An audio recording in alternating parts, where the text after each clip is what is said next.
Welcome everybody to the final day of the final Masters Tour of 2026. At the end of today, one way or another, we will know who the competitors are in this year's World Championships.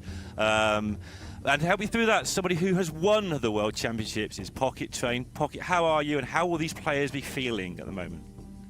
Yeah, I'm doing great. I'm really excited to see the matches today because these top 8 games, these are some of the most stressful that you can experience in all of Hearthstone. Really, I've been here a few times. I've lost these matches these aren't quite a win and into Worlds, but a lot of them, since it is top 3 out of those 4, will be seeing that as sort of this is the big one to win, and then you do have 2 bites of the cherry later. But yes, this is very much going to be about who manages to keep their head, because you can see some really, really crazy blunders in these spots, because nerves will be an all-time high.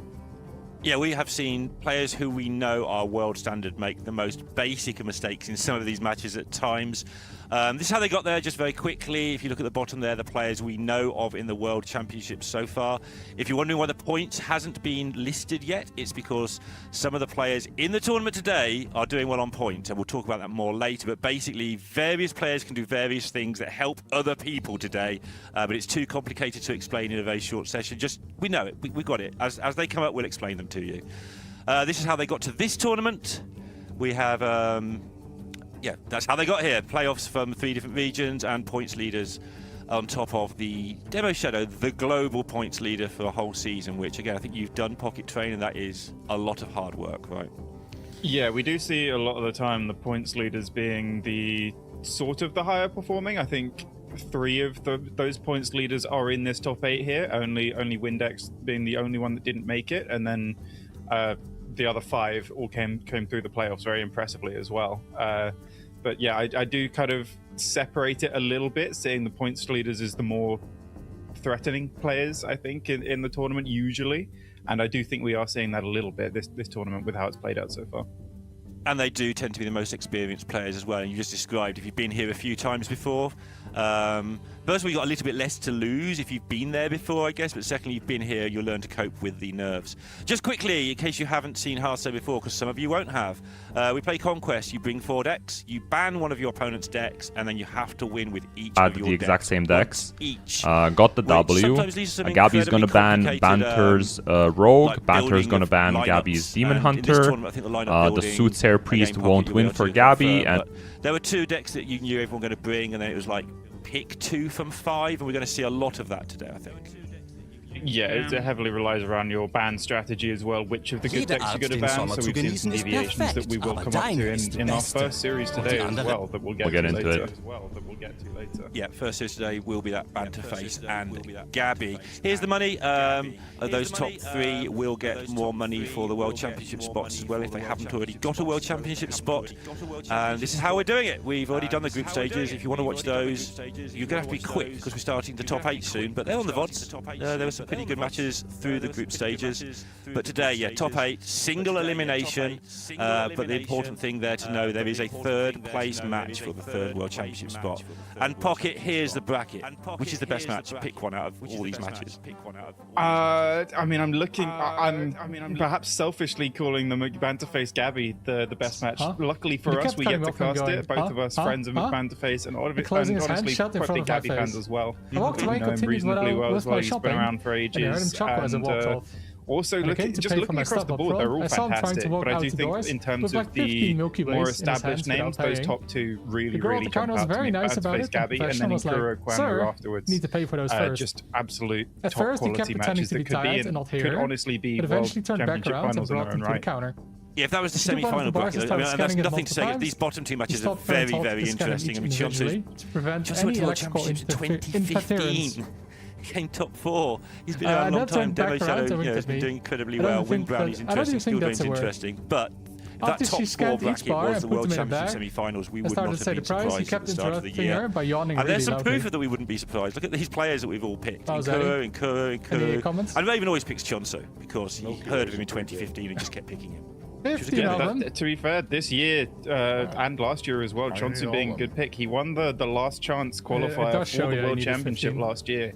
Came through a field of, I think, the 50 to 60 best players in the world that didn't make it to the World Championship and beat them all to win that tournament. And I think he finished top 8 at the World Championship last year, if I remember correctly. So a very strong showing there as well. And now just he's already got that ladder spot locked in. So he's sort of just playing for pride and experience and just to get another title under his belt here. And I think Chionsu's looking incredibly strong at the moment.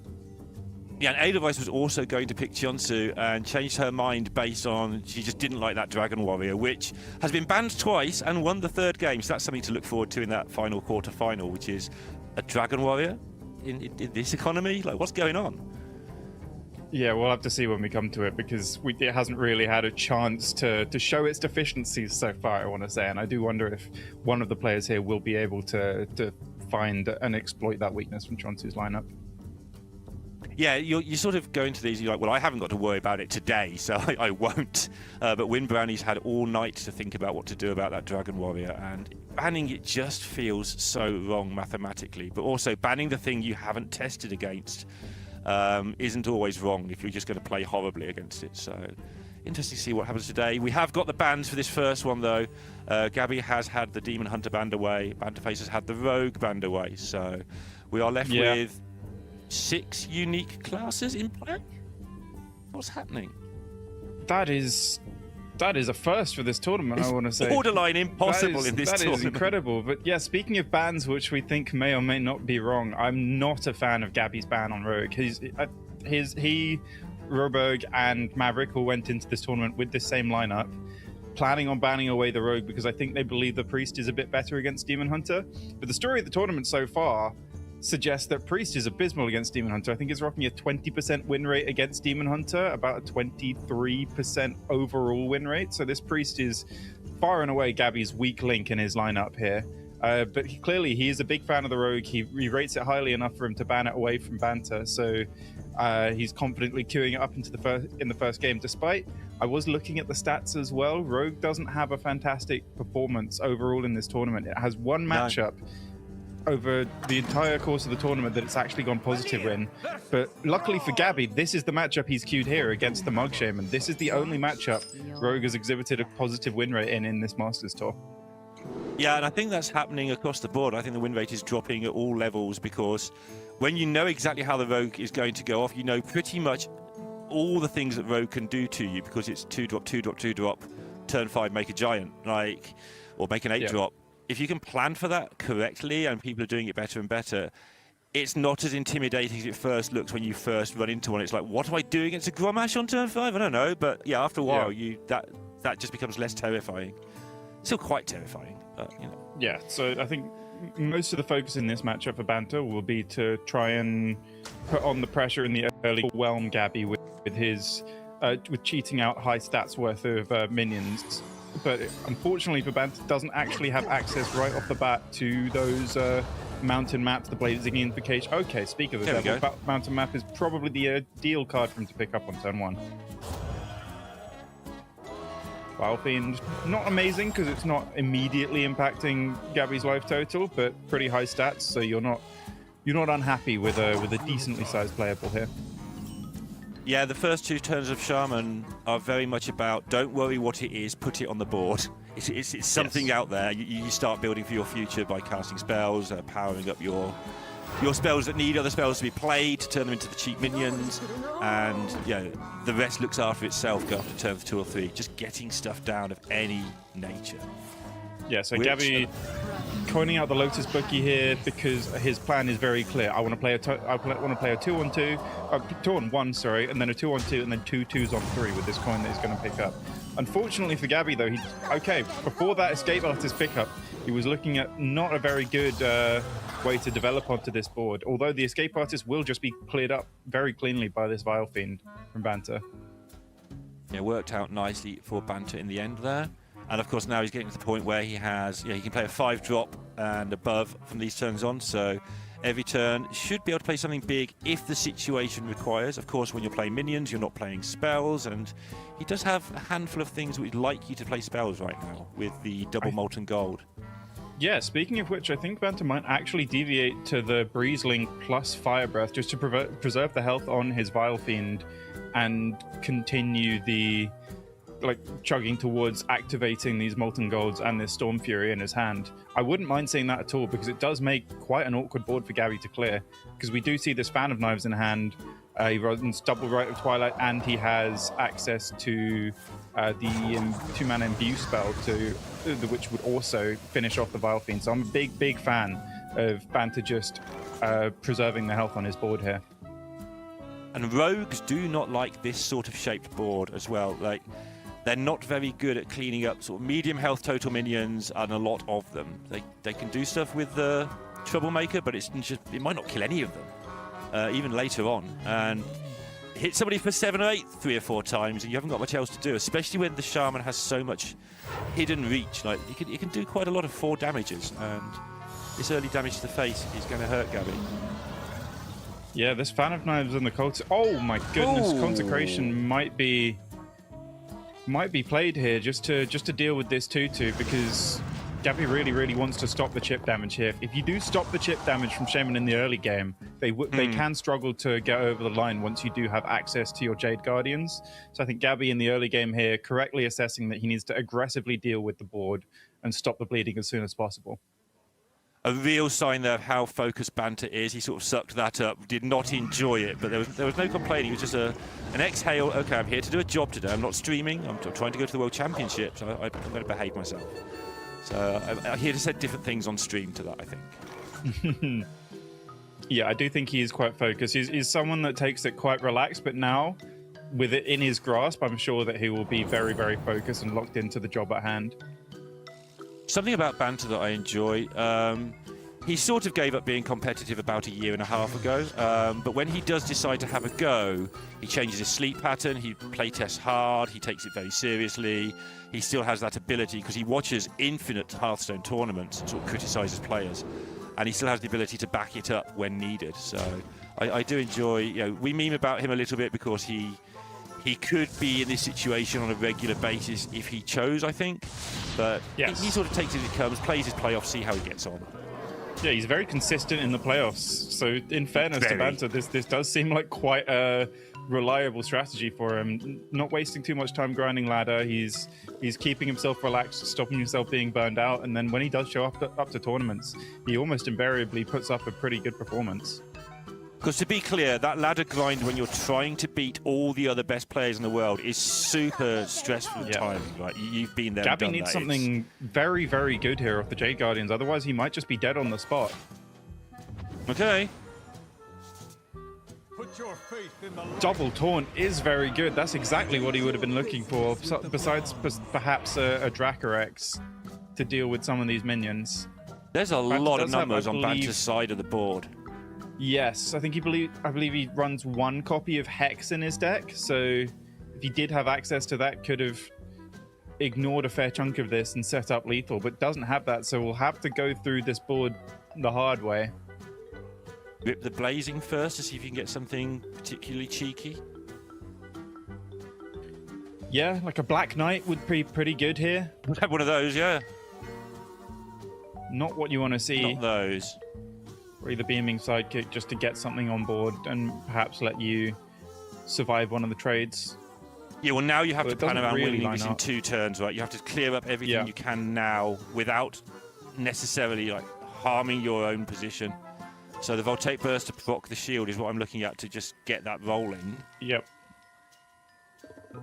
And then try and preserve your 7/6, at least make Gabby have to kill it.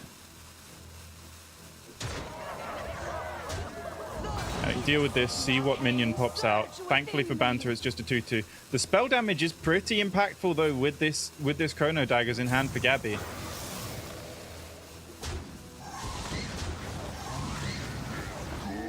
Banter prioritizing eating through the Tyrion and just getting that chip damage in. He wants to end this game as soon as possible, not waste too much time sitting looking at a full board. But Gabby here with the Chrono Daggers and the Troublemaker, I imagine will probably be able to clear up this board. And should have a reload next turn. Like, if you can get a spell to get the Frost Shatter active, he'll get some mana as well. But even if he just has to play the Frost Shatter, that's Gabby's push over, but he's not going to kill Banter in 1 or 2 turns from here. Troublemaker only does probably, it's on the screen, 9. Yeah, and it won't be a huge board that he puts up either, because that will be one Troublemaker down, possibly. He might opt to not play it if these hits go a certain way. So he might opt to actually go for Cult Neophyte just to limit what Banter's able to load up onto the board, even though he will only have 2 cards left turn, so a lot of the time Neophyte won't do much, but it does look like he's considering just getting the Troublemaker down while it's guaranteed to do face damage, because he needs to end this game.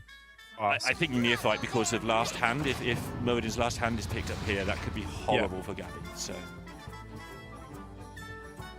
Blazing Invocation. Oh, it's a very good pick. Pack is amazing. He can get the Frost Shatter elements, freeze Gabby's face. Although he might choose just to make it so that the Ashbringer might have to trade into the minion. But I do think freezing the faces here is probably better. Maximizes the odds that Banter is alive next turn, and there's nothing Gabby can do to stop this Farak coming down. So yeah, Banter's game plan here is very, very clear. Farak is weird now, right? It's not the full-on million damage monster it used to be, but sometimes it is. Sometimes it just still does that. 12's a lot. That Drink Blood pickup was unbelievably perfect for Gabby as well. Cleanly dealt with the minion, healed him for 5. And now Banter does need a miracle Farak to either lethal Gabby or generate a board of taunts or heal him up a bit. Unless he decides to fish with the Sands of Time. But at the moment he does that, it does mean that Farak is off the table. Yeah, what are you looking for with Sands of Time? Like, you've got to heal and clear because there's enough damage. So I think you have to. This is the only one that can kill your opponent, and the healing and clearing from the hand he's got is so rough. That's not. Oh, okay. Explosive Trap is decent, but he does still need to find some healing here. Doesn't find it, so that will just be game. Gabby takes a 1-0 lead. That consecration early on, weirdly enough, was the beginning of the snowball. It was 2-mana spell that influenced the board, that advanced everything that he could use well. Like, big start there for Gabby. Yeah, those Shade Guardians were just immense. If Gabby had just whiffed on one of them, got a slightly understated, just vanilla minion, just something without taunt perhaps, then I do think that Banter was just going to run away with that game. And also that the Silver Moon Arcanist coming out of the, I think it's Amber Watcher, the big dragon. That actually turned out to be huge. With Gabby's exact hand, a lot of the time spell damage isn't actually that impactful. Because a lot of the breakpoints that Banter had on board, the removal spells in Rogue's deck already would have dealt with them. But with the fact that he had Chrono Daggers, he generated that Lifesteal spell there. It was actually huge for Gabby and a lot more impactful than the sort of just basic 2-2 that initially looked. Yeah, and that is that Rogue out there. You were highlighting sort of the Priest is the problem deck. We're not going to fall into Gabby's trap where he's tweeting that, you know, Priest haters, you're wrong, it was my fault, I played badly.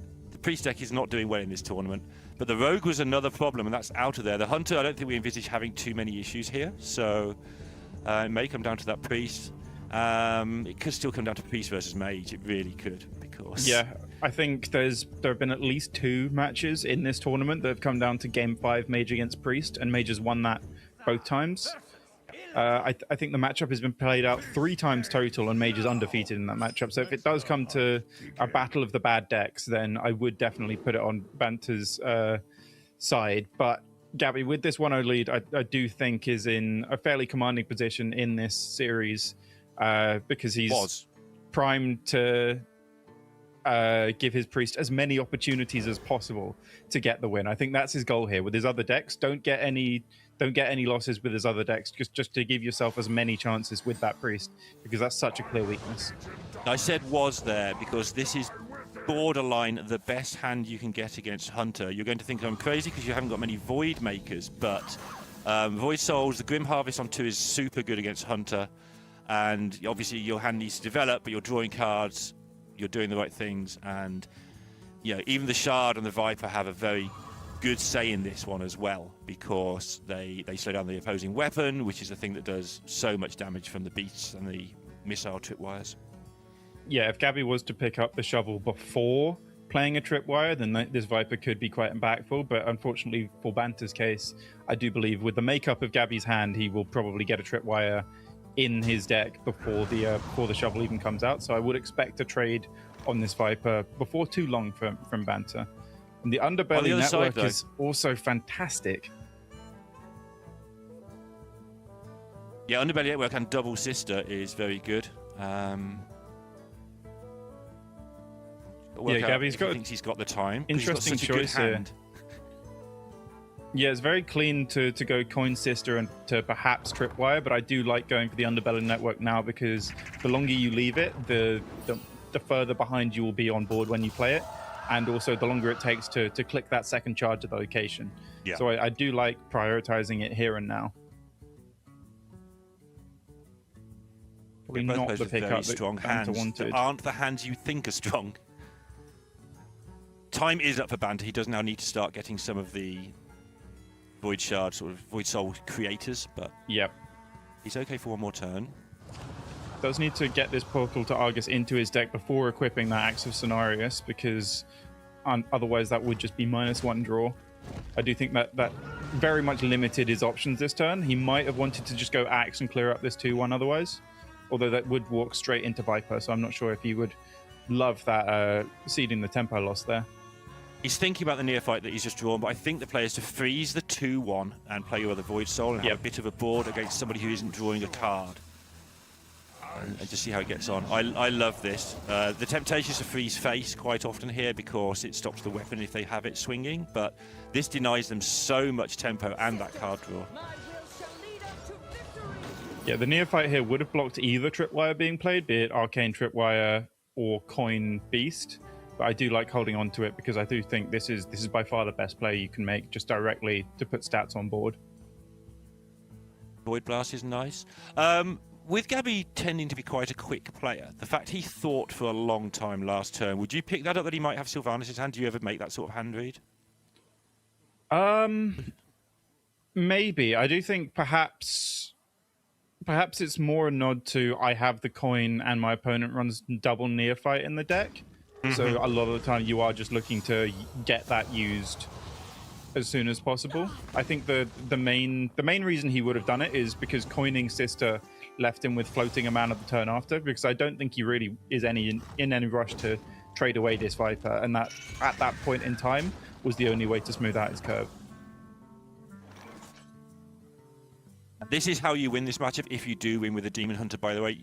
On the basic level, you kill them before they kill you. You try and swing it around so that the Hunter has to start defending a little bit. Some of those rocks have to go into your 4/3s maybe, that sort of thing.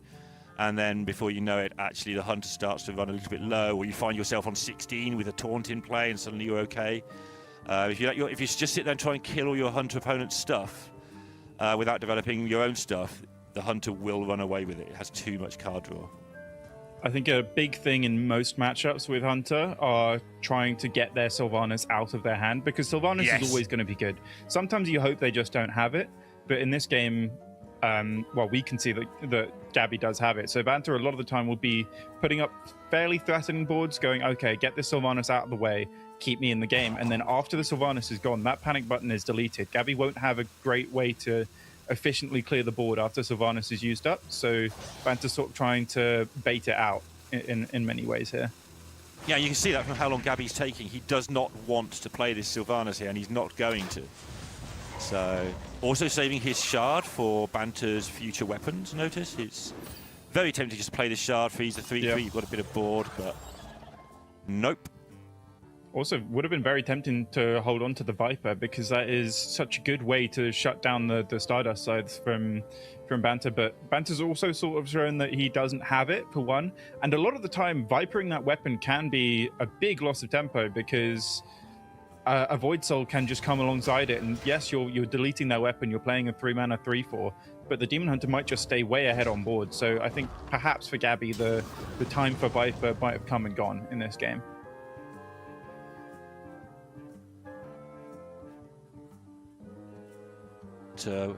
With the Neophyte now, with coin still in Gabby's hand, is nice for him. I think Gabby has one play. Yeah, probably does have to just pull the trigger on the Sylvanas. The Tripwire is a bit too weak on board. And from Gabby's perspective, he doesn't know if Banter actually has great ways to reload on the board. He's played a lot of Void Souls from hand. You know, he can't swing a weapon, even if you were to pick up a Stardust Scythe. So I think it's a good time to play down the Sylvanas, take control of the board, and say, a lot of the time, Banter's hand here doesn't have strong development. Absolutely, and he is very, very right. A whole lot of ideas for Banter here in terms of what he can do. These stingers are absolutely priceless, so you really don't want to use them on this board, even though it lines up nicely. Yeah, I think from Gabby's side as well, Banter might not be expecting him to be putting up a lot of pressure, so he can probably get away with using both these stingers. throw the portal in there just to keep drawing cards, because I do think he's desperately in need of a key top deck here, just to get some more Void Souls down. Yeah, I was thinking about possibly somewhere leaving up it. Sylvanas, not leaving up the other things. This and see where you're at, and then maybe leave up the Sylvanas. Banta is opting to go for the near fight here, because I think Gabby did show that last turn he was a little bit limited on what he could do with just throwing out the Sylvanas. That did suggest to Banta that he had a lot of spells in hand that were quite awkward to use, but the King of the Underbelly is perhaps the perfect top deck here.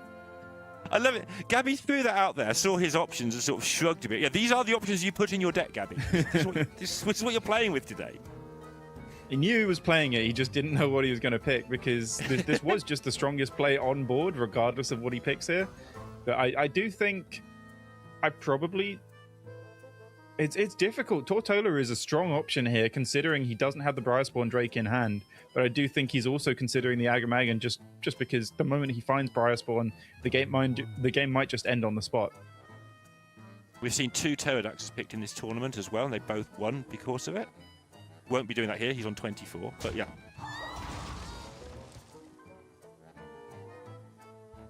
Just take the Amagaga. I can't say that word.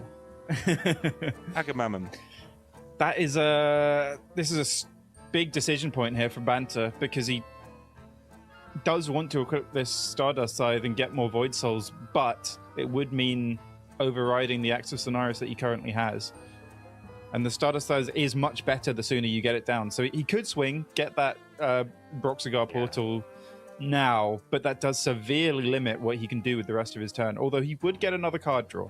So you could be saying, okay, maybe that next card draw is another Void Soul generator, and I'm just going to take that risk. So I do think this is a very, very close decision here for Banta. I am not swinging here. I would be taking the 4-drop, because it's one step closer to getting 5, 6, 7, getting those taunts on a 3 to 7, 6. But I understand this. This makes a lot of sense, obviously. I'm just a big fan of getting the Void down as quickly as possible now, especially against Hunter. Because the second you start generating taunts, the game does start to end a little bit. Oh, final up as well. So Banta can just play out Broxigar. If you're going to draw that, then sure, do this. 2-turn clock on Gabby now. Also means Spawn Drake in hand. You know it's not lethal. You're at 23. And you don't expect this to live, but there's no Earthen Roar in hand. Well, that is a huge pickup. Sit in the hands. It really was. No Earthen Roar in hand means that. Well played, I concede. It's 1-1. 2 very interesting and weird games of Hearthstone there.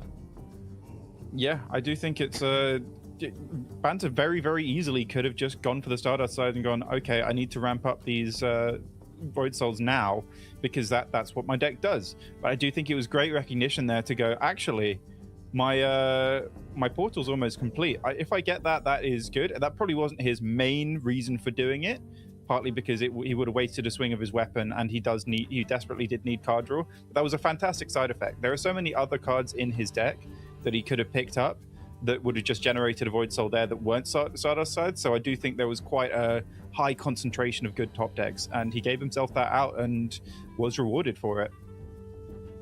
We're one step closer to the Mage versus the Priest with that outcome. How does a Shaman line up into the Hunter in your eyes? I see that matchup as quite close, to be honest. The Hunter can do quite a lot and is able to, I want to say, limit its board fairly well going to Storm Fury sometimes, and just transition to a direct face game plan after it can potentially get under them in the early game. It is weird because I think, yeah, looking at it now, that matchup is a dead 50-50 as the Masters Tour has gone so far, which was roughly my assessment of the matchup going into this. So I'm glad to be glad that agrees with me. But glad to be right. Yeah, glad to be right. Said, yeah, well, it's always, either favoured one side or the other, or it's level. Yeah, it's always glad to be right. But yeah, I do think it's a very close matchup. It can very much go either way. It depends how Gabby's early curve goes with this Hunter and how it lines up into the efficient removal from Banter's Shaman, because they do have the Stormquakes, the Static Shocks, which line up very well into the 1-drops that Gabby might be dropping down. And then in the mid-game, the Storm Fury Elemental can be crucial for lifesteal if Gabby leaves up a big enough, well, a wide enough board. But alternatively, the Hunter here from Gabby is able to put out a lot of repeated face damage and slightly larger minions with the use of the tripwires. I do think those are the main key cards in this matchup that can swing it in the Hunter's favor. Yeah, and look at this keep from Gabby. A 3 and a 4 in your face, Hunter, are the cards you keep, because they're so powerful. You were describing it as he was looking at the hand, and he did keep them. The Sylvanas, just for you always keep Sylvanas in any version of face Hunter ever, I think, because it's just so powerful. And the tripwire, you were describing it, is the most important thing you can do. Oh my goodness. Yeah, Gabby rewarded with all 3 sisters here, so this Sylvanas will get juiced up very, very fast. And I do like that, yeah, he prioritized keeping the beast tripwire. A lot of the time, Hunter will be aiming to put loads of stats on board in the early game, but I think he's recognizing Banter's got Voltaic Burst, he's got Thunderquake, he's got Static Shock, he's got Ritual of Power. There are a lot of ways to efficiently fight for board in this Shaman deck, so if you don't give them a way to utilize those for value and just prioritize the slightly beefier minions with the beast tripwires, I do think that's a fantastic way of actually getting over that removal from the Shaman deck. Which sister first and why? The important question that no one can ever answer. I want to go Verisa first because I do think spell generation is perhaps more important. Okay, yeah.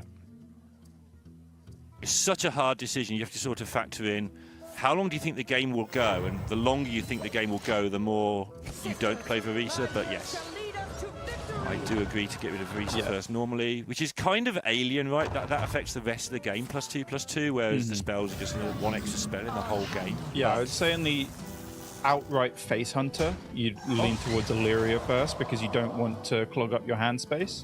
But in this contraband list, I do think spells are very, very important. And how about Illyria third? Yeah. Yeah, I think with this board, Gabby was just taking too much chip damage, so it does have the Sylvanas. But the good news for Banter now, as much as, you know, Sylvanas is never good news, but it is good news that it's out of the way. But yeah, Gabby had to do that because we do see this Ascendance in hand from Banter that would have just come down, put up an incredibly sticky, larger board that Gabby probably wouldn't have been able to deal with. So ideally, he would have liked to fully juice the Sylvanas, but it's good enough. Yeah. And the rest of his game, he's still got to play the Hearthstone, but Gabby's game plan now makes sense. Make a beast, see where you're at, you know, play some wands, play your Tolvius, see if that's enough. Banter, on the other hand, oh my goodness. This is not clear at all on how you'd like to set up this Ascendance, because you're going to be able to at some point. You've got so many interesting options right now. Just picking up the Fire Breath perhaps for direct face damage later. These don't look like fantastic options here though for Banter. I imagine this will be a rewind. I make that mistake way too often, where I spend ages thinking about all 3 options and realise that the best one isn't good enough and just rewind it immediately. It's like I spent 10 seconds knowing that I was going to rewind this. Why on earth didn't I do it? Ritual of Power and Frost Shatter both looking pretty good here. The Frost Shatter, unfortunately, though, would be quite hard to activate, so I do think that's why Banter's prioritised going for the Ritual of Power, getting those Breezlings in hand, and getting closer to discounting that Muradin's Last Stand as well. I think it's a common mistake again amongst Shaman players, including myself, where I sit there on turn 7 and my cards all cost 5 and they're all really powerful and I can play one of them. Like, take powerful things that are cheap and get them played, because your hand will fill back up again in no time. Banter's got a very clean looking play here. He can go Ritual of Power, Breezling with the Fire Breath, fully clear up Gabby's board and continue to push face, which I do think he will probably do here. And this is what you were talking about with Sylvanas, right? It's gone. There's no threat now. Tripwires aren't going to take out sort of medium-sized wide boards very often. So you do have a bit of liberty to go very minion-y from now onwards without any fear. It could have opted to go with triple Breezling, and that would have directly activated the Muradin's Last Stand. Although I do think the Fire Breath usage here was probably slightly more efficient. Buffing up his elementals here and making them harder for Gabby to clear up. Sottle keeps talking about how the elementals get buffed far more often than you realise they're going to happen in this game. There's just every time those extra +1s add up so much. Well, that feels like a weak turn. I know you've got to set up Tolvir. I know that there wasn't much else available, but it feels so weak, doesn't it? For turn 5 for Hunter, your opponent's on 26 and full hand of stuff.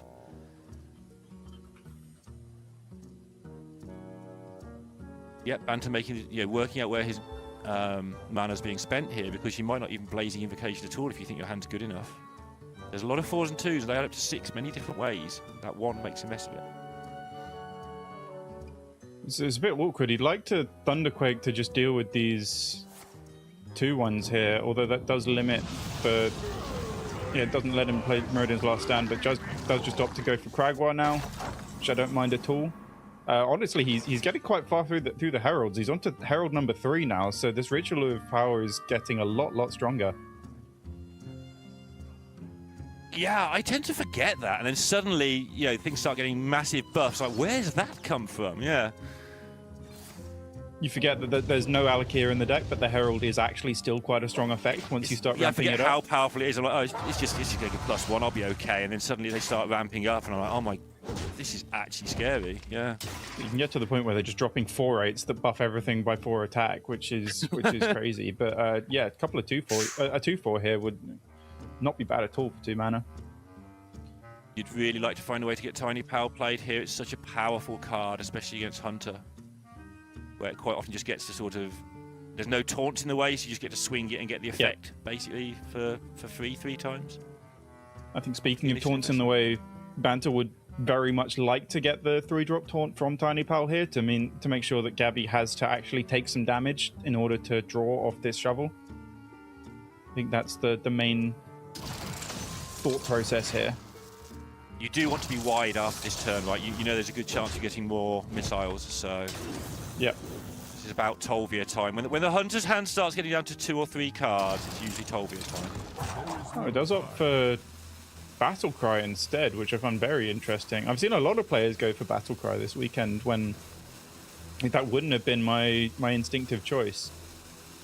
Although this Disciple here is actually fantastic in terms of putting health in the way of a tripwire. He can just go as wide as he wants. And that nice little bit of healing from the Voodoo Doctor as well. He healed for so much this turn, like stealth healing. Yes. That tripwire comes down.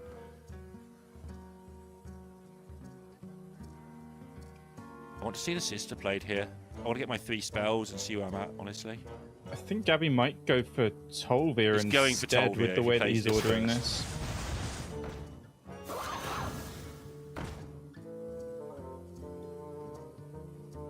I'm just very greedy. I've gone for my spells, put more wands in the Tolvir, but this is probably plenty. There's quite a lot of good stuff in there.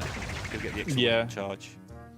Draws him closer to the ones that he's naturally got in his deck and into the other copy of Tolvir.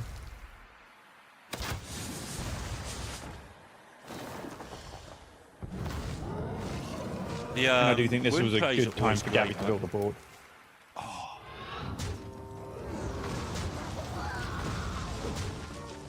Yeah, we're talking a lot about the Storm Fury Elemental against these mid-sized boards that are quite wide, quite low health, but Banter just doesn't have access to it. Aha. Until now, I but suppose. Now he does. That is well done. The perfect top deck from Banterface here. Would heal him up to full. He can play 3 spells in order to activate that minion side of the spell. And I think he's just trying to figure out how best to go about that. He does have the Static Shock. The Meridian's Last Stand will be 0 after he attacks. And then he just needs to find a way to play another spell with that remaining 3 mana, be it Ritual of Power or Fire Breath. Yeah. Does opt to just Gabby knows swing with now, the weapon. I think he's got AoE on this weapon, right?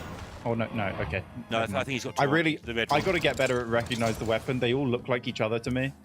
Like Battlecry looks like 3. There's 2 red ones and 2 blue ones. Very, very similar, yeah. Yes. Gabby knows what's happening here because he saw the 1 damage to a minion that didn't have 1 health, so he knows exactly what's coming. He's not really shocked at all by this. Banter's at full health. He's got a 7/7 in play, a big taunt, a handful of cards. A slightly suboptimal ordering there, because very, very unlikely, but very possible as well, that both of these Sizzling Cinder hits could have hit his 2-4 there and cleared up off the board. So it would have been slightly more optimal to hit face first, as Banter demonstrated with his little face slap there. Yeah. Gabby needs a plan here. Like, 21 in one turn isn't enough. This is the plan. Find a new plan. Yeah, 3 spells here. Not a good first one. Decent enough second one. Can clear up the elemental with the Earth and Raw plus Wound Prey. Tame Pet Sands of Time are also not bad. I'm looking at those because he does need to start cycling through his deck and finding those other copies of Tripwire just to start fighting back on board, because just 0 mana things that affect the board, I think, are key here. So card draw potentially doubles as board generation here. Does opt for the bursting shot there. In conjunction with the Wound Prey, this should have a good result very often for Gabby. This plan does mean that he is taking the damage from that Taunt. And if he doesn't hit the 7-1, he's also exploding, but yeah. Well, speaking of exploding, that's exactly what he's doing. Yeah.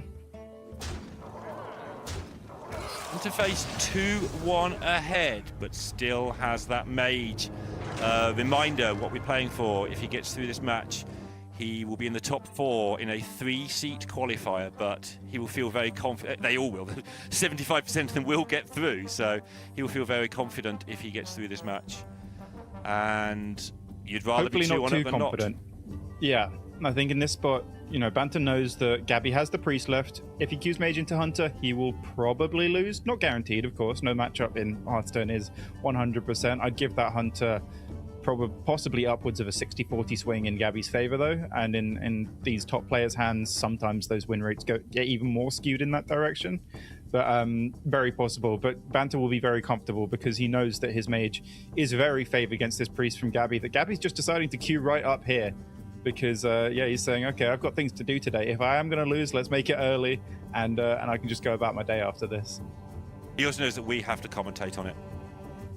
So he would hate the Mage to just beat the Hunter and not have to put us through the Priest game. The Priest is absolutely fine to commentate on these days. It's not the grind it was back in the day. And see how he gets it done. He'll have a plan for this. We predicted this match might be important, so they definitely have this particular game. Gabby will have some plan for how to make extreme decisions that can give him his chance of winning. If he does some weird things in this game, I wouldn't be surprised, because he's got to win the game, not survive.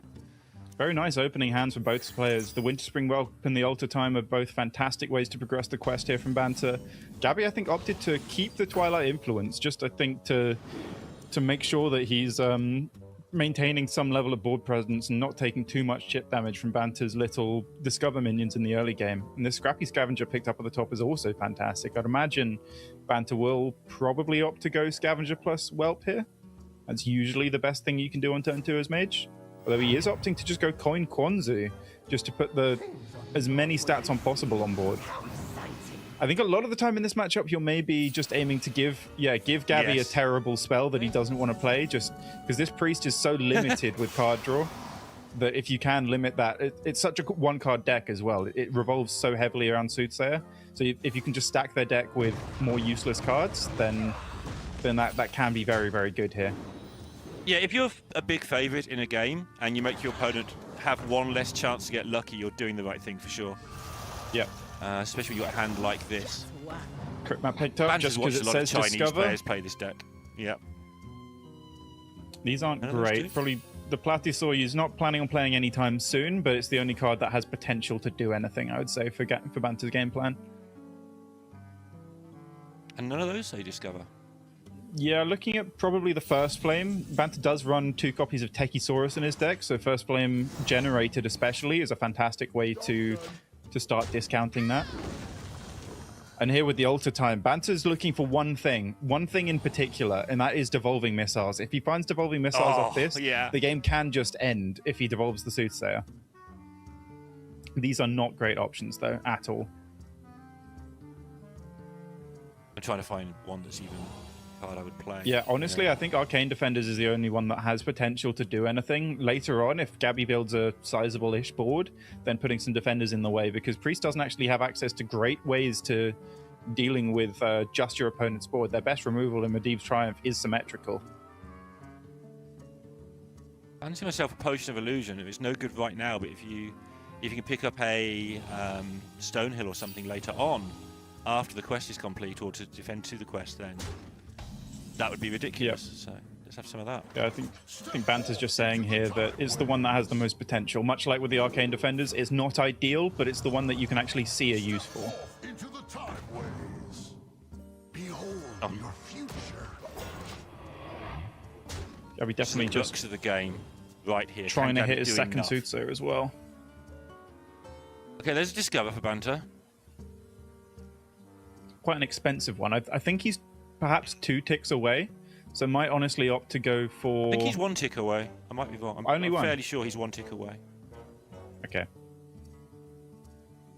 If he can get the weapon equipped this turn, I'm sure that will be his priority. So with the Rune Orb first, I would say that suggests that probably has it. We'll soon find out. Yeah, I suggested it myself. I suggested that was the situation. Anyway, he is going to do this.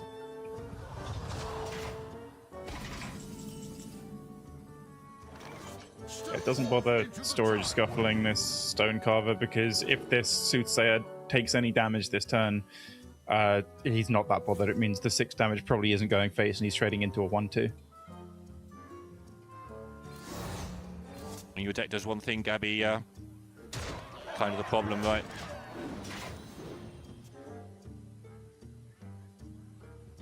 Kind of the problem, but at the same time, Banter doesn't actually have a lot of Discover effects to utilize this weapon here. And does need to get them online fast, because this damage from Gabby does actually stack up, especially with the Ruby Sanctum. Gabby might pick up the copy of the 2-mana heal and deal spell. Not Undeath Sentence. Holy Embrace, that's the one. And that can just be 4 mana, deal 8 to the face. So if Banter will know that if he takes too much chip damage here, Gabby is more than capable of doing the lethal damage over the top. Yeah, these haven't been particularly great so far. What he gets from here. It's not quite critical damage just yet. Imagine he'll take the scrappy Scavenger just to start next turn with it, get a couple of 6s out.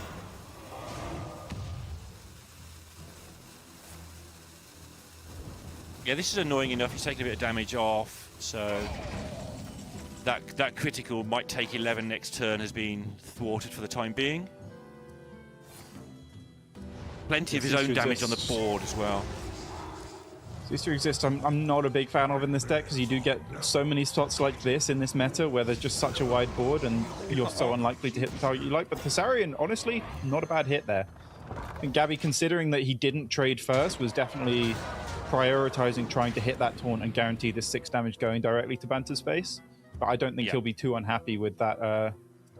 Ooh, yeah, Banter needs to be careful here with board space, because this Scrappy Scavenger does summon a 2-2 copy. If he is to play it straight away, there's a chance that he'll fill his board up too much and not actually get full value out of the Discover Battle Cry.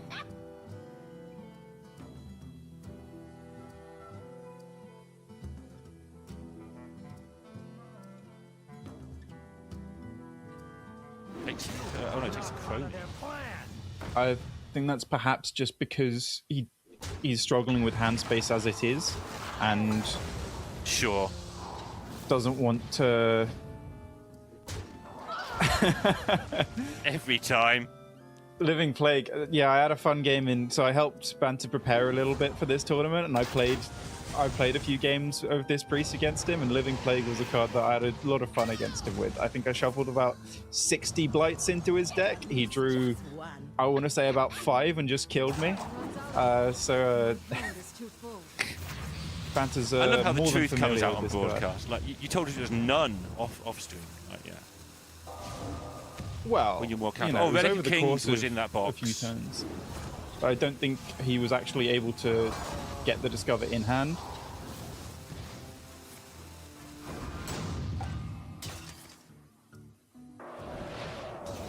Yeah. Gabby's Honestly, losing his mind at losing the role. Honestly, I don't know if that is losing the role. Okay, explain. Living Plague, like it looks good, or the stuff that he's shuffling into your opponent's deck, but I do think the reality of it, it doesn't actually pay off that much. Right. But from Gabby's perspective, I think a lot of it is just the fact that he's losing board and fast and does need to end this game soon. And his hand doesn't do a fantastic job of that. If Banter is able to deal with his minions and then get one more wave down of threats, then Gabby's deck is not very good at dealing with that. Yeah, Banter's still with 3 charges on the weapon and a hand to back it up. We talk about getting through the weapon charges being good most of the time. The priest still doesn't have that much to chuck at you, even when the weapon charges have gone. The mage still has its own okay cards as well, so it's more about the mage surviving, which Banter appears to be doing so far. Yeah, with this removal in hand for Banter, I do think Gabby's board will be disappearing very, very soon. And then Gabby will be disappearing, at least until Worlds, which he's qualified for already, of course, earlier in the year. I think I'm expecting one of his minions to trade into Light Shower, ping the Water Elemental next to it, then play Bitter End, deal with those 3. The remaining Water Elemental on board isn't much of a threat to you, and then you get to start pushing some damage face. Okay, he's calculated that he'd actually spend the rest of his 3 mana on a counterspell rather than dealing with the Water Elemental, which I do think is actually quite good recognition here, because he's recognized that Gabby doesn't actually have a lot of cards in hand. If you can counter one of them, then that is so incredibly impactful. Yeah, and he does know that the Schism's there, of course. You always know with the Shattered cards, so yeah, it's not like he's guessing. It's a little bit scary that Gabby might play something big and copy it, and maybe that would be awkward for you. He's probably feeling very needing to hit this confident. 10-10. Yeah. Does hit the 10-10. We said at the start of this game that, you know, Gabby was going to have to take some chances in this matchup, and that's one of the ones he's going to have to hit, that sort of thing.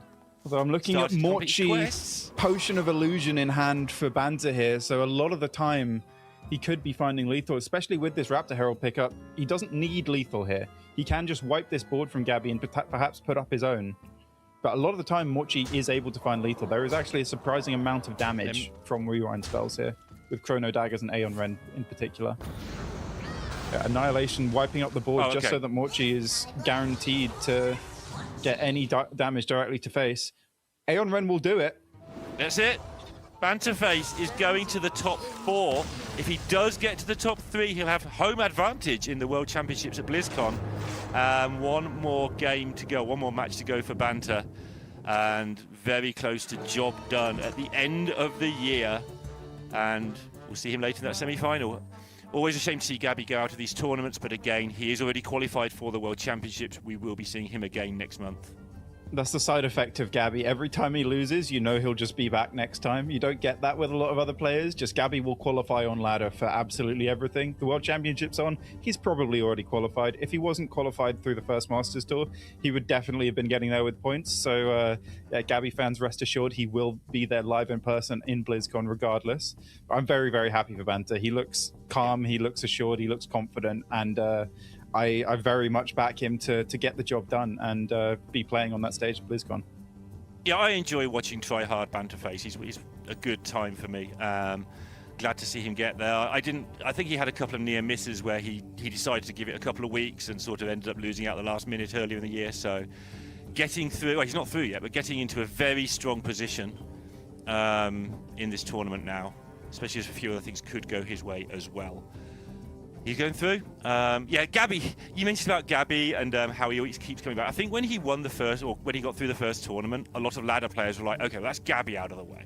Yeah, but it just wasn't. And he just wasn't kept Gabby turning out rank for... ones for fun. Yeah, he just stays in the way. I'm really happy that he came here and put up a good performance as well, because he so easily could have just relaxed the rest of the year, and then by the time Worlds came along, just sort of showed up, made up the numbers, and was just was pretty rusty, not his usual assured self. So I'm really happy that we saw a strong performance here from Gabby. It didn't quite go his way this time, but I'm glad that he looks very ready for Worlds. So that's one of our top 4 discovered. But we have a lot more matches today, so I'm going to get out of here and we'll get the second quarterfinal of 4 set up. We'll see you in 3.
Hello everyone and welcome back. We're getting ready to get into our second match of the day. I'm Raven and joining me is Elvice, and we'll be going through Inkuro versus Kwamwu as we just saw the Banterface taking a pretty strong victory there. It looked a little bit dicey maybe early on, but managed to get it done, so not too bad at all for Banterface. But Inkuro versus Kwamwu, Elvice, pretty similar similar-ish lineups as we are wont to see this weekend. Yeah. However, the key differences, right? The mage and the hunter. Yeah, we've seen priest fall out, but the mages have actually been performing fairly well for Banter there. We see, you know, getting the victory of the mage over the priest, and then we'll see how Kwamwu's is able to perform. You know, Inkuro got the safe lineup, was looking very, very clean yesterday. Yeah. In terms of his play. I think both of these players are just really on top of their game, and so we should be in for an excellent series. Yeah, and the players do not want to mess around either. We barely got to have a few words in as they start the game one, when we have got that hunter versus mage matchup with Inkuro on the hunter on the top, Kwamwu on that mage. And Inkuro, of course, running the trips. I think it's been just the most successful hunters overall, right, with the trip stuff, with some of the... So I think he's running... Yeah, he's running the late game, right? Yeah. So that is the main big difference here with the versus some of, like, I guess the only difference between the face hunter and the contraband hunter being the actual late game itself. Right, yeah, you basically take out Briar Spawn Drake and King of the Underbelly, and maybe shuffle a couple of things around, but the tripwires are just such strong tempo, especially with the shovel, that you really can't afford to cut those.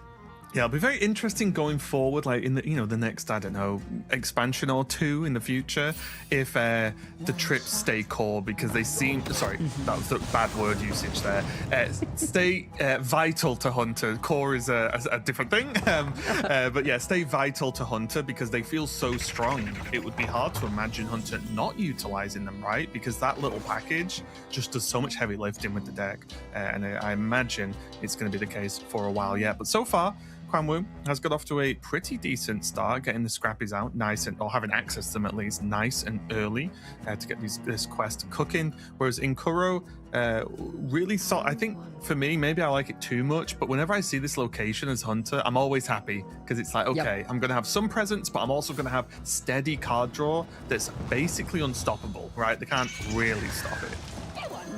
Yeah, it's kind of a win-win. Like, either you're getting chip damage in with these 2/1s, or they deal with it, and so you get some card draw and can progress to your arcane tripwires, beast tripwires. In Kuro, I think is going to be looking for shovel in particular. Shovel, You're of gonna course, go corn getting beast. replayed off Tolvir is just a little bit absurd. Did choose to use the coin. I do like this because arcane, there's a lot for it to soak on board, and also if you proc the egg when you don't really need to, it's just giving your opponent a little bit more juice that you don't really need it, right? There's no mega rush right now to get that arcane tripwise shuffled in, especially when you've got the option of getting the beads, because that's going to apply more immediate pressure, and then the arcane can actually start pumping out a little bit of damage later on. Meanwhile, Kwanwu, this looks like a discover, but Kwanwu has no dragons, so not able to pick up any additional fuel for the quest off of these. Opts for card draw, Wisdom of Norganon, currently costing 1, and then I'd be kind of eyeing this Arcane Defenders because of the potential with the elusive taunts, but 5/5 is a lot to just leave on board for this turn. Yeah, that's like a long-term... Oh, okay. It's going to hold on to it. Does have second flame next turn, so it's not like there's no way to clear it off next turn if they want. But I'm surprised he's just happy to take the 5 when he could have just deleted this, no problem. I wonder if this means that Kwanwu is thinking that he can actually find a dragon to take advantage of the Discover effect. I don't know that there's anything besides the Whelp that does it. Yeah, just interesting as well. It's like, okay, you'll hold on for maybe a dragon for an extra discover at the cost of being smacked in the face for 5. Yeah, which is pretty scary. Expensive. Yeah.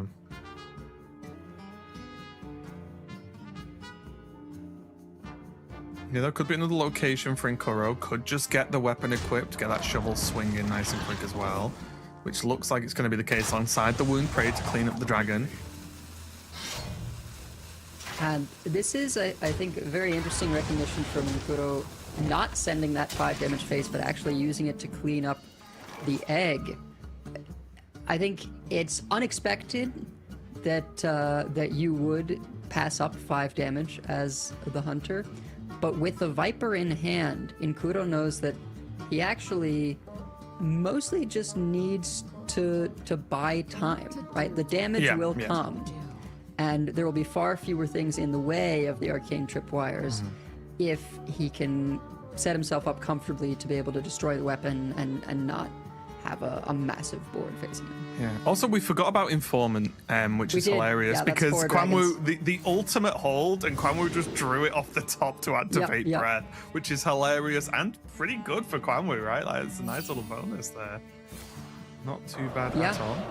It did pay off, and at the price of an egg instead of 5 life. So runs out on me. More flames as well as that spot removal if needed, but he's going to go for the Arcane Breath now, get the reward from that patience.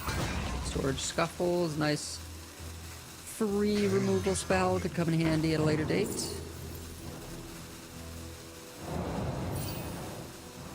Very interesting as well because this quest has been procced But now, as you mentioned, because of the prevalence of Vipers, not only in this deck, not only in his hand, but in the tournament, you really do have to think about what that turn looks like, right? You can't just equip it and chill, right? You know, if it gets Vipered, you're in such a horrible spot as the mage, you probably just lose a lot of the time. So it is important to actually have a good setup, have a good plan for what you want the turn to look like. Because there's nothing that's too wild that will be coming out from the weapon that can be done next turn. Kwanu, you know, freezing the face to avoid the weapon swing, but then it just gets broken by the Tolvir. A 6/5 untargetable, not too bad at all for Nkuro there off the trip. Yeah, Herald pickup means that this could be the 6 that we've seen a lot, which is just weapon into Herald. I wonder. But you got to think, is that enough if there's a Viper sitting in hand? Yeah, I'm just going to triple check as well. There is only the one Rustrot Viper in the deck, so that will factor in potentially to this decision making, because there's nothing to say that the Viper's in hand, right? There's no like guarantee. It's just something you do have to be aware of. It's that constant thought of, if I do this and Viper's there, do I lose? Is it okay? If I don't do it, do I lose because I'm being too slow? You know, there's a lot of options here. Those are pretty good hits for summons. Yeah, gonna go ahead and keep those.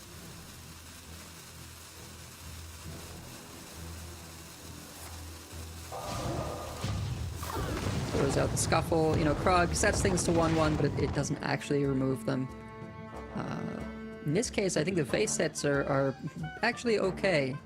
If Kwanu expects to be able to connect with the Devious Coyote next turn.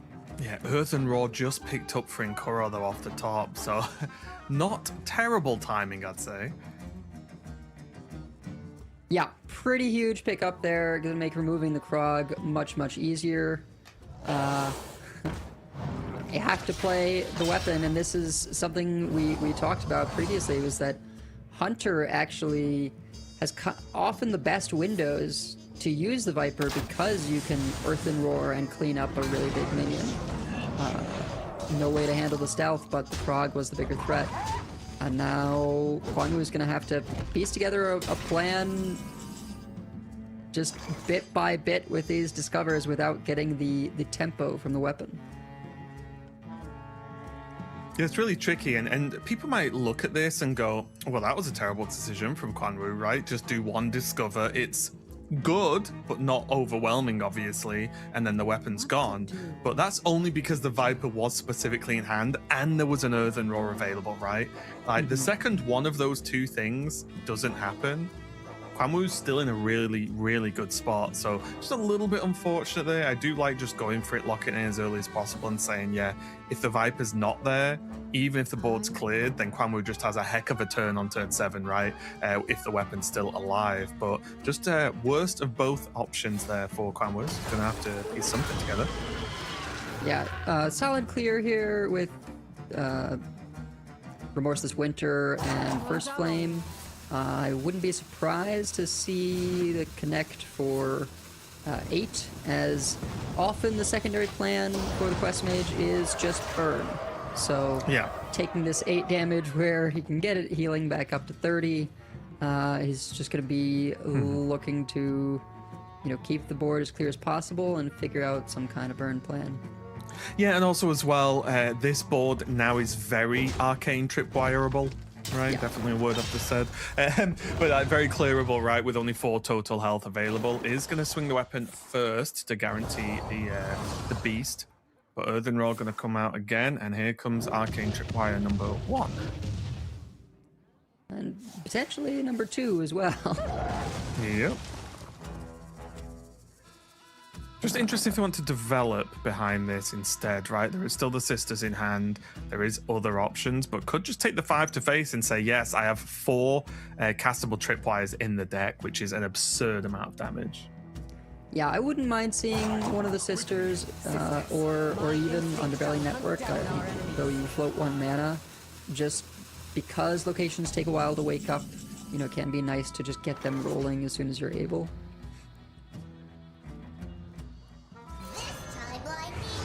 And there comes Mochi. Cease After- is a solid clear.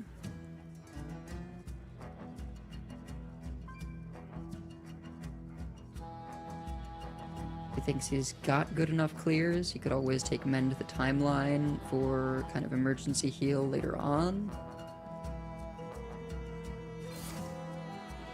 Yeah, this is very nice when you can get the Sands of Time down with the Morchi. Yeah. Twice the value, all the more important when you are kind of, you know, playing from behind here without your quest reward.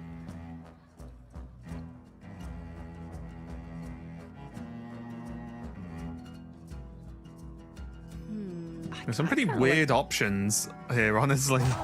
Yeah, and there's no rewinding because Morchi is just going to give you the other half. So you are going to be stuck with one of these. You know, Sulfuras, yeah, it's the burn if you can keep the board clear. Very nice, efficient removal turn here.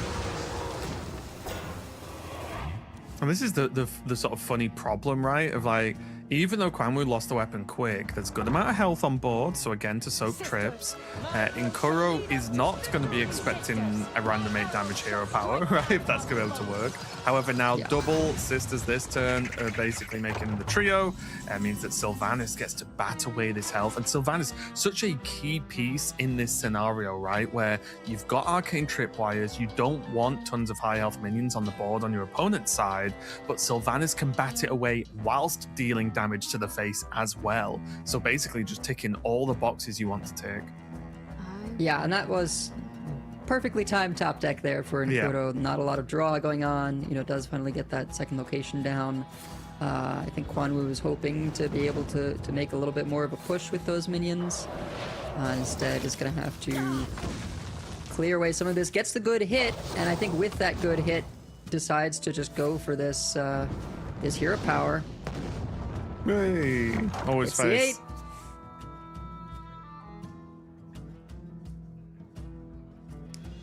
Another perfect top deck for Inkuro, though, with Confront the Tolvir. I think he's choosing which, you know, if or which tripwire he wants to play first.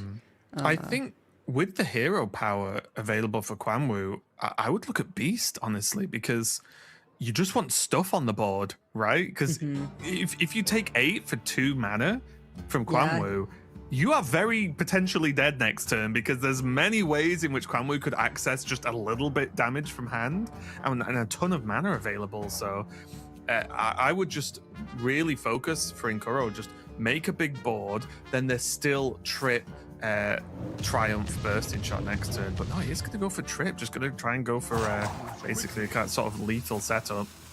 Yeah, I think he's kind of figuring what's in there, and he may in fact have lethal. It's very possible with the number of tripwires, and you know, you don't like your odds if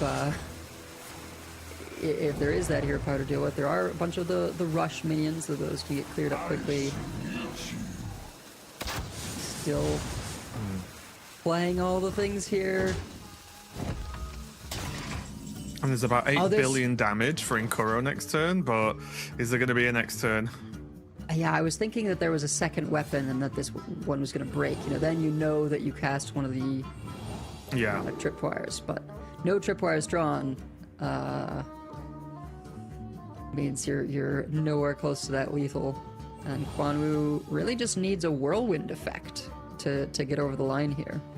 Yeah, it does have the Sleet, does have now another Arcane to discover a card as well as clear, because there is still that Dragon in hand to proc it, so there's enough to look at to try and clear up some of this and make that hero power go face. Yeah, certainly can connect the Sleet face. I think the issue is Sleet represents 2 damage face, so he'd like to either find something to replace that 2 damage face so that the Sleet can clear up some of the minions, or something to more effectively clear up the minions so that he can send that face. Yeah, this charge poison can be, or I guess that could be the 2 face, but can use the poison to clear up Sylvanas.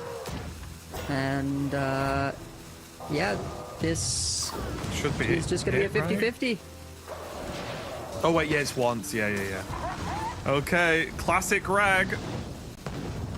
Oh, no! And it hits the 1-1, and that should just Yeah. be game the other way because Nkuro has 1 billion damage in hand. So that should be more than enough to clean this one up. What a close game, and almost felt like I was 10 years younger for a second, judging rag shots to decide games. Good job there, I think, from Kwanwu. Kwanwu gave himself as good a chance as I think he could. It's always difficult to follow mage outs because they can just generate so many additional cards. However, I think he did a good job, give himself a sort of good spot there where he could have won. But of course, Nkuro was right there, ready and waiting in case that did miss. Did have more than enough damage to lock that one up. So very, very close at game 1 here of this series. Yeah, absolutely. I mean, down to the wire in every sense.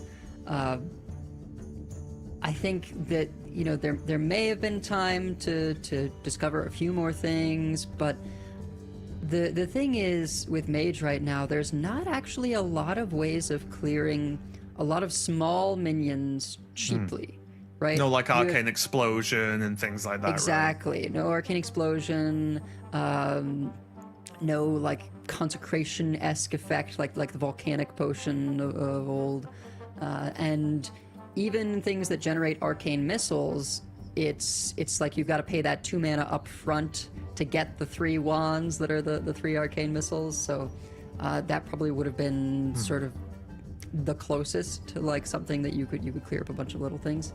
And I think there's just too many things to search for to hit in terms of mage spells that you can't, you know, even expect to hit any one thing.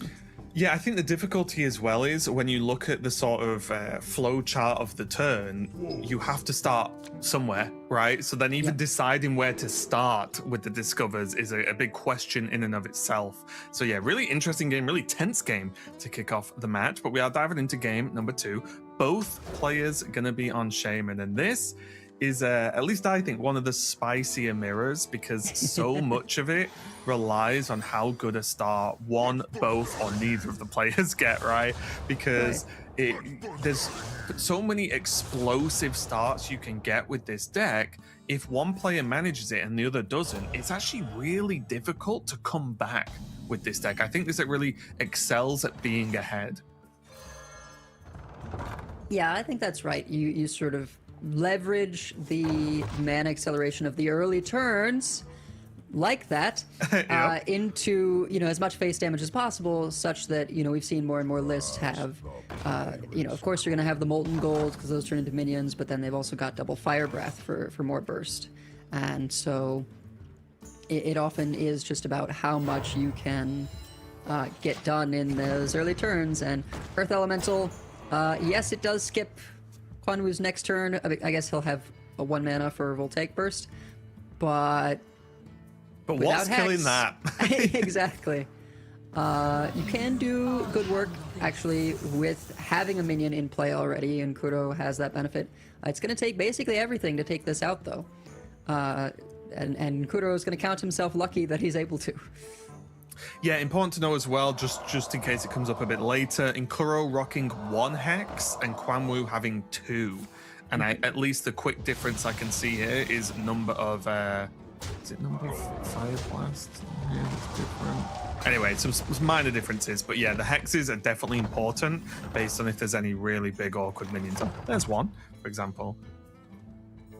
Yeah, it is number of Fire Breaths, so Yeah. Kwanwu has 1 Fire Breath, 2 hexes, and Nkuro has the reverse. Mm-hmm. And that might be the only difference. Yeah, it's all I could see at a quick glance. But yeah, definitely important. Maybe, again, quite important in the early game here. Less so later on, I think, because normally one player's snowballed enough that it probably doesn't make a huge difference. This is interesting, though. Does Kwanwu want to commit Voltaic here? Because that is going to just lower the options for next turn anyway. However, the Hex Marshal is locked regardless, so something that is going to have to be done at some point. Yeah, if you play the Voltaic Burst, you get to unlock the Hex Marshal, but if you play the Voltaic Burst, you're overloaded. So Yeah. I expect you would just want to play it. I think we're nearing ability to play the Molten Gold as a minion. But maybe not. Maybe it's 2 away. The sands speak. I don't think it unlocks naturally when you start your next turn. It is just when you play another card. Yeah, I believe so. Yeah, unless I'm definitely confusing myself if not. But yeah, good follow up here though from Inkuro, getting the 4/4 with the card draw and equipping Tiny Pal. Being able to bring out that taunt. The sort of generic first pick when you're not really overly pressured on board is, well, yeah, swing the weapon, make a thing. It seems pretty good to me. The second pick always does get a bit interesting because it's like, well, what's going to benefit you the most if you're already ahead? Yeah, there can be very, high highs and low lows if you go for the give me a battle cry. Yes. Definitely seen some massive swings with that, but it's far more consistent to just say, well, give me a 3-drop in play so we can snowball this board. There is that Tiny Pal picked up for Quanwu as well. Could equip and make a 3-drop himself and then maybe follow up with the deal 1 damage and then have options with Voltaic plus the 4-drop next turn. That's something that's doable here and as a potential setup, or could try and go for a little bit more of a removal heavy with Voltaic. Yeah, there you go, with Voltaic and Fire Breath, which definitely lines up a little bit better, a little bit more defensive, and also, as we can see in the flurry of elemental evolutions, unlock all of those into minions themselves. So really good setup, choosing to forgo the weapon for now and have a much bigger sort of near future impact. And I think that was the whole reason that Kwanu held on to the Voltaic Burst in the previous turn, was just to be able to play those 2 cards together. Remember, he only has the 1 Fire Breath and the 1 Voltaic Burst. So if he's going to do them together, he has to hold off. Love this one. In this case, the discount is from the hero power static, not on the minions. So this is just a Yeti. It's not going to reset any costs.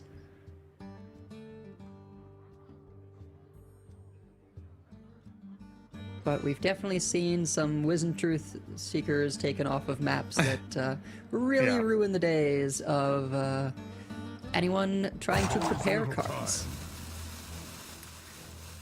And Kuro trying to prepare for the next turn as well here, because he'll be aware that these elementals are going to start to potentially cause havoc, right? And they're basically like all playable, at least to an extent. It's going to have to work out what's going to be the best against the response here from Quanwu. Did choose to just put down the Yeti, as well as get a little bit of a Herald in as well. There is a full clear with Thunderquake and Molten Gold, plus the static shock that you get off the Quake. It's really tricky, isn't it? Because I'm actually was initially just looking at the freeze and draw, not because it's not very smooth, right? It doesn't really fit with anything else in the turn. However, it's more card draw. You can use the location and play from there, but also it's just a 5/5 on the board, which can potentially help out. But it does look like it's going to be the clear here from Quanwu. Yeah, just nice and clean. It feels often like these are just games of attrition. Unless one player can get an explosive ascendance board that the other then just can't clear. There is just sort of this back and forth of, well, I play my minions that kill minions, you play your minions that kill minions until someone can't remove something, and then now you're getting hit with a 7/7 or a 5/5. Yeah, very just old zoo mirror style, right? Of like, yeah, we're both running very minion focused things, even though the deck's full of spells, but you know what I mean. But very like minion combat heavy, and whoever gets that one turn ahead generally starts to snowball very, very hard, which is why what like against other matchups you might feel is quite an aggressive deck ends up actually having these sort of more drawn out mirror matches because they're both fighting so hard for that board control. Yeah, and actually, Nkuro takes off the Sands of Time a wave tide shaping. I forget. To discover a card from his deck, and the other ones go to the bottom. I would have expected the low security wing because of that attrition back and forth, but he does end up going for his one copy of Hex instead. Perhaps because it is just one copy, so he has that emergency escape button available. Yeah, also knowing that the Storm Fury could easily come down as well. One of the good Hex targets, right? You don't want them to have such a bulky minion just on board and potentially able to clear it up. But did also got really nice summon from the weapon swing as well. Really nice whelp there. It's going to be a real pain for Kwanwu to deal with. Yeah. And the Getaway Hog Rider is not going to have charge, but it does at least represent drawing 2 cards. So it's sort of an arcane intellect that comes with a 5/2 once you factor in the minion discount.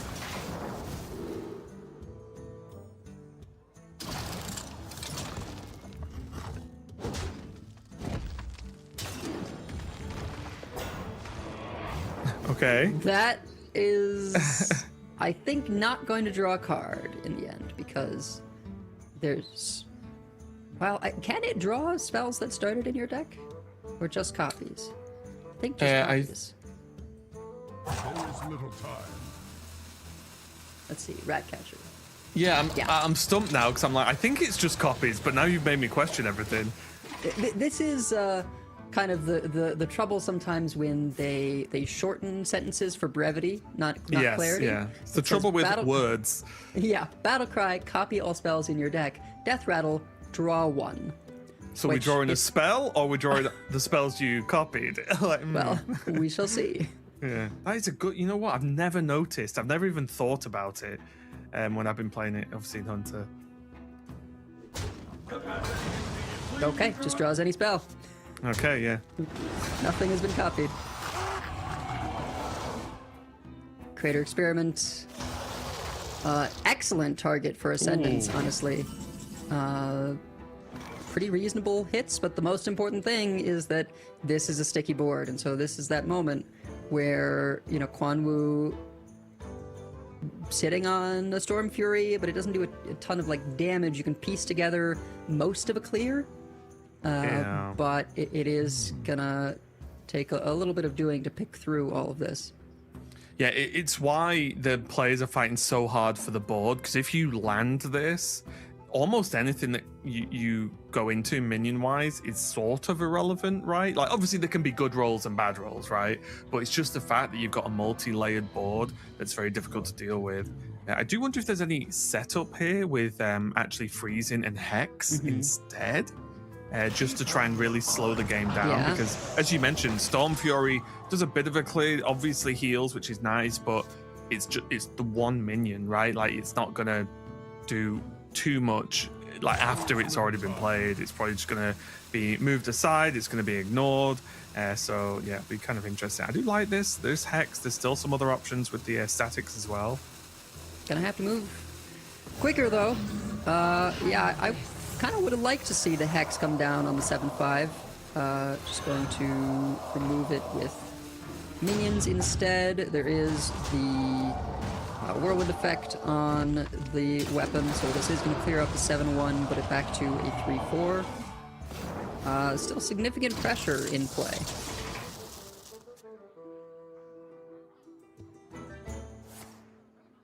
Yeah, good thing is though, even though there's a good amount of damage sticking out, as long as Kwanwu doesn't just actually die this turn, there's still the Storm Fury in hand, right? So Kwanwu's got that sort of bit of safety net of, yes, I can heal, and there is like there will be Storm Fury plus Hex available next turn, right? So maybe that's what it was being held on for. Sure. Or just in general, this sets up nicely, right? If the 3/2 Death Rattle is preserved, and obviously there's the one frozen. You know, you've got a couple of things that you can clear with your lifesteal. Static Shock also lets you know, pretty smoothly set up for that, and I think you can, you know, follow it up with a Molten Gold if you need to.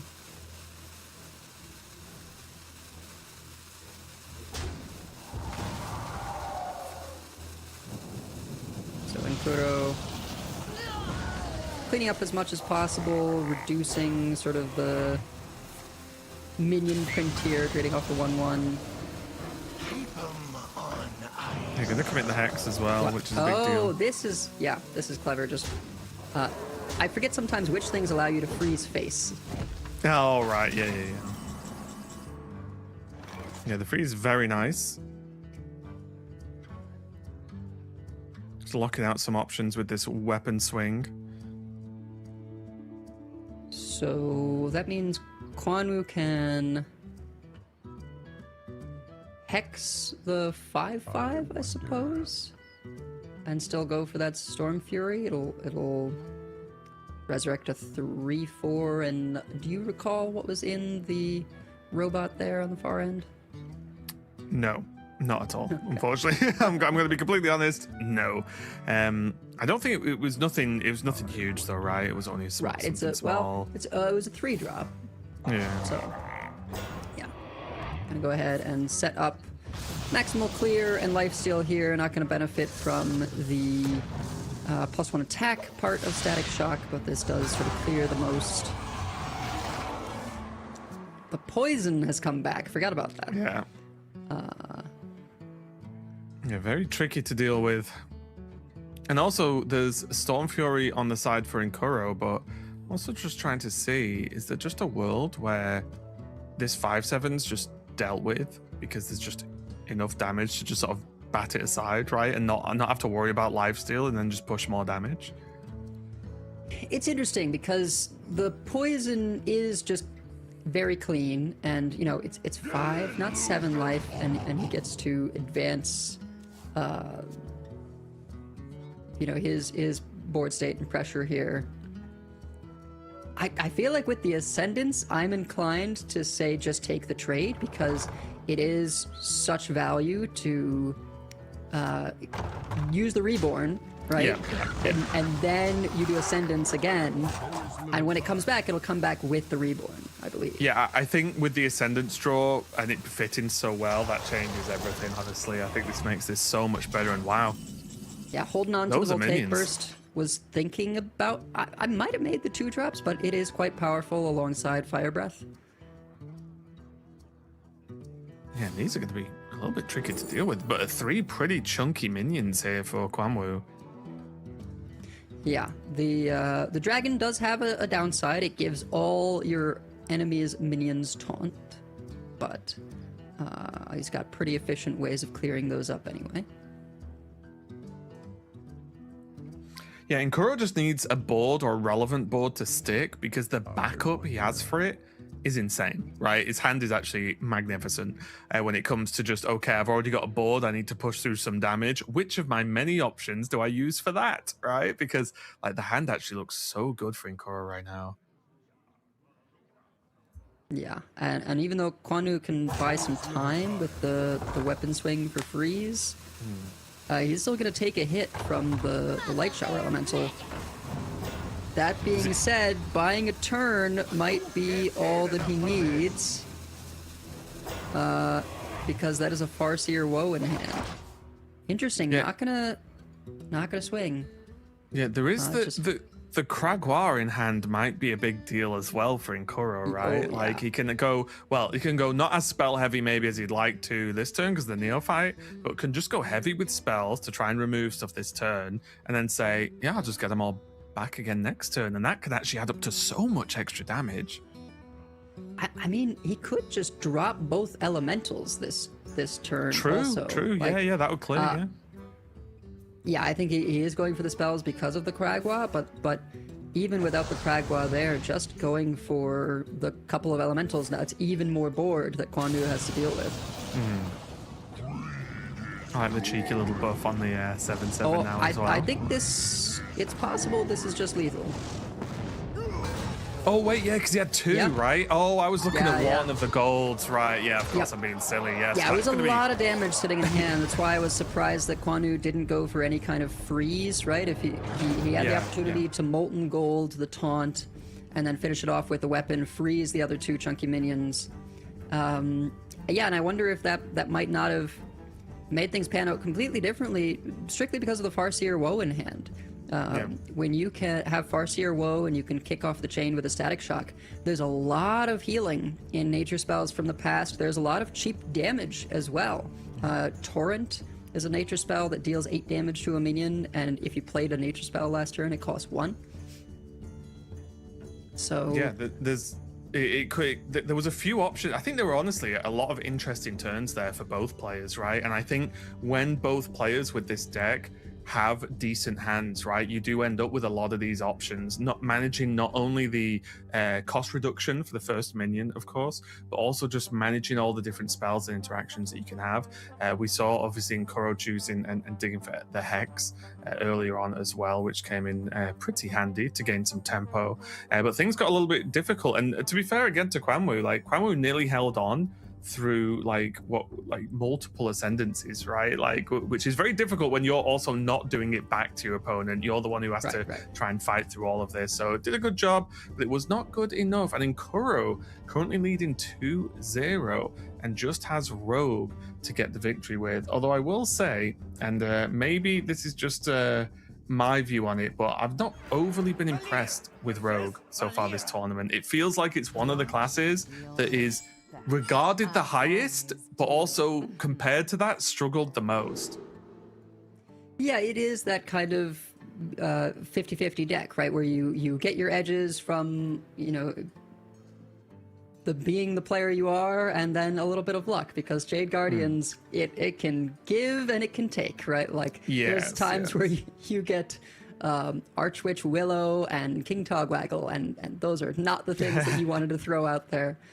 I think looking at this, I'm not sure if this is 100% up to date as of this minute, but I think Rogue's win rate is 40% so far this tournament, which is obviously not fantastic. So yeah, a little bit rough there for Rogue, but both players are going to be on it. So guess what? We're going to get a Rogue win here, but also a Rogue loss.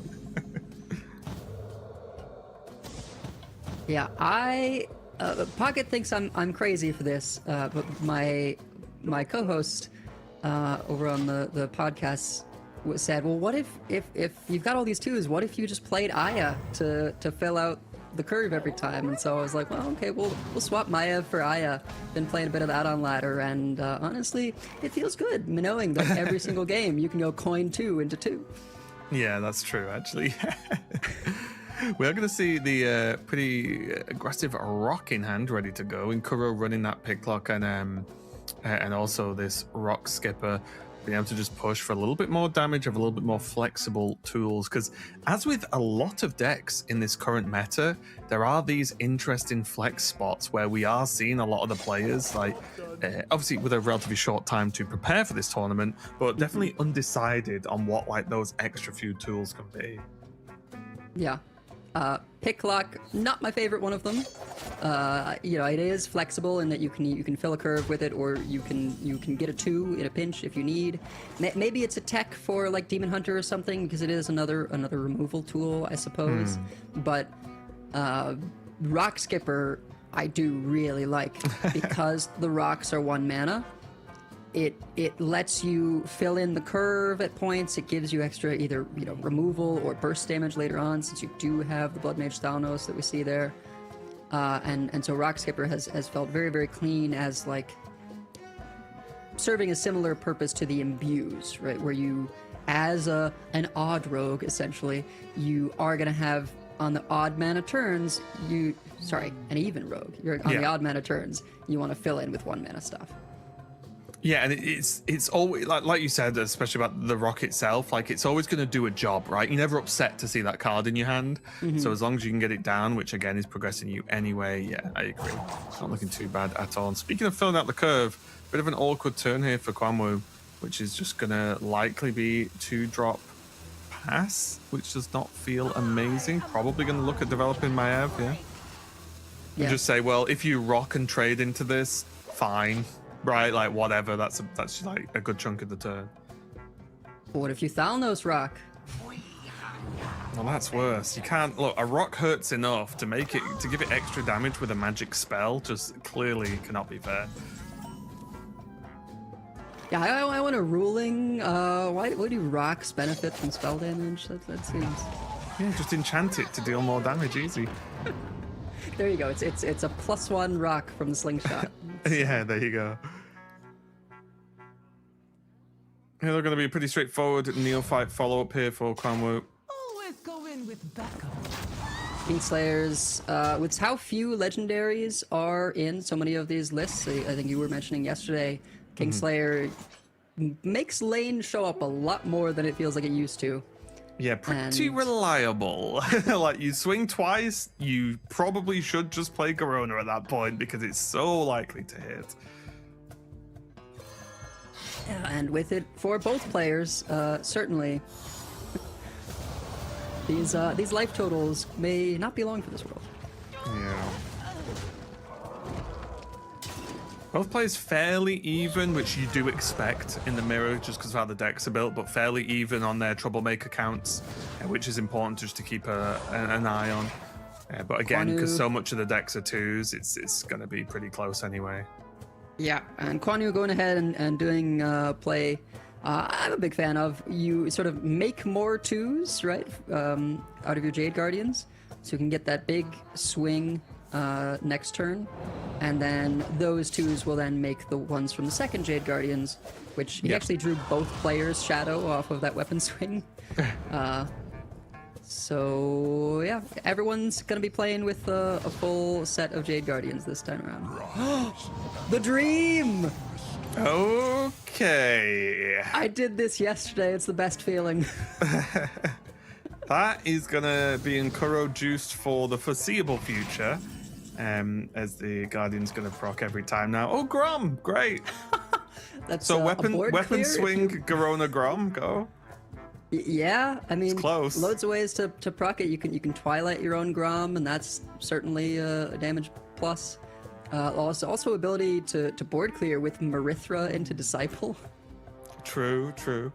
Maybe you can ask the Troublemaker really nice to just throw one of them at Grom when it's down, right? Just be like, hey, do you want to just proc this for me, maybe?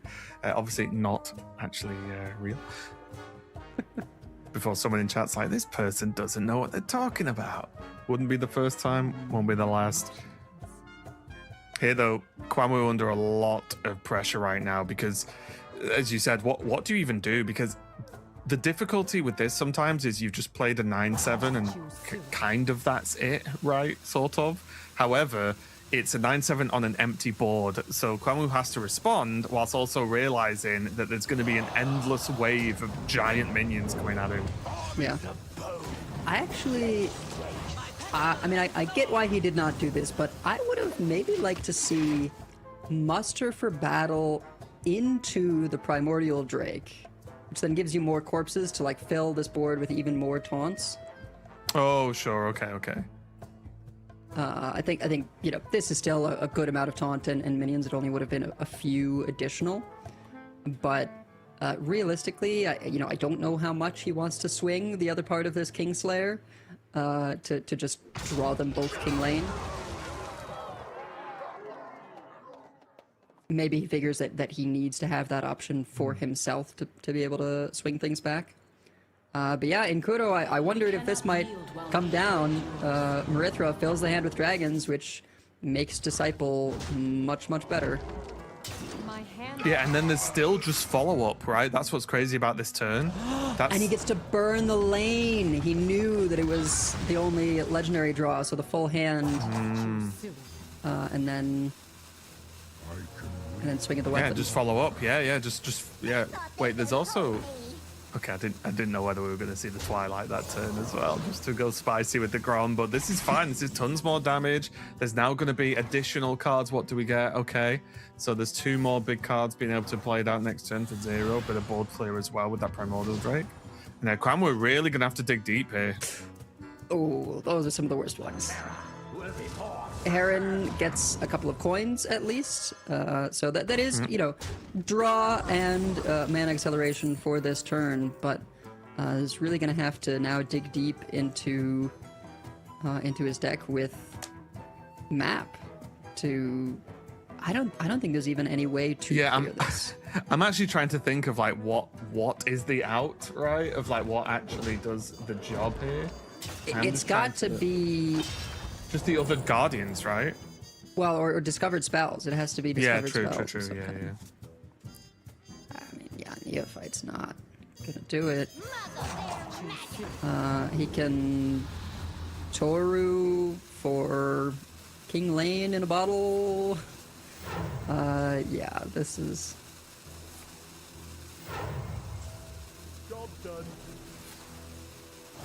Okay, things have happened. I think that's the. Oh, 4-3 to trade. Okay, not the worst with the fish. Yeah, but I mean that is gonna be 3-0 to Inkuro, looking continuously very, very clean. Yeah.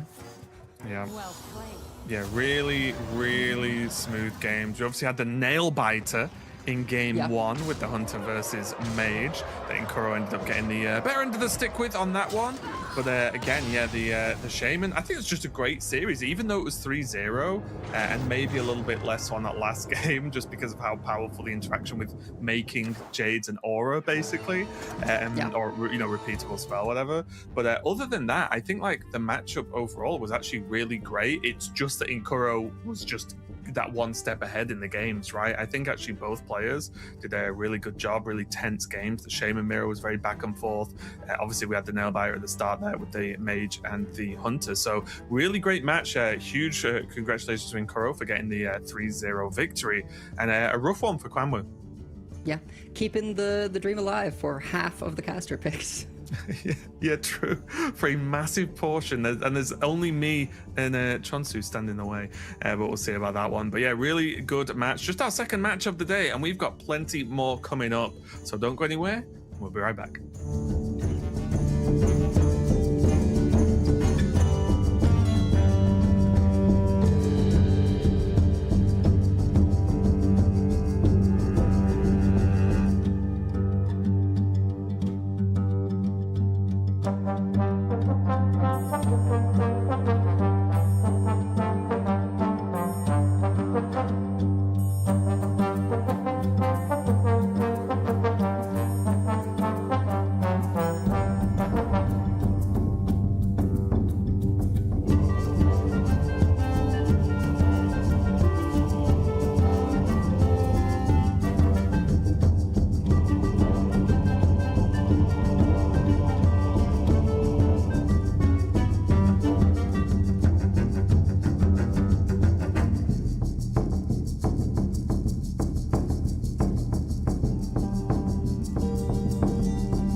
back once again to the Hearthstone Masters Tour Summer Championship. We're at the nitty-gritty. We're going to have Skill Drain versus Demo Shadow and find our third semi-finalist. Demo Shadow, I believe, has the exact same lineup as in Kuro. I could be wrong. I haven't checked exactly. I think it's borderline card for card. And Skill Drain has the Mage. I think the Demo Shadow lineup is becoming the lineup with the 4 best win rate decks, but obviously there's not much to choose in these 4th decks: Shamans, Mages, Priests, etc. Yeah, I think, largely predicted going in, this would be what we refer to as the good decks lineup, the first order strategy, whatever you want to talk about. Some variation of Hunter, obviously some debate to be had between the Face Hunter and the Contraband Hunter. Void DH, 2-drop Rogue, and Monk Shaman, I think, would have been largely predicted as the most common decks, and are the most common decks, so therefore, having all 4 of them in your lineup is the generic Route 1 strategy, and that has proven to be successful. And I've been really interested, I think, listening to particularly Pocket. I think a lot of us have said it, but, Pocket having the most recent competitive background in actually doing it is sometimes you do just have to not outthink yourself and just say, okay, this is a good decks meta. There are 4 decks here. I think I'm the best player in this tournament. So if I just build the best lists of the good decks and I have to play mirrors, I'm favored. And I don't think I'm getting more of an edge by bringing bad decks with counter matchups rather than just bringing the good decks and playing them better, right? And I think that is largely where we've ended up in this tournament. We've had our fun with Priest, and Gabby can say whatever he wants about Priest. Honestly, it has been tragically bad in this tournament. I will fight that battle till the death of me. And that's not the stats, right? That's just how it looks and feels, as well as the losing. Like, sometimes you say, well, it's got bad stats, but they've been unlucky. It's just not looked like a good deck. Yeah, but I do think sometimes just looking at the stats is important, because if you go by feel, you're like, oh, okay, he just got bodied that game. But sometimes that is because the player just didn't make the right decision, right? Especially with that deck, like the difference between, maybe skipping an entire 6-mana turn to prepare your Soothsayer or something, right? Like that can be the difference between losing the game immediately and winning the game by miles. And it's such a fine margin, and Hearthstone can be like that, where it like switches on individual decisions. So if Gabby wants to say that all of the 75% of people that have lost games with Priest has made one of those catastrophic mistakes, then sure, he's a better player than I am. Maybe he knows. He's certainly played more Priest than I have. But I do think, in general, the more wild swings in terms of Priest, Dragon Warrior, Z Shaman, not necessarily worked out. Priest because it's just a bad deck with a low win rate on its own, and the other two just because of the general lineup strategy and ban strategy that they lead you into by bringing them. But yeah, we're seeing a much more straight ahead here with, I think, probably the most justifiable of the 4th decks, which is the Quest Mage that we find in this series. Yeah, I think if you're it's one of those decks that you can play so many times, get so many different feeling outcomes when you're actually play testing for the tournament. The Mage is the one that I think is definitely a clear 5th deck if you like the style, if the other decks don't suit you, if you think there might be a reason to play it. But one of the reasons you don't want to play is you leave up this Demon Hunter versus Rogue matchup. I've been saying all weekend I think it's slightly Demon Hunter favoured, but not much. I want to change that. I think it's very Demon Hunter favoured the more I watch it and the more I play it. Yeah, I mean, I think Demon Hunter is pretty favoured against most things. That has been borne out in this tournament. It was left up. Essentially everyone on day 1 in Group A and B came in with some kind of leave Demon Hunter and tech against it strategy, and it just did not really work out for anybody in that instance. Day 2 we saw a few more bans, but overall Demon Hunter has a 65% win rate in the tournament, which is absurd. Like, that's an incredible win rate that you would take for every deck. Contextually, that win rate for the deck that everyone knows everyone is bringing and trying to build against is you've chosen to leave it up at that point. You've chosen to leave it up. It's what all your tech cards are engineered against. It's what all your lineup building has been about, and it's still pulling down 65. Like, that's an absurdly powerful deck. We did see in the early turns, just as we were talking macro stuff, Demo Shadow took a hero power into the Escape Artist, leaving it at 3, because of course it does have to survive the attack in order to draw the card. So with the 3/3 taunt appearing, sacrificed 4 of his own health just to deny the card draw for the Rogue, which is absolutely worth it, because Rogue does not... It's a full turn sometimes, right? It's a full turn, and Rogue does not chip you down incrementally with tempo. They explode, right? They have explosion turns, and those explosion turns come from getting critical mass of the resources that they need from their deck, which is why they're playing what is kind of a janky card in the 4/4 in the first place, to be able to get maximum card draw. Yeah, it's something about this matchup. Like, you expect the Rogue to do its thing on turn 5 or 6. Obviously, if you can make that a 7 or something, that helps a lot. But something to bear in mind with this matchup is the turn that Rogue does its explosive stuff, it very rarely actually does much damage. There's ways it can do damage, of course there are, like there's Grom, etc. But a lot of the time, if you can get enough damage done to them and get an extra turn to do that is huge. The turn where they play everything down, well, you might have a Cane in your hand and just kill them and that sort of thing. There's not that many rush options, there's not that many healing options. There's a lot of taunt, but again, Cane exists. So an extra turn of taking 9 or something from these big boards that the Demon Hunter puts down is just so much. Yeah, Cane is a massive card in this matchup in particular, and I think is possibly a big influence on how much of an edge the Demon Hunter has. It's one of the big reasons why I started off on a no Xavius list and then very quickly pivoted to having Xavius in there, because early on, Vicious, you're just thinking, oh, I just use that to find like Vicious Void Scale if I haven't found it. I've never been a fan really of Trastaff in the deck, so I was never using its Xavius to like pick up a Trastaff and then prepare it and then have the big turn. That all just always felt too slow to me. But then suddenly playing more and more of this matchup, I'd be like, okay, I do think I win this matchup, but sometimes they just play Jade Guardians and I lose, right? So you do need to have access to that Cane very consistently, and I think having the minion tutor effect is a great way to go about doing that. I haven't seen much of the Xavius build. I've seen some Royal Librarian, which I think what you've just said, I'd rather have the Xavius. Like, Royal Librarian kind of does the same thing, but sometimes they play 2 big taunts, and and also it's 4 mana and not very good in very many other situations at all. Yeah. So yeah, just go find your thing. And then Xavius does have the other upside of sometimes Dark Gifts just win the game because they're incredibly powerful. Sometimes you just get to hit, and that's great. Sometimes you get double Battle Cry on the Vicious Void Scale. Sometimes you get Reborn with enchantments on the Vicious Void Scale. These are all things that kind of win the game immediately when they happen. So. This is exactly how you want to build your boards against Rogue, by the way. Sort of wide with some health, so you're protected against Troublemakers, you're protected against Fan of Knives. A lot of their removal is only going to kill one of these minions, leaving up a lot of your attacks still on the board. So if you're playing this matchup and tearing your hair out, just do what Demo Shadow is doing. I mean, you say that about any matchup ever, just do what Demo Shadow is doing, formerly known as Santa Max, and you will be doing very well. But yeah, this is the ideal board state. That said, he has no cards in hand at the moment that really do anything. He's going to have to kill some of his own stuff off, potentially, to draw next turn. I don't think Demo Shadow has spent too much time in any situation tearing his hair out, from what I can see. Firstly, look like it, that's fair. Yeah, too young, living a stress-free young person's existence. But secondly, a luscious head of hair. Absolutely.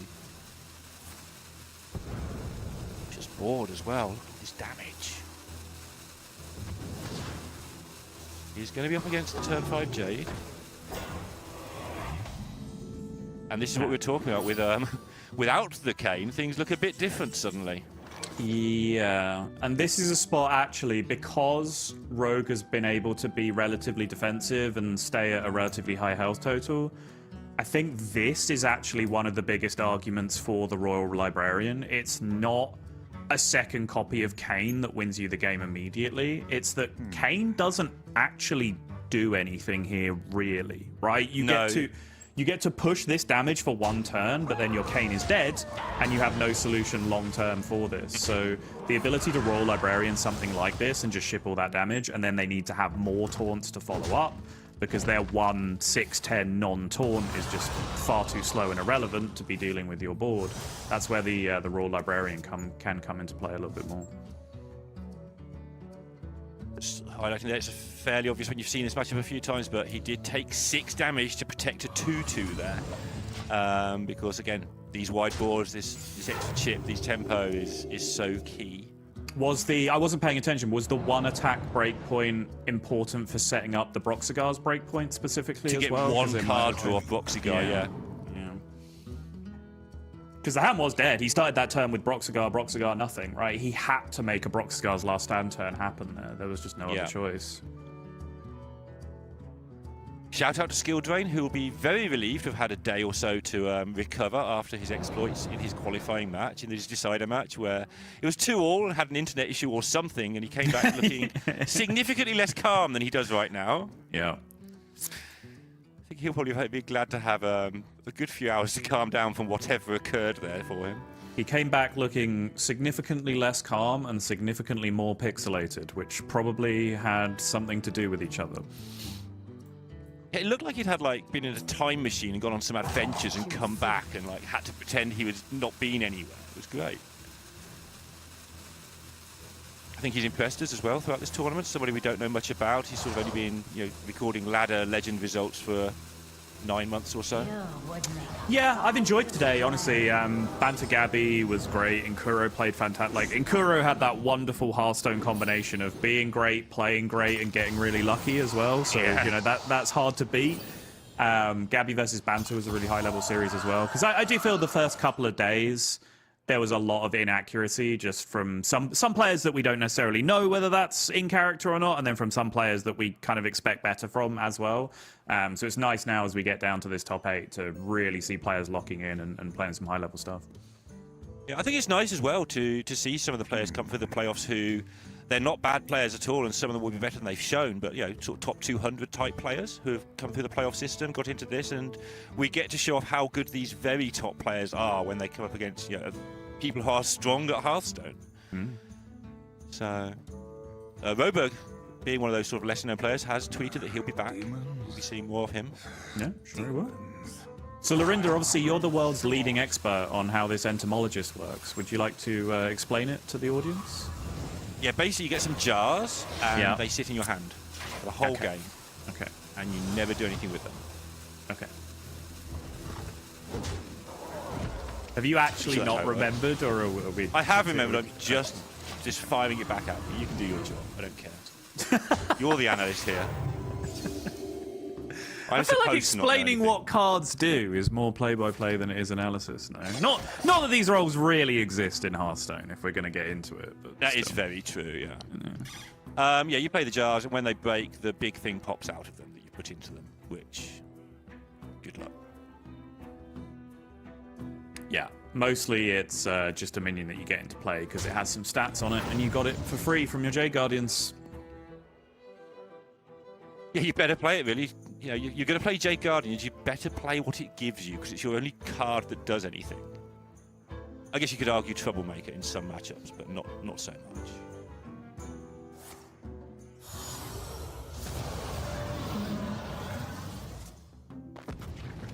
Chipping away at this board the best you can.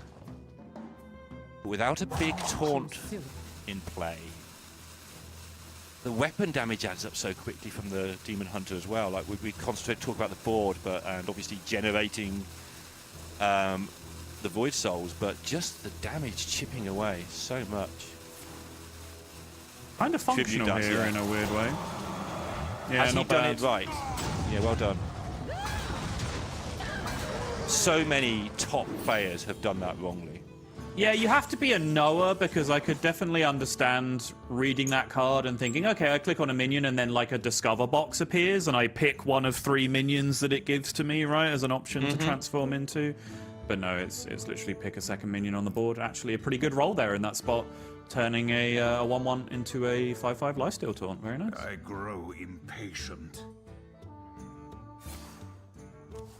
Yeah, still Demo Shadow fighting to get more cards.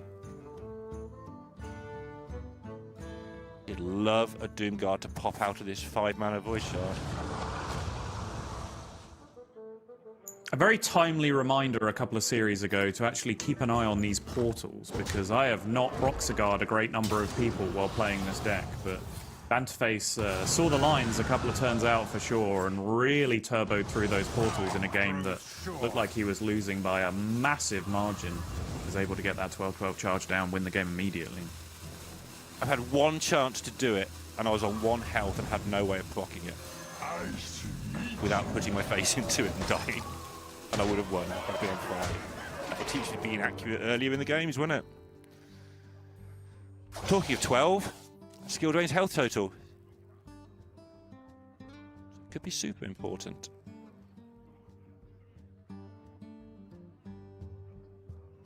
Yeah, the jars. You just read them for hope that they've changed the rules on the jars between when we talked about them and now. Yeah, so I remember there is a Garona and a pick lock in there. I can't remember what the third one was precisely, but honestly, it does not matter because, yeah, you have to play the jar as a minion, then have the minion die, then have the death rattle go off. Like, it's just not... It's not something that you have to do. It is really, unless you have a specific deck designed around it, it is a colossal downside, the battle cry on that card, that you are paying just to have your 0 mana 7/7 or whatever it ends up costing to get it into play. And even really, if you're having a deck designed around it, I don't think there's been anyone that's really had any success trying to make that card work. It's in a weird space in the game right now where it's just one of those randomly generated cards that you see sometimes and you go, oh, okay, I wish it wasn't that one, but we'll jam it out there and see what happens. There is a world where you play a load of jars, find some super AoE that clears everyone's board, and then you've got a load of stuff from jars living and the board's clear, but I don't know what that world is. Yeah, and Go build it, chat. And Let us know. Yeah, it hasn't worked up until this point, right? It's not a new card. It's been hanging around for quite some time. Yeah, I realise. Yeah. No one's ever been able to make that kind of strategy work. But you saw there the power of Demon Hunter in the matchup. This speaks to what you were talking about earlier on, where that wasn't really an explosive game from the Demon Hunter, right? Like, it was a slow start, Rogue stabilized on 25 HP, something like that. Hit the Jade Guardian. Yeah, turn 5, played a 1 mana Jade. Yeah. Hit the Jade Guardians, hit a taunt, and there was no answer to the taunt. They just had to bust through the taunt the hard way and then reload a board afterwards. But because Rogue didn't hit another powerful follow-up after that, didn't have a shadowed Jade Guardians, or didn't draw the second Jade Guardians, wasn't able to clear with Troublemaker or anything like that. You do just seem to have to hit like a disproportionate amount of your good stuff as Rogue to be able to compete in that matchup, and Demo Shadow able to take his customary free win with the Demon Hunter against players who are leaving that Demon Hunter up. Which, by the way, just in case this needs saying, right? If you're coming into this tournament with a plan of leave up Demon Hunter and you get to day 3 and it's not been working and Demon Hunter is 65% win rate, don't change your ban strategy, because that's not what your lineup does, right? Your lineup isn't built to do something else. This is what you've come in with. Like, chasing the win around like that is only going to blow up your strategy even further. So absolutely, you should keep doing what you're doing, but you probably have made an error at the lineup building stage. Yeah, Pocket was talking off stream earlier, and I'm going to grass him up. Basically, you defend your lineup in your mind to the death, because that's the lineup you've got to play. Yeah. Then when it's over, you might then say, that wasn't so good after all, honestly. Yeah, but you can't change it, so yeah, deal with it.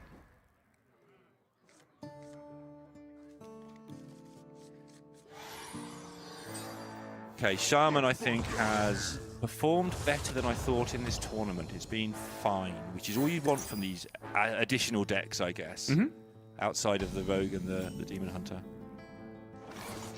This looks fine. I like this hand. Yeah, take the Mermaid, get another card.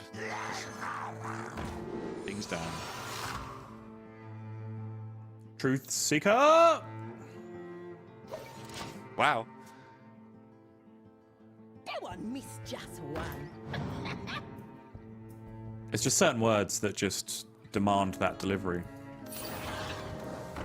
Well, I don't think I could give that delivery if I had to. It just all comes from Back Scratcher! Back Scratcher!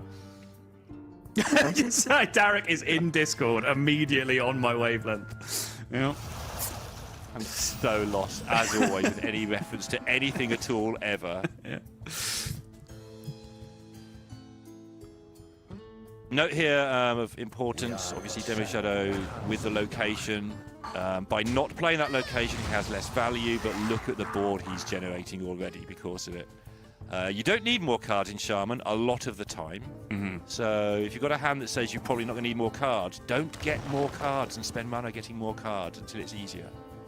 Just keep playing your stuff.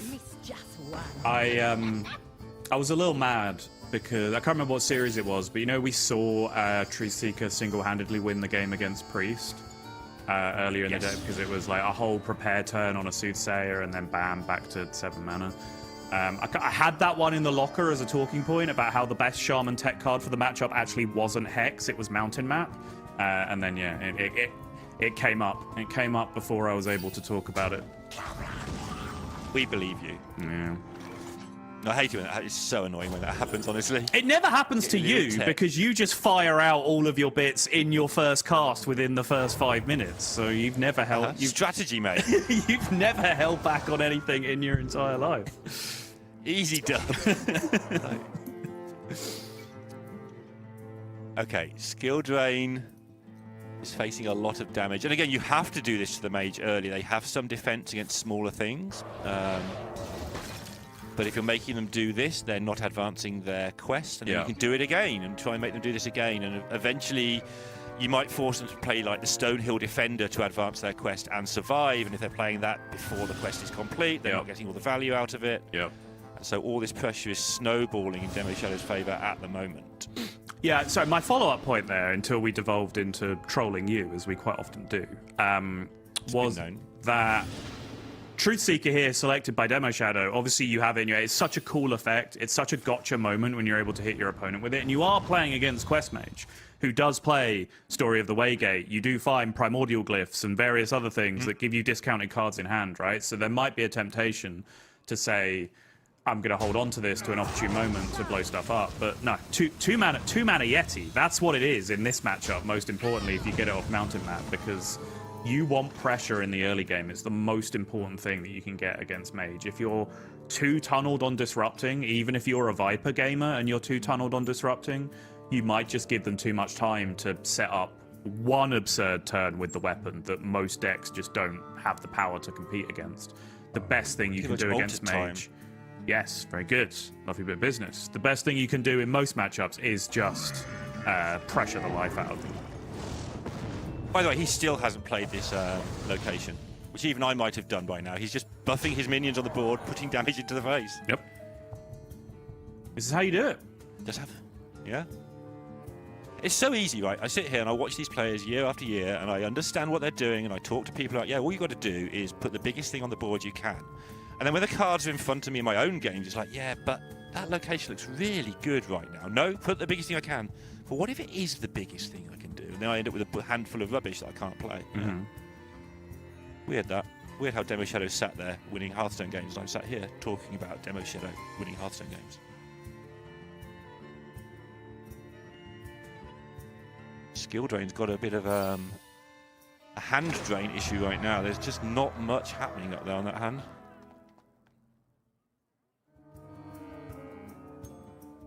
Will change if there is another turn. Indeed. Which there should be. Because all of these removal spells go to 0 this turn, yeah. So this board is going bye-bye. Oh, hang on. I need to start hitting some minions with some of those, please. Yeah, that was poor. That's better. There you go. Yeah. First one was free. I think honestly part of this just became a rope and then just made sure that the second flames got cast. Okay, did end up with full okay. And he's on 14, which suddenly looks a lot more safe. Yeah. Yeah, great usage. Now we go digging for stuff. Great usage of Story of the Waygate. He just double-checked and triple-checked how the mana worked out if he busted open the arcane missiles first. He did have the other option, I think, of getting the weapon down, allocating 2 mana for weapon, and then just using the 2 second flames to kill the 4/4 and leaving the 4/5 up. That was the other way of going about it. Chose to take the risk for the full clear instead, and it worked out. Did you catch that Forefather pick, by the way? What was it? No, I didn't. It was the quest reward. Which of these cards do you think is in your opponent's hand? Okay. The one you've just seen go to your opponent's hand, or something else? Yeah, okay. That was the easiest +4 health of his life.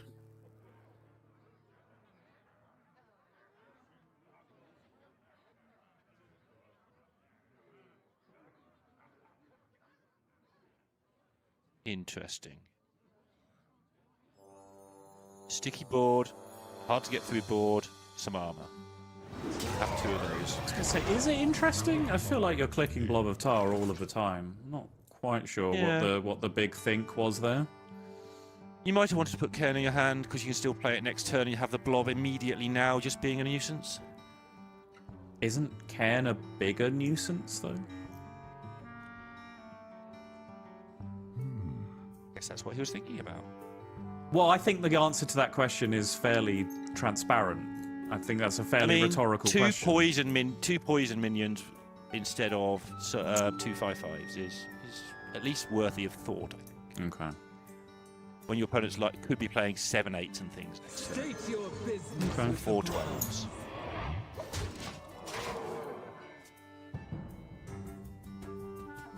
Nightmares are never forgotten.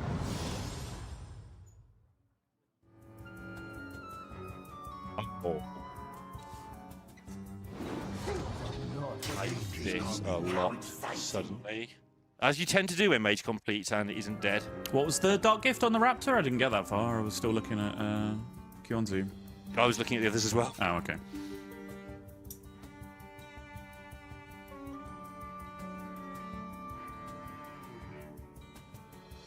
Okay. Life steal, apparently? Okay.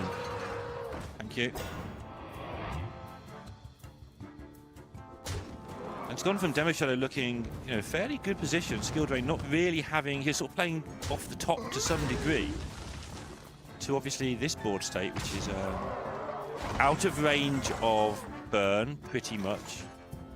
Shaman can always find a bit more burn from somewhere, but largely out of burn. And that's the difference of the decision that Skill Drain made on the completion turn, right? Because as I was talking about, he could have spent 2 mana on weapon and just played second flame on a 4/4. He opens himself up to a guaranteed hit from a 4/5 that way, so he'd be at 10 instead of 14.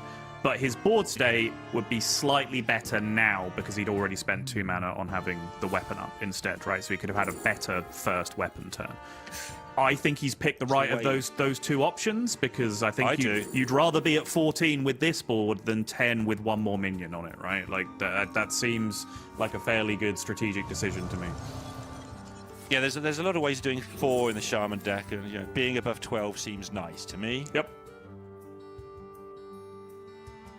Not a hard break point, but it's important. So all we need to do is Sizzling Swarm, then play the Fog next turn and get it back, and not die to this 800 attack on the other side. That's right.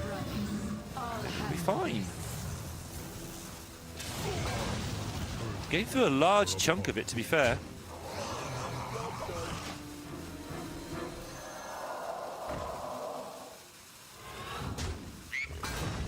Yeah, it's a good turn, and it's a very spell-heavy turn, of course, with the Kragwa in hand. Of course, using the Hex as well, which is going to be very valuable to him long-term. Still really good discovers on the other side. Still 6 charges on the weapon, though.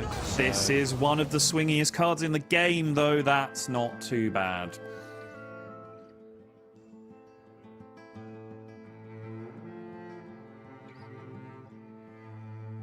The suspense. There we go.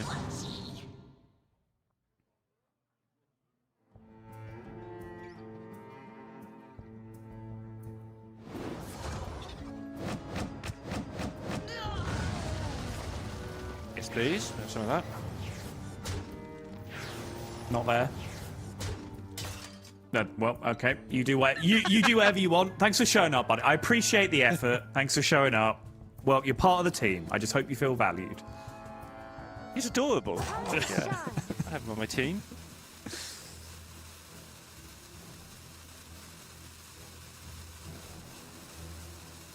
And the Raptor kind of not going to do a lot because there's no board space.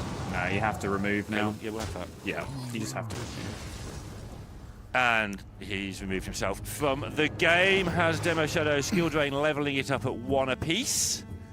And the Mage, importantly, getting out of there. It's not quite like some matchups where it's like, oh no, it just can't possibly win. Like it's just slightly weaker, in my opinion. But it's gone, it's done. And we're down to the more common decks now for the rest of this match.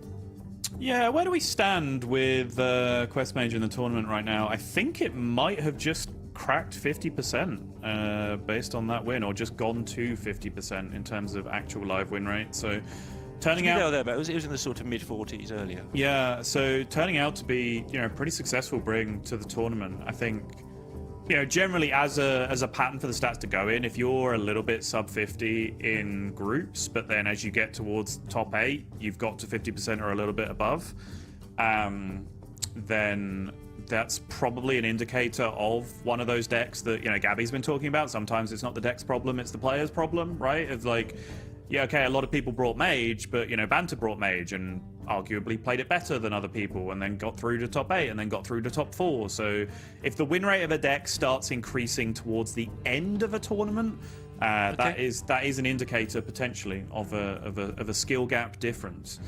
But we shall see. That Mage deck does have an immensely high skill ceiling, by the way. Like, the really good players of that deck know their pools really, really well. It's not just a trivial, oh, you learn there's 7 of this and 9 of that and 12. Like, there's infinite discover pools that you need to know to play that deck optimally. Because you don't need to just know your discover pools, you need to know the discover pools of the things you're discovering as well, which is kind of every card in Hearthstone. And also, I don't think people give enough credit to, right, like, knowing those things is kind of easy, right? It's a few hours of research, you can make some notes, you learn it over time. Some players just do it through experience of playing a bunch of games, right? It's a thing that you have to put some effort into doing, not massively skill testing when you get to like this higher level, in my opinion. What really makes it difficult is just the mental stack that applies to playing a game of Hearthstone, right? Because it's one thing with most decks where you're like, okay, well, this play might be a little bit higher tempo, or this play's a bit more defensive. Maybe if I do this, I've got a 2-turn lethal set up, but I give up defensive options, and maybe my opponent's too aggressive and they kill me in those 2 turns while I'm trying to race. All of those things are the things that you want to be thinking about in a game of Hearthstone, not, hang on, was it 12% to hit damage off this or 14% to hit damage? I can't remember, you know? That's just taking up mental processing power that pulls you away, both literally just in terms of confusing yourself and getting dizzy and doing the wrong thing, but also that's a thing that takes time out of your 75 seconds that you have to play a Hearthstone turn, when suddenly a rope's burning and you're playing Quest Mage, which still has to do like 13 actions before the end of the turn. Yeah. So it does all get there's a second very iteration overwhelming as well. Go on. There are some cards that are second iteration, so you need to get to cards that you can't immediately discover, but there's 2 ways of discovering a card that can discover the card you need. Yeah. And you've got to make the tree in your head of which is the quickest route to that card sometimes. Only small, but people do talk about, oh, I need this now, how do I get it? Like Sands of Time, massive pool, but you've got to rewind, you've got redraws. It's very, very hard to play optimally. It's hard to play even vaguely well, to be honest, but yeah.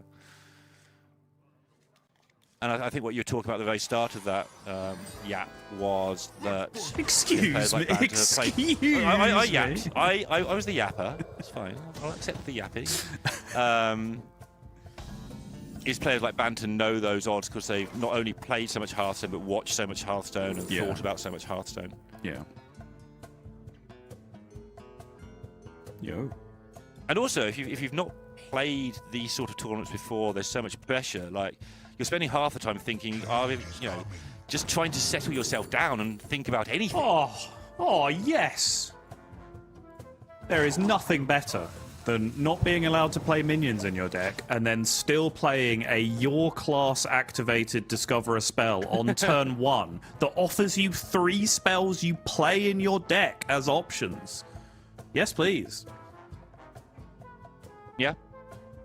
Yeah, this hand, the Shaman deck's so weird because obviously it's built to create minions, but the number of times it ends up as just a handful of minions and you haven't got a spell to activate one of your things that needs a spell, like your Storm Fury, and you're like, how is this? Why is my hand full of minions that just generated from all over the place? But yes, actually getting a spell from this is superb. Not even just a spell from your class, a spell that's in your deck. Yeah. You could have shut your eye. You could plays every spell in Hearthstone. Yeah. You could have smashed your face on the mouse, and you would have ended up with a spell that was in your deck. That's how good the selection was. That's how I play all the time. Yeah. Okay.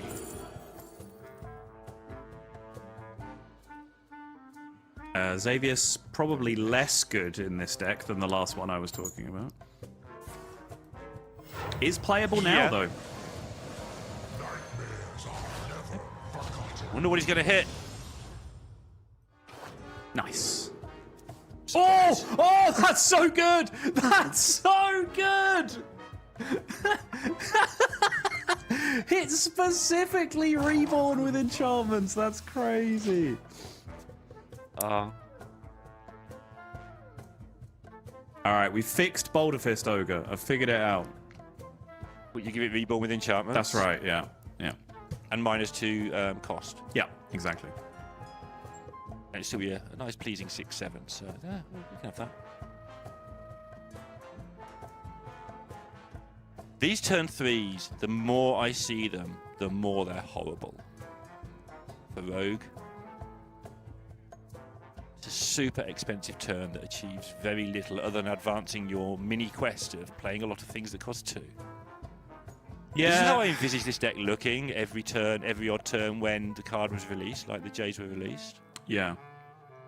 The big breakpoint obviously is Lotus Bookie. It's such a big difference in terms of what you're able to do with your mid-game turns, because having the extra coins from Lotus Bookies means that your turn 3 can be 2 coin 2, and then you're very happy with how things are going.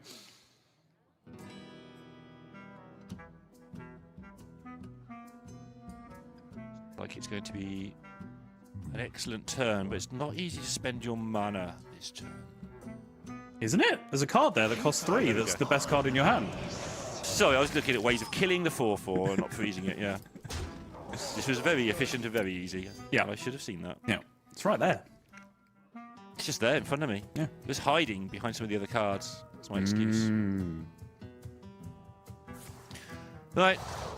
Skill Drain getting on with playing some 2s, making some board. Surprised he's held the Neophyte so long, given your opponent's deck starts off full of spells, but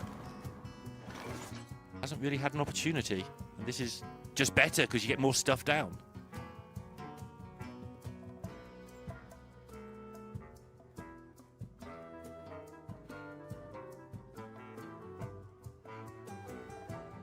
Ascendance for 1 minion. It's still a lot. I think Ascendance on 2 minions is actually fine, but 1's pushing your luck. Yeah, I mean, depending on the size of the minions. You don't want to be going like Voltaic Burst, Ascendance. That's not very good. But yeah, if you get 2 mid-range minions down, for sure, it's worthwhile. It's so many stats because it usually heals them as well. And but it's turn 4. We have 4 mana. There's a 4 mana 6/7 reborn with full health in our hand, so it does seem quite difficult to spend all of our mana this turn, as a wise person once said. So wise. This is getting super hard for skill drain.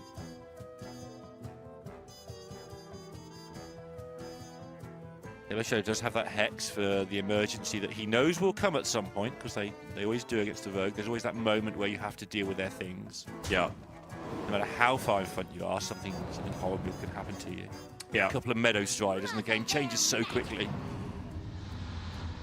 Yeah, the lack of Bookie has just been so painful here, because only 2 mana spent on turn 3. That means the Jades are only now at 6 going into turn 6. You really want to be ahead of your turn count with the discounts, ideally, is the way to feel like whether you're having a good game or not. Yeah, he's just been sort of wasting mana, not having a 2-drop. So there's a 5 mana 7/7 that casts a Consecration on turn 5 with 5 mana this turn. It seems quite difficult to spend our mana this turn, wouldn't you agree? Tricky. It's tricky. I'm not quite sure what you do. I'm actually just not a very nice person, am I? Sometimes you just have to realise this and be okay with it. I have done since 2014. Yeah. When I first encountered you, I thought, he's not a very nice person, but he's a person. That'll have to do for me. You're not very nice. Skill Drain's current situation, now he's missed the prep. Not very nice. As in, he's dead next turn. Yeah. So the prep there, everything's probably tenable. Too soon.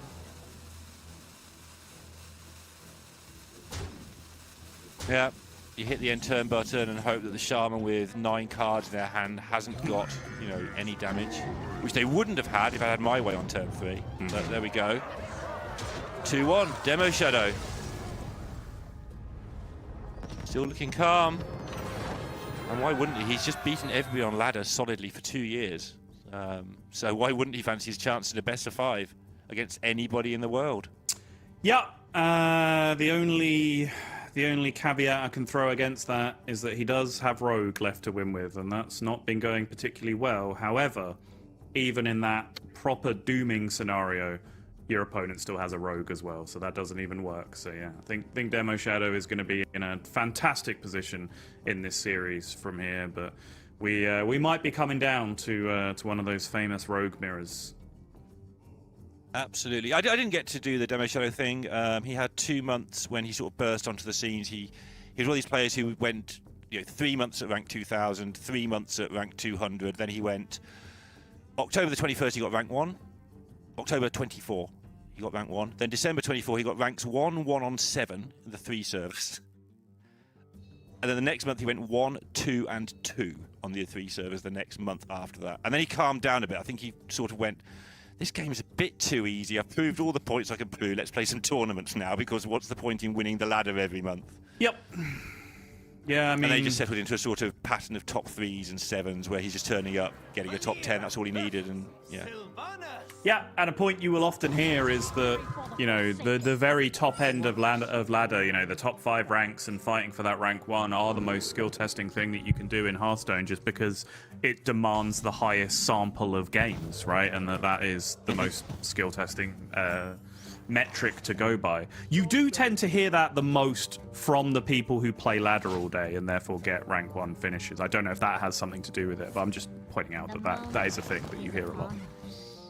Yeah, we talked about it from the days of Muzzy, though, back in the day. Like, the peers who get top 5, Frozen was another. Muzzy used to have the rank 3 meme, but so we knew he was good his first few tournaments. Famously, he didn't do particularly well, and by that I mean sort of getting some top 8s and not winning tournaments. Well, because famously he was famously he was a massive choke artist, of course. Yeah. Somebody said that about him once. Then he won the next tournament, or that tournament, in fact, wasn't it? So yeah. But luckily those days are forgotten. Don't know who said that. Actually, it wasn't me for once. But Frozen was another one, and even Pocket to a large degree, actually. First couple of tournaments, this guy's good on ladder, hasn't really got the hang of tournaments yet, and they always come through if they stick to it. Yep. It just takes a little while to learn to do lineups and play under the pressure and all that stuff. Yep. Gabby was the same. Blythe was the same. A lot of the lockdown era GM Zoomers were just converted ladder players in the end that then qualified through to GM and kind of learned the hard way by being thrown in with all the legacy sharks at the time. Players that were on their way out at that point, like Kalento and Tice, for example. Real passing of the torch moment. Was on his way. Did you say Tice was on his way out? Yeah. But it was from a competitive standpoint, there was a real changing of the guard moment during those lockdown GM seasons. I mean, Banter's only real tournament win to date is beating Muzzy in the final of that tournament, and that's Muzzy, right. That was the end for Muzzy. So that really was a proper changing of the guard moment. Yeah, that's right. Yeah. Another stellar moment from me, of course, very famously during an episode of Hot Takes, insisting that Banter wasn't top 10 in the US at that time. I think something along those lines. Yeah. That's right. Yeah. Here he is. Not so much this year, but sort of the last couple of years, is the only player in the US who people are giving much chance to for various reasons. Yeah. Has got quite a bit more competition now.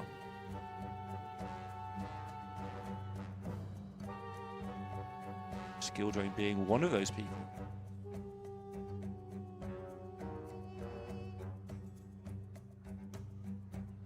How can he sort this hand out?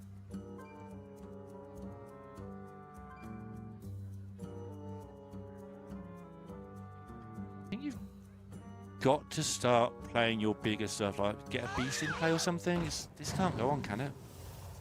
Guess the other option is, yeah, look for something else, but... It can. Sorry, I don't know if you're aware of that meme either. I might have lost you No, I'm again. not aware of any memes. Okay. That's fine. I only know 6 or 7 memes in the entirety of anything.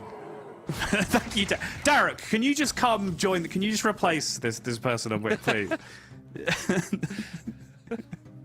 Derek knows all the memes, obviously, that have ever existed in the history of existing memes. Yeah. He did become have- employed as a professional memer. It happened.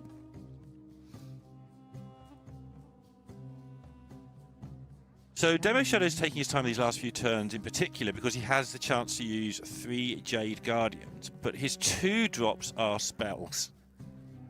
So if he's going to use them, he's got to use them before the Shadow of Demise goes off. Yep, very true. But he can use 1 and then use a 2 drop and then later, yeah. And then replay the next Jades. His ordering has been awkward here, and that helps so much if he wants to take this prep, I think. Choose soon. Does it? It's one of those really awkward preps as far as I'm looking at it, because he does very specifically want to be playing 2-cost card. He can't. I don't think he can prep a Jade Guardians now, right? So he has to go this way around. Sure, and then well, okay. The second prep made the turn a lot better than it would have been otherwise, because now he can actually get a Jade Guardians down for a decent amount of mana, but. I don't think you could take the prep first there, because the only thing you would be willing to prep would be the Jade Guardians, and the minions would be too expensive if you did it at that point. You didn't necessarily want to be prepping the 2-mana spells, but because he drew a natural prep off the fan, that gave him a good enough turn to end with 3-cost Jade Guardians at the end of the turn anyway, so it all worked out. Yeah, because the plan is to get those down to 2, as Edelweiss described earlier, and then you can use your 2s to reduce further the second one. But he's hit a Clocksworth, which... I am fascinated to see how that goes. I feel that people roll too hard on fairly good Clocksworth rolls. Get a couple of 7/7s and just take it. Don't go crazy.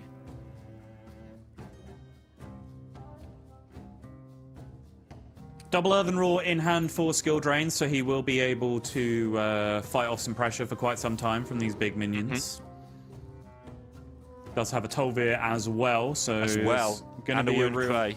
It's going to be a real struggle for Demo to be able to stick a board here, but Clocksworth is a great minion to be doing it with. Wound Prey in Earthen Raw, both in a Tolvir is so good, because even if you miss the ordering, you still get the 1/1 to take down one of the minions. Wait, we gave up Tichondrius 7/5? How ambitious are we being here? Yeah, that's why I want to see it, because people roll ambitiously a lot. Can't see what those are. There's a 4. It's a 4 something with a death rattle. Ah, okay.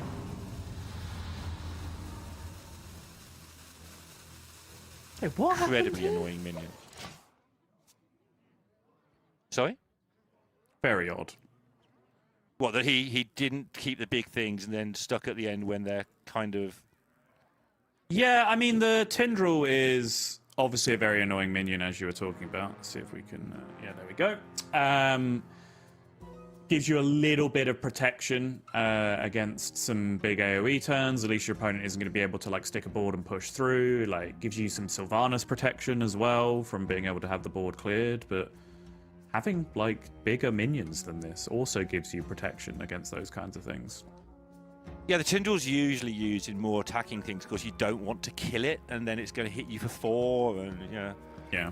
So, like you say, its protection here against Sylvanas is its main use this time around. A little bit of protection as well against Tolvir, I guess, if you're going to go with that. It might just explode and ruin you. Yep. I have no time for games. Sisters, my arrows shall strike down a foe. Demo Shadow is getting chipped down. But this is his explosive turn, you would hope. You're a big fan of this 7-mana pick lock, I hear. Yeah, no. It did... I was eyeing some interactions in the previous series when we were off stream of it. It's a very useful tool if your opponent Cult Neophytes you, which is very common. Nice tempo swing in that situation of it just costing 2 and being able to deal with that. But yeah, in general, when I played Rogue, I haven't really liked the picklock too much. That does go back to something you said at the very start of the broadcast, though, about people second guessing. If he's locked in early on this lineup, you can then spend a day or two going, okay, we've got this lineup. Oh, there's neophytes everywhere. Maybe we want this card. As opposed to let's just play a different deck. Like locking in on a lineup in this way can be done with little tech choices that you like, and they obviously the reason you just give them a neophyte is probably a big reason why it's in here in this particular tournament. Yeah, useful card here, just being a 2/2 Elven Archer, essentially, and I'm not saying that facetiously. 2/2 Elven Archer was an extremely good card for that board state. Elven Archer's played in Standard at the moment occasionally. I liked it. I've seen it in Death Knight at times. It exists.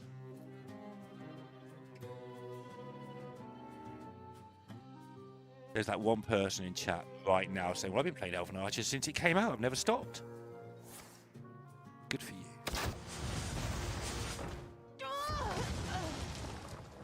Okay, choosing not to play the Earthen Roar here. There's one already in there, and you might draw a card you want to play.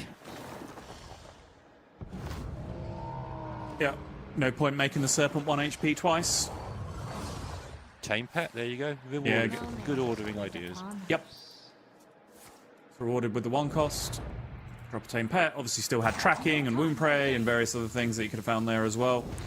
Turns out when your deck is engineered around playing and replaying 1-drops, you have a lot of them in your deck that you're able to draw when you start drawing cards.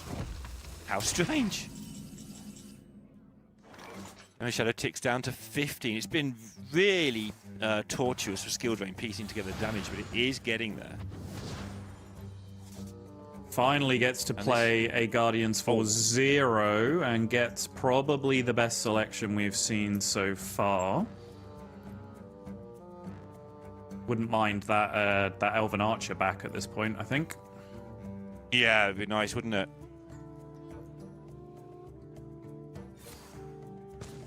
I suppose you have to keep an eye on the Rock Skipper tech to make a similar thing happen.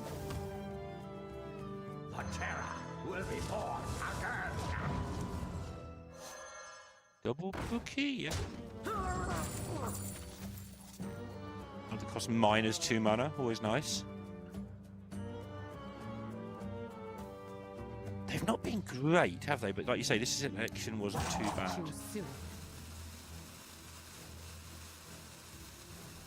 Spoilt for choice a little bit here. Yeah, it's going to play out the Grom and clear up, I think. It'll be this 2-drop coin Troublemaker, I imagine. Just to mop up the board, push some damage face, represent lethal on the other side.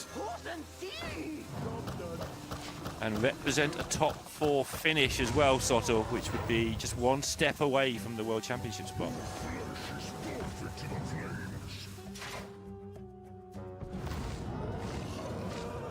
That's a good start. That is an My outstanding start in response to this. Second Tolvir is the dream card as well. Now you do play your Earthen Roar first. You want all the Earthen Roars in this box. Yeah, we would like all of them. Thank you very much.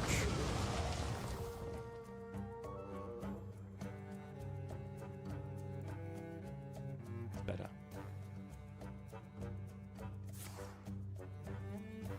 Yeah, just remember that image next time you look at that while playing a game of Hearthstone and then go, oh my god, my opponent was trying to make me think they were going to shoot themselves in the face. Like you do every single time that happens. Remember anything while I'm playing Hearthstone in particular. No, true. Yeah, good point. Now the Earthen Roars are guaranteed to hit, by the way, because of the order that happened here. Hit the wound play onto the one that was already 1 health. They could hit the same thing twice, but... And do. And does.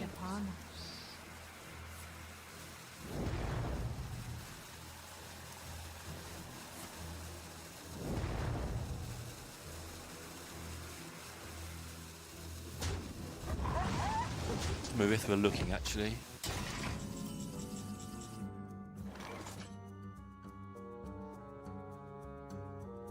It's been there a while.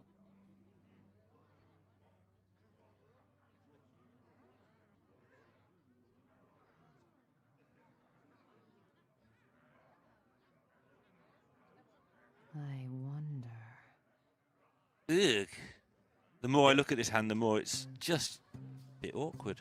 Yeah, the Pterodax was just kind of brutal, honestly. It lining up so perfectly into the Grom was just really, really bad. That's the mana spent now, I think. Yeah, it That's turned why you yellow. have to play the Rock Skipper. Oh, gets a Hits the Dracorex as well. Dracorex. That's huge.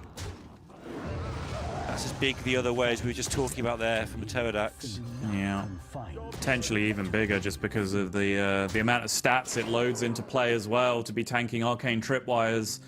Earthen Roars have gone and Tolvirs have gone as well, so the ability to equality this board incredibly minimal now.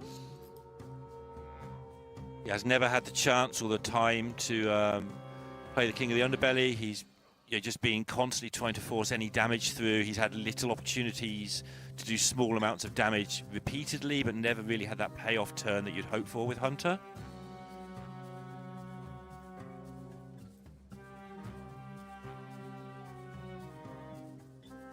Demo Shadow knows it, right? He almost entirely expressionless almost all the time he plays, but just to close with the eyes there for a moment, like, this is it, right? Move to the top 4.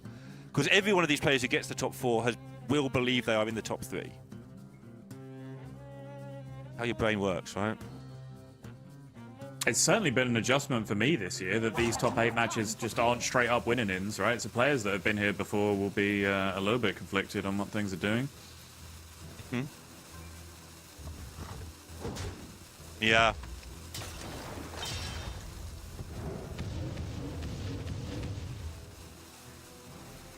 Oh, tense ending as Demo Shadow now finds his way through to the top 4. One very small and in some worlds invisible step left towards BlizzCon. But Demo Shadow starting to make the prophecy come true. We've been talking about this kid for a couple of years now. Only really, I think, figuring out how young he was in this tournament, and for someone that's been around for so long. Skill Drain put in a good performance this tournament as coming through, making a name for himself through the playoffs, through the qualifiers to get here in the first place. But Demo Shadow really putting up big numbers, as you were talking about with his ladder finishes, and then starting now to do it in the tournaments as well. Yeah, and if he is testing with Ikuro, which I believe is the case, but I'm not 100% on, they're two people testing together I do not want to face. I do, because it means I'm probably in the final of a big tournament. But if they're testing together, they're going to be borderline unstoppable going forward because they're so good at this game.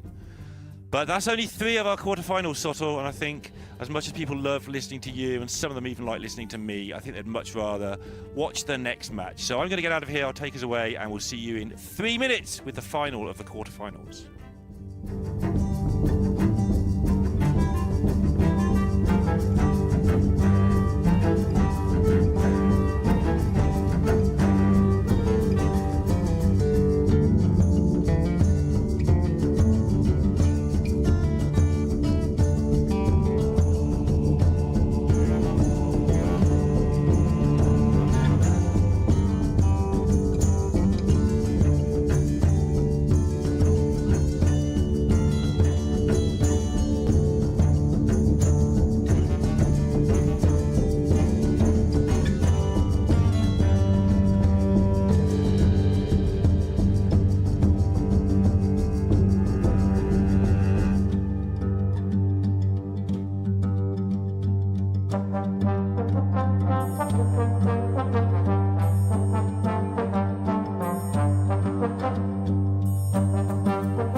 back to the Hearthstone Masters Tour Summer Championship.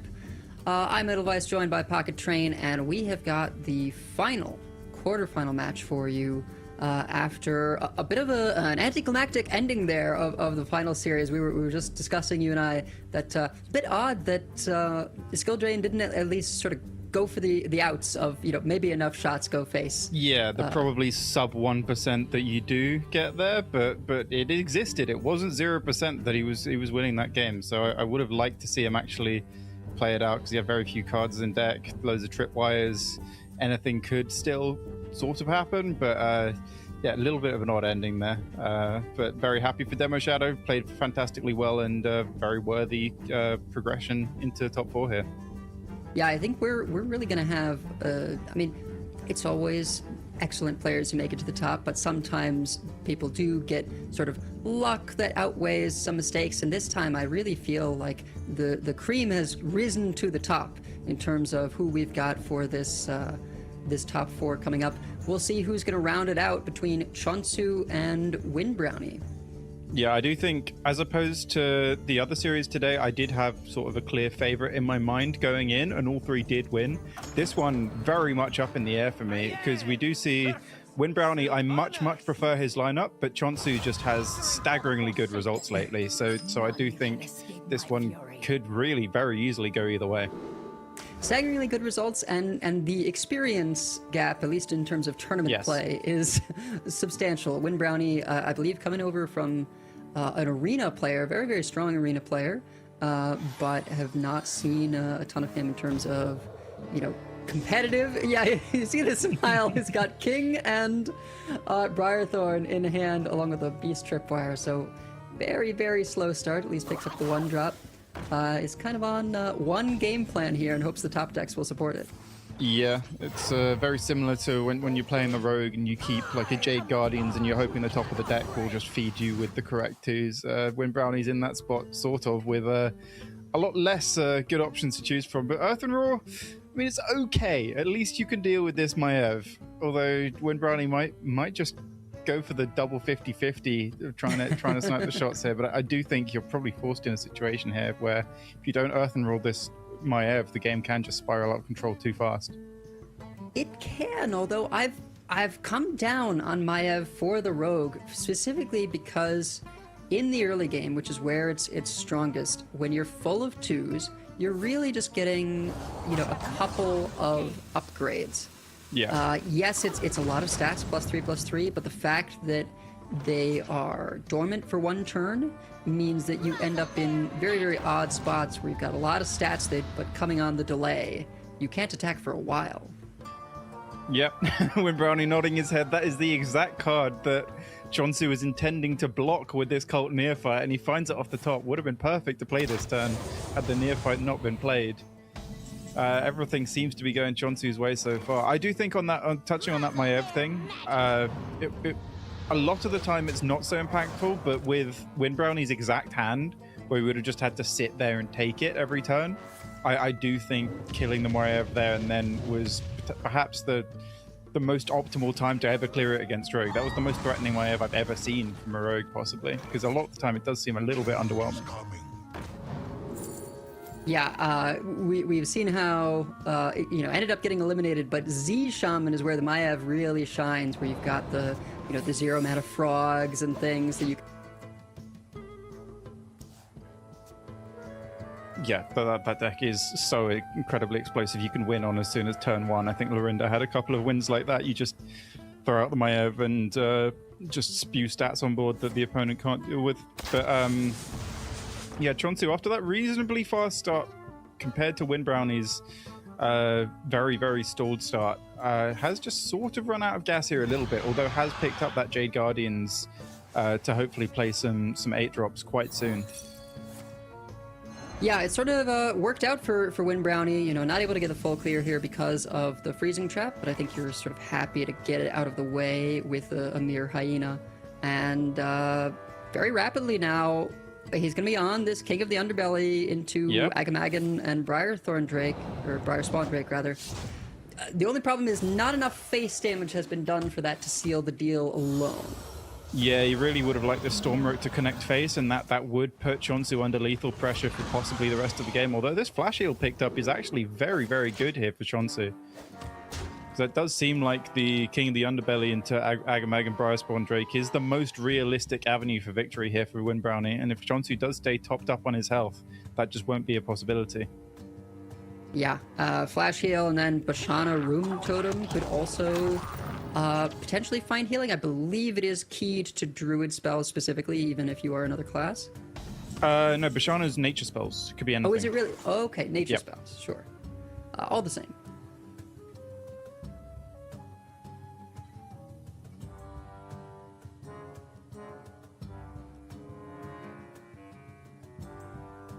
So Chonsu now able to get the free minions after playing 1/2 drop. Yeah, the Shadow of Mise is a fantastic pickup off the top. Allows him to turn that into a Jade Guardians loaded up for next turn. Probably will see the Kingslayers just to make the 8 drops into 0 mana. And these Double are fantastic taunt. options. High health taunts as well, and he knows about the possibility of the Briarspawn Drake with the Agamagan in hand. May even trade away the smaller minions to that end, so like clear up the 6/5. You know, you've got the flash heal. You could, but also you could argue that, let's say the turn from Win Brownie is Agamagan, Briarspawn Drake, and the Briarspawn clears up a small minion. Is Chonsu just threatening lethal on the other side? Because he knows it's not lethal from Win Brownie. So I don't mind just going face, because I'm not sure Win Brownie is able to actually just pull the trigger on that. Although looking at his hand, that might be the best way he has of actually dealing with any of this board as it is. Well, it only hits one of the big minions, and then, yeah, you're dealing with some of the board, you're dealing a significant amount of face damage. I guess, suppose you do have then 2 large minions in play that have to be dealt with, but there's still a very real possibility that Chonsu could be representing counter-lethal, especially if you do miss those small minions. Sylvanas, no other sister's been played, so not doing enough. And yeah, I like this a lot. I do think Win Brownie has to just do it and say, okay, whatever this hits, I'm just hoping you don't have lethal on the backswing. And I don't think it is guaranteed from Chonsu, even though we do see this Troublemaker in hand. So I do like that Win Brownie is giving himself the opportunity to end the game next turn. yeah, not a lot of stuff in the Tolvir yet, right? There's only 3 spells in there, so this truly does seem like the only option. Maximal face damage, but, you know, maximal risk of death as well. We did see that he opted to not trade with the King of the Underbelly, because he could have put that into one of the taunts in order to maximize the damage if the Briarspawn Drake had hit into one of them. But I think this is a nod to Lotus Troublemaker here. He's maximizing his health on board, because he's saying that that is the most realistic way that Chonsu is able to lethal me next turn. So I'm keeping my health on board. Hopefully my Briarspawn will hit one of your lower health minions, and then you won't be able to finish me off. And this Sylvanas' Triumph, combined with Sylvanas and Hero Power on the other side, will end the game. Although he's not to know about this flash heal, which I do believe will get Chonsu out of range regardless. Yes, there's also the risk of Garona, but Hunter is one of the decks that is least vulnerable to sneaky Garonas because of all the sisters that you can draw instead. Yeah, now Chonsu does have to send some of this damage into the Briarspawn Drake, because he doesn't have lethal here, barring some miraculous Troublemaker hits. Actually, would it be that what is 9 shots, 4 would need to go face? Yeah, it's not very likely at all. It gets a significant number on the Agamagan, and yeah, even though it's, you know, not lethal, this is near enough with just the amount of stats in play. And no more Earthen Roars. Also, no Briarspawn means that even if you do pick up an Earthen Roar, it's only going to hit 1 minion. I think that can be one of the nice things of having the Drake in hand, is that all your Earthen Roars, including the ones off of Confront the Tolvir, replay and hit 2 minions. Yeah, there is 1 Earthen Roar, I believe, in this Confront, although not a whole lot else, so that wouldn't do a lot of work. I feel like, looking at the hand, that's the only thing he can really take a chance on, although I don't think even that with the absolute perfect hits would work, because you've got, Earth and Raw, Sizzling Cinder, Wound Prey are the only things inside that confront. So I do think this game is completely locked out, and Chonsu will take the win here. Yeah, took his best shot there, Win Brownie did. I think, considering the hand he was given, played quite well, and were it not for that flash heal, it would have been enough. Actually, I've spoken too soon here. He can just possibly stay alive here with the Sylvanas, because leaving the Tar Tyrant up isn't so much of a threat. He can trade off the Meadow Strider and the Earth Elemental. Yeah, I definitely spoke too soon. I think One Brownie does have more game in this than I realized. And that is possibly the perfect hit there. Yeah, enough for a full clear, essentially, and turning this into a 1/1. Someone's a 6/5 elusive. Yeah, which is quite annoying for Chonsu to deal with. He will have to send this Willow in, which does mean that he's severely reduced on the amount of damage that he can put into Win Brownie's face. Because now Chonsu's on the back foot. He needs to end this game fast. Otherwise, Win Brownie will just get there with that direct damage that Hunter is so good at dealing with this hero power. The Sylvanas' Triumph, the Wound Prey, threatening more Tol'Vir damage as well in future. Shana Rune Totem coming down, looking for something spicy. Ward of Earth is armor. Fantastic, yeah, armor and Trees is great for clear. And actually, I think one off lethal. Yes, it is indeed. Oh, Ritual of Power, that heralds Sinestra, doesn't it? It does. Yeah, because if it was heralding Alakir here, that would have been lethal with the trees, wouldn't it? And actually, no, there would be no board space. Well, the trees die, right? The trees die, but oh yeah. I'm talking nonsense. Even so, setting Win Brownie to 1 and gaining the 5 armor and then the 1 life from the lifesteal there. Once again, Win Brownie has to kind of pull out a miracle. It's the wrong sister for discovering something, and I think that will indeed lock it up.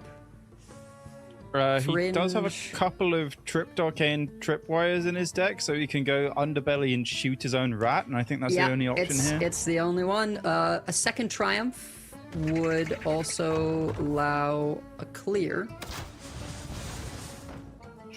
Yeah, and now that Chonsu's actually got the imbue hero power. Okay, second weapon. What's the weapon gonna pull? There's a tripwire.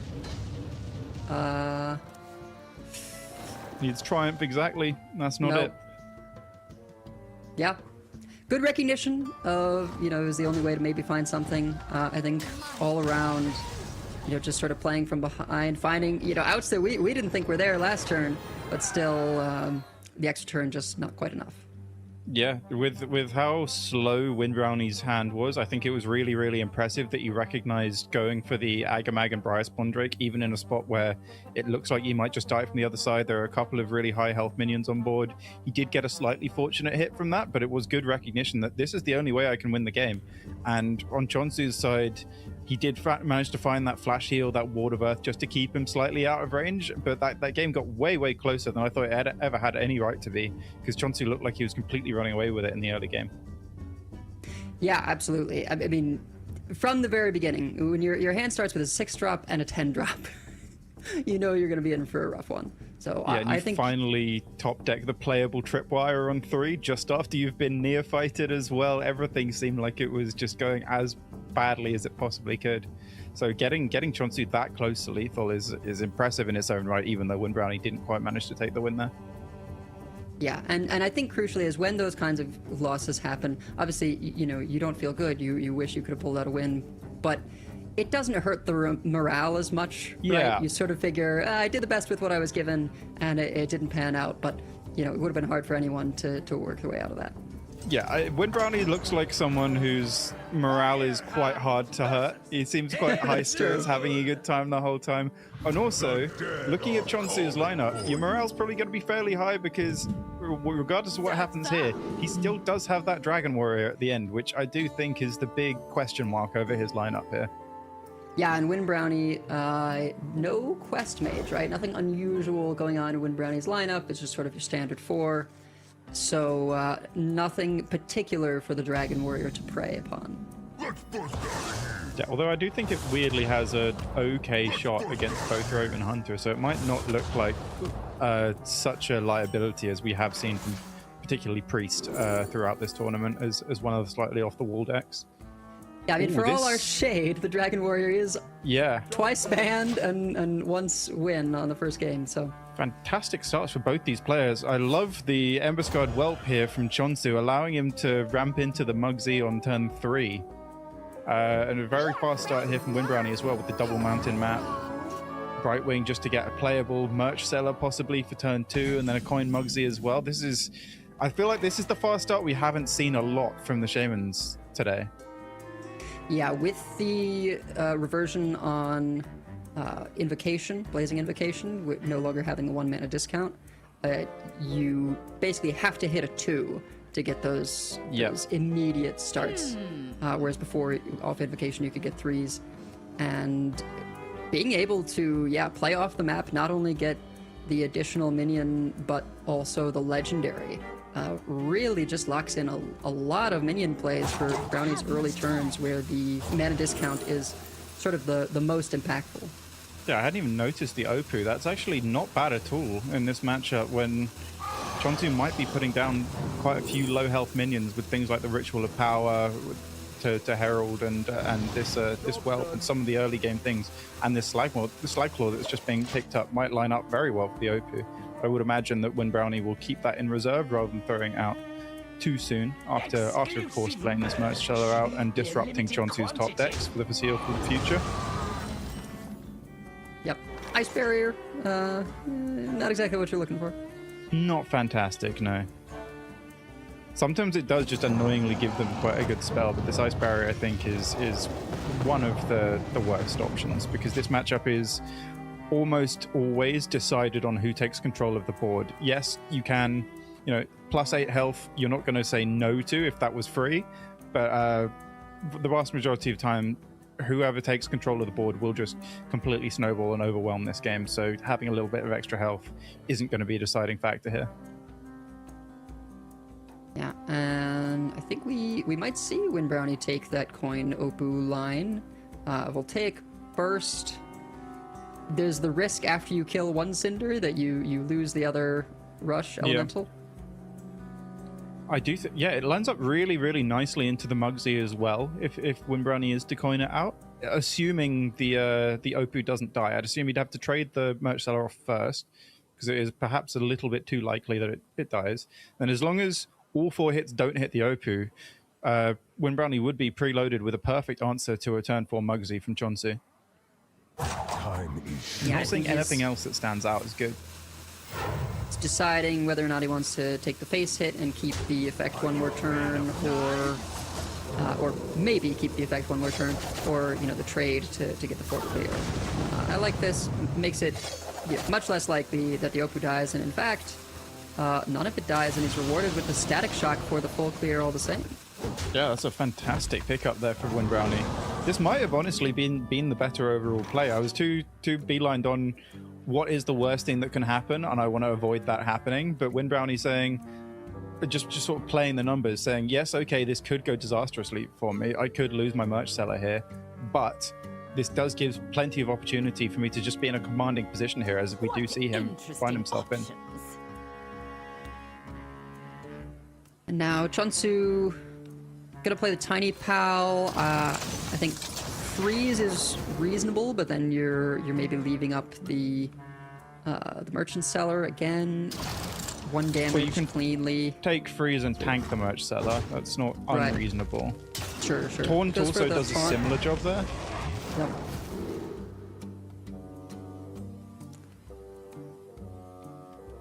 This is always the tough one, is what do you pick for the next turn that your opponent gets to see the choice? Yeah, I think I would go for freeze. Probably has slightly the best utility.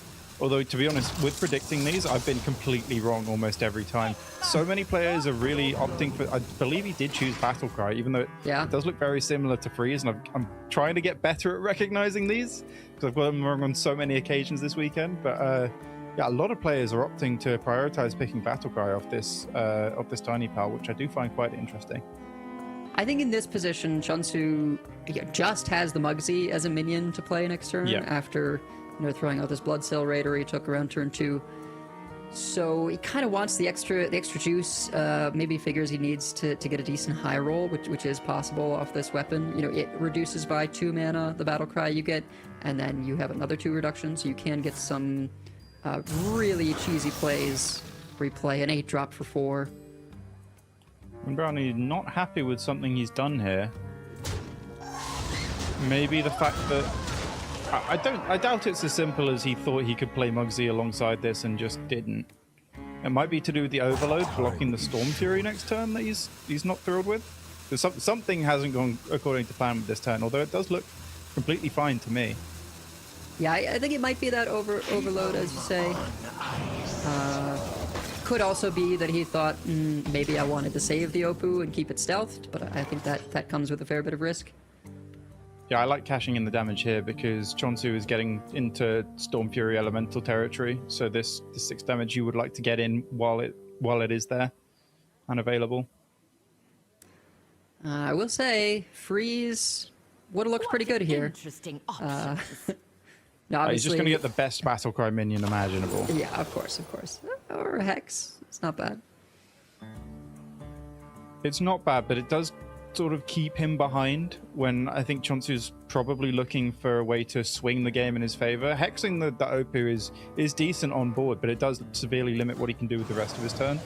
So I do like the Storm Fury pickup because it does give him a more proactive way to swing the board in his favor in future turns, because he does have a fairly clear here with the Stormquake, Static Shock, and the Molten Gold Elemental to fully clear up. Yeah, absolutely.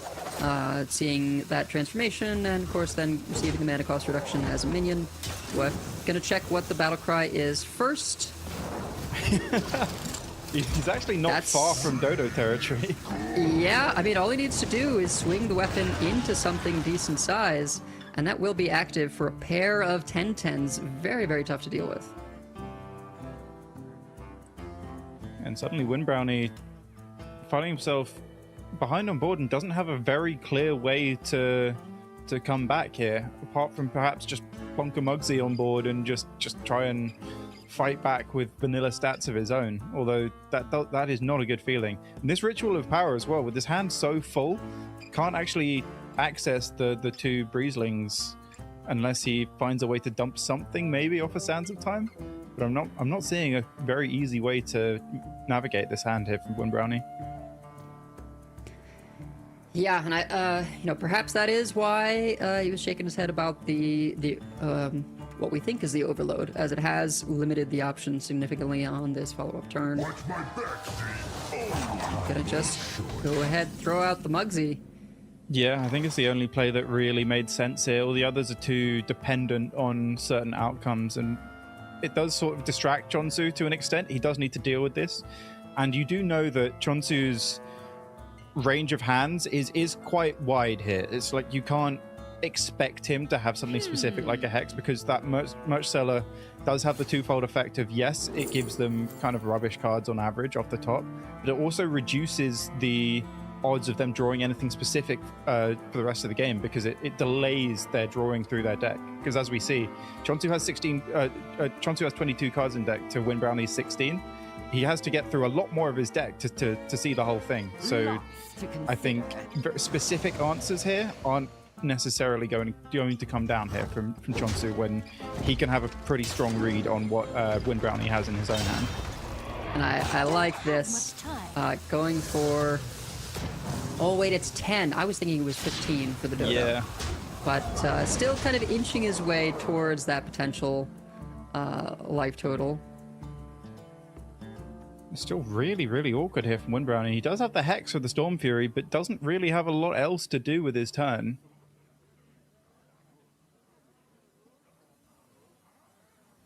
Yeah, second Ascendance with no boards in sight to capitalize on. I do wonder if it maybe needed to be the ritual.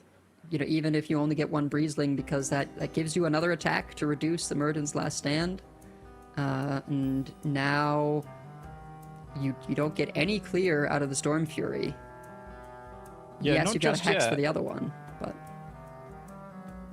I wouldn't mind seeing him open up the mountain map here just to see what you get, and then hexing the Storm Fury and just putting down some stats alongside it, because you do know Chonsu has a random spell, generated minion, and generated minion in hand. He's not going to have very flexible answers to what you put down, so simply putting down a lot of stats might just be the best way. I didn't even see the Frost Shatter Elemental available here from Wind Brownie. This seems far, far better. yeah. It's difficult to track the transformation turns, right? They're when you've only got one left, Yes. right? It suddenly changes the mana cost by turning them into a minion. But that's still an issue of having to make hand space next turn. In some ways, a good problem to have. But that Ascendance Yeah. pickup is brutal. That is fantastic. Chonsu. Probably the best draw in Chonsu's deck here. Yeah. He's faced with the decision of, does he want to play the Flames and deal with this 5/5 before playing the Ascendance, which honestly I think I would want to do a lot of the time, although he does have the Ice Barrier, which is a tool that you usually don't have access to in this matchup, so he can possibly afford to take the 5. Although, if he does play Ascendance here, doesn't get a single taunt, it is very possible that he could be facing down that extra 9 damage on the other side. Although he does roll 2 taunts, so that's completely irrelevant now. Yeah, worked out fine. Excellent 1-drops, I would say, as well. The frogs, were not necessarily going to be so kind in terms of the 1-drop pool, but a 4/3 and then an egg that's gonna pop out another minion. Very, very nice rolls. Yeah, not bad at all, because you know that Wind Brownie's probably going to have to AoE you soon and pop open this egg, because there aren't a lot of other tools other than Storm Fury Elemental to deal with a board like this.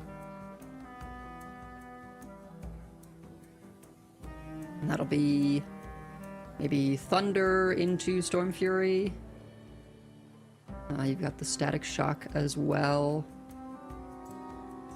I do still wonder if this was a risk that Chonsu had to take here, because looking at Wind Brownie's list, he does run 2 copies of Fire Breath, and 2 copies of that, I think he has another Molten Gold in deck as well. So he's got double Fire Breath, Molten Gold remaining.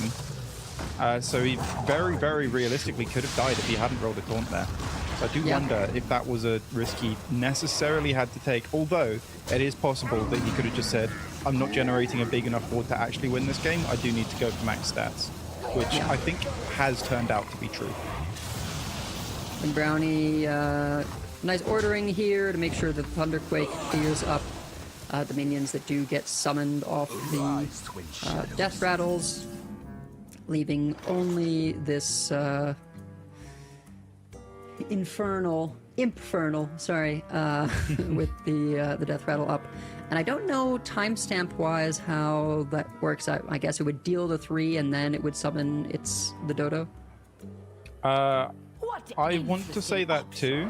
Most of the time it is that, but this is a bit more unique because it's been transformed into. Ooh, very nice roll here off the top of the deck, picking up one of those extra shuffled in taunts.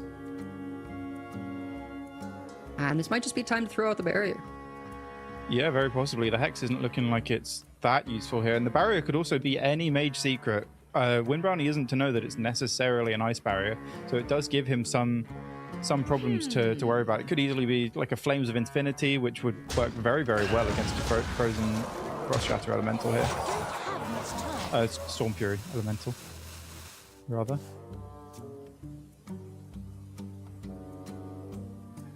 Tiny Pal coming into hand.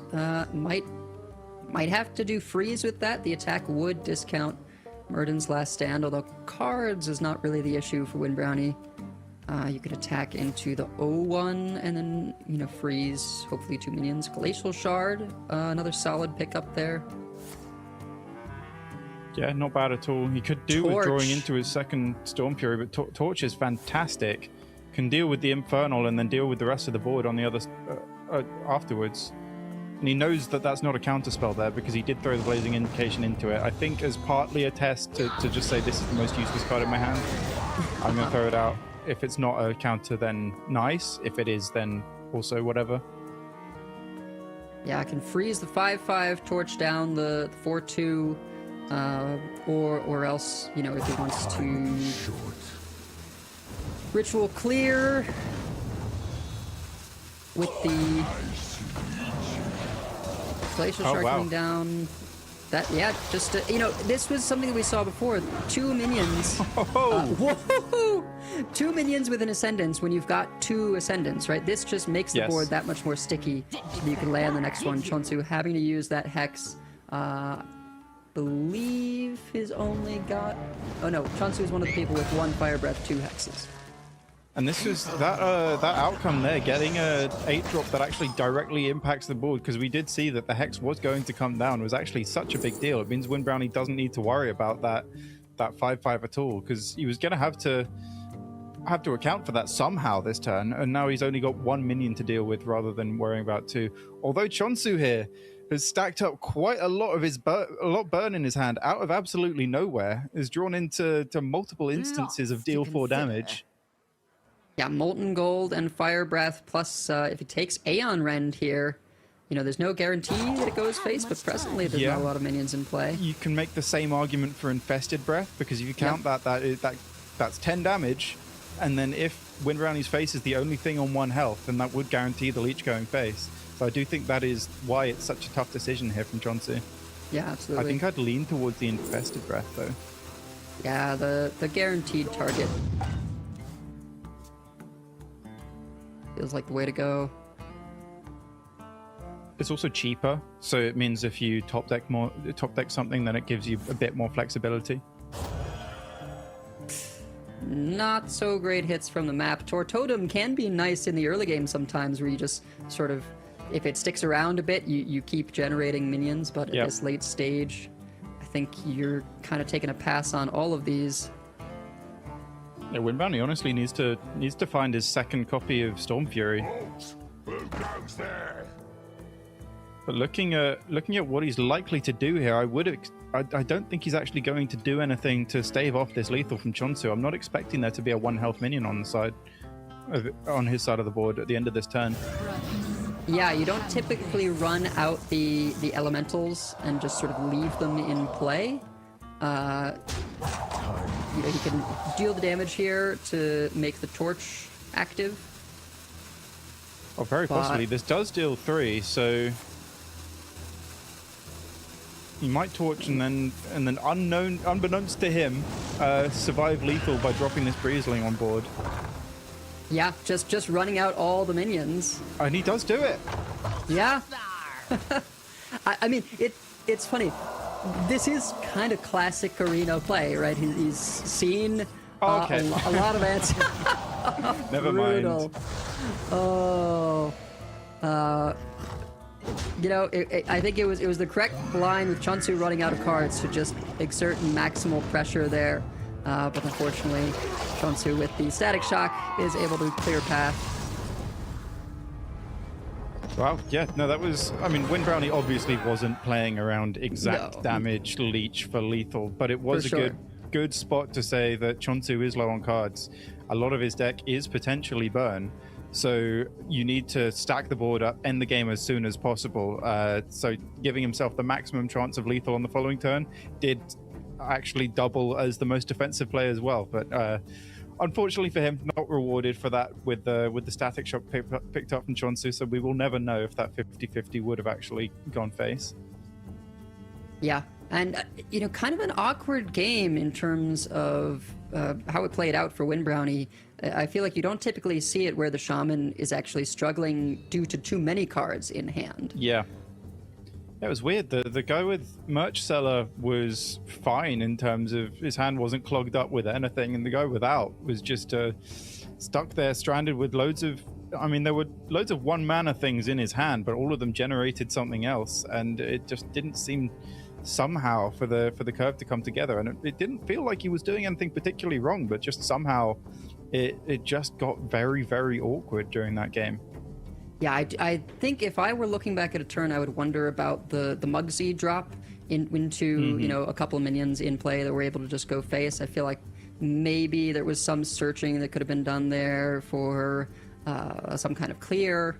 And I suppose if you're looking at that turn, then you're also looking at the one before with the voltaic burst, and whether indeed it was the overload that caused that shake of the head from Windbrownie. Yeah, either the overload or perhaps even just using up the voltaic burst in itself instead of maybe saving it for a Ritual of Power to do a little bit more removal. But yeah, this Dragon Warrior that we've talked about a fair bit over the course of this weekend, although we haven't seen it much, is definitely not the deck that Chonsu would be loving to have as the final one to get him over the line to get into top 4. So Windbrownie does have some game in here still, but it is 100% win rate, sure. But it's only played once. Look, he brought it. Maybe it's his secret weapon, all right? I've played this on ladder. It is terrible. It is an awful deck. But it does have matchups. It does have matchups it's favored in. I would not say that this is one of them. However, I do think this is fairly good for Mug Shaman here for Windbrownie. Although it's a decent enough hand here to open up with for Chonsu. Whelp of the Bronze, 2/2 copy. Certainly a nice pick there for mounting early pressure that's hard to deal with. Yep, not bad at all. Although Shaman does have a lot of ways to ping off Divine Shields in the form of Static Shock, Ritual of Power, Thunderquake, so Windbrownie's hand certainly not unable to deal with that kind of minion in the early game. Ooh, Envoy of the End. Excellent pickup to potentially coin out next turn alongside a Static Shock. Not bad at all. Just filling out the curve. Rolls. Time Twisted Seer represents, potential threat for Darkscale Broodmother into Shadow Flame Suffusion next turn. If you get the +2 spell damage, could play out very nicely. Yeah, that could potentially line up really well. But if Windbrownie is to coin out this Envoy of the End, I don't see a very clean clear for Chonsu on the other side. It would be quite awkward. Wouldn't be able to get use of this spell damage. Right. It does seem to be opting for something else with this Ritual of Power, just to stem the bleeding immediately rather than put out stats of his own. Yeah, there's no need to rush the Envoy. You get to preserve the coin. The mana discount means you still get to play one of the Breezlings. I guess you could use the coin, but there is also the Static Shock. He does also have the Molten Gold, which is activatable here, which does look like he's actually going to go for instead, which I'm a big fan of. I do think against Dragon Warrior, if you force them off the board early, which the Shaman deck is very, very good at doing, then they can struggle. Also, we haven't mentioned it, despite the nerf, Warp Tooth is still a good card if you're able to pull it out the deck. So keeping Chonsu's board to a minimum, not allowing him to make those trades and summon those 2 Warp Tooths from his deck, I think is very, very important here for Windbrownie. So I do really like that he's focusing on dealing with this board as fast as he can. Yeah, in spite of our being used to only Mother Duck being the ritual that one must cast to summon Warp Tooth, just having a few minions in play can do it as well if a weapon is picked up. Yeah, probably does have to go for the Broodmother, and imagine the Broodkeeper here. Just deal with this. Yeah, deal with the 1/2. Leave the 4/3 as is. I think is slightly better. Get rid of the buff because you do know about the Breezlings remaining in hand. Yeah.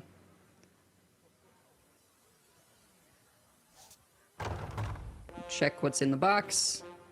Primordial Overseer, not bad, but no nature spells presently to activate it. And bit of an awkward turn once again.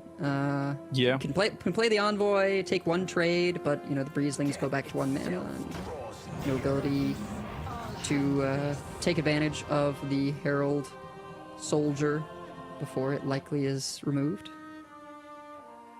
Chonsu's got his hands in prayer here. He's praying for a Mother Duck off the top here, because I do think that is at the forefront of Windbrownie's mind. This game could be not necessarily ended, but Chonsu could put himself in an incredibly commanding position if he is able to activate the Warp Tooth this turn. But I think barring a Mother Duck, I'm not seeing a way in his deck that he could actually pull that off here. Oh my god! There it is.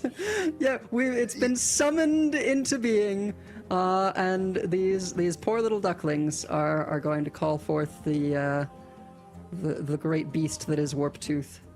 This isn't mentioned enough. How bad of a Mother Duck is, just sending its babies into war. But honestly, this is a worthy sacrifice. I think anyone would give their life for a double Warp Tooth summon. It's all for the cause.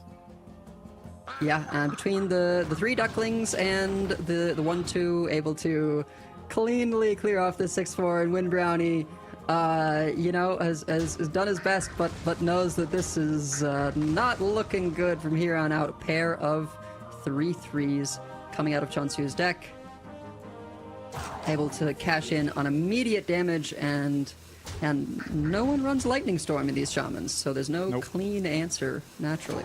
Yeah, they're very arrogantly expecting themselves to be ahead on board with all the mana cheating they can do, but no, against a Warp Tooth, you will not find yourself in that position. So, Wind Brownie very much got his back against the wall. And now, this does mean that Wind Peak Worm is not going to be playable next turn because there was no dragon played, just a beast.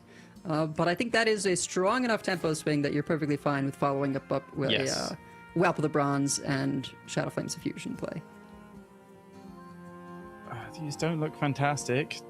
Volcanic Thrasher, the only one that sort of does anything at all, but I think you'd rather just completely re-roll these.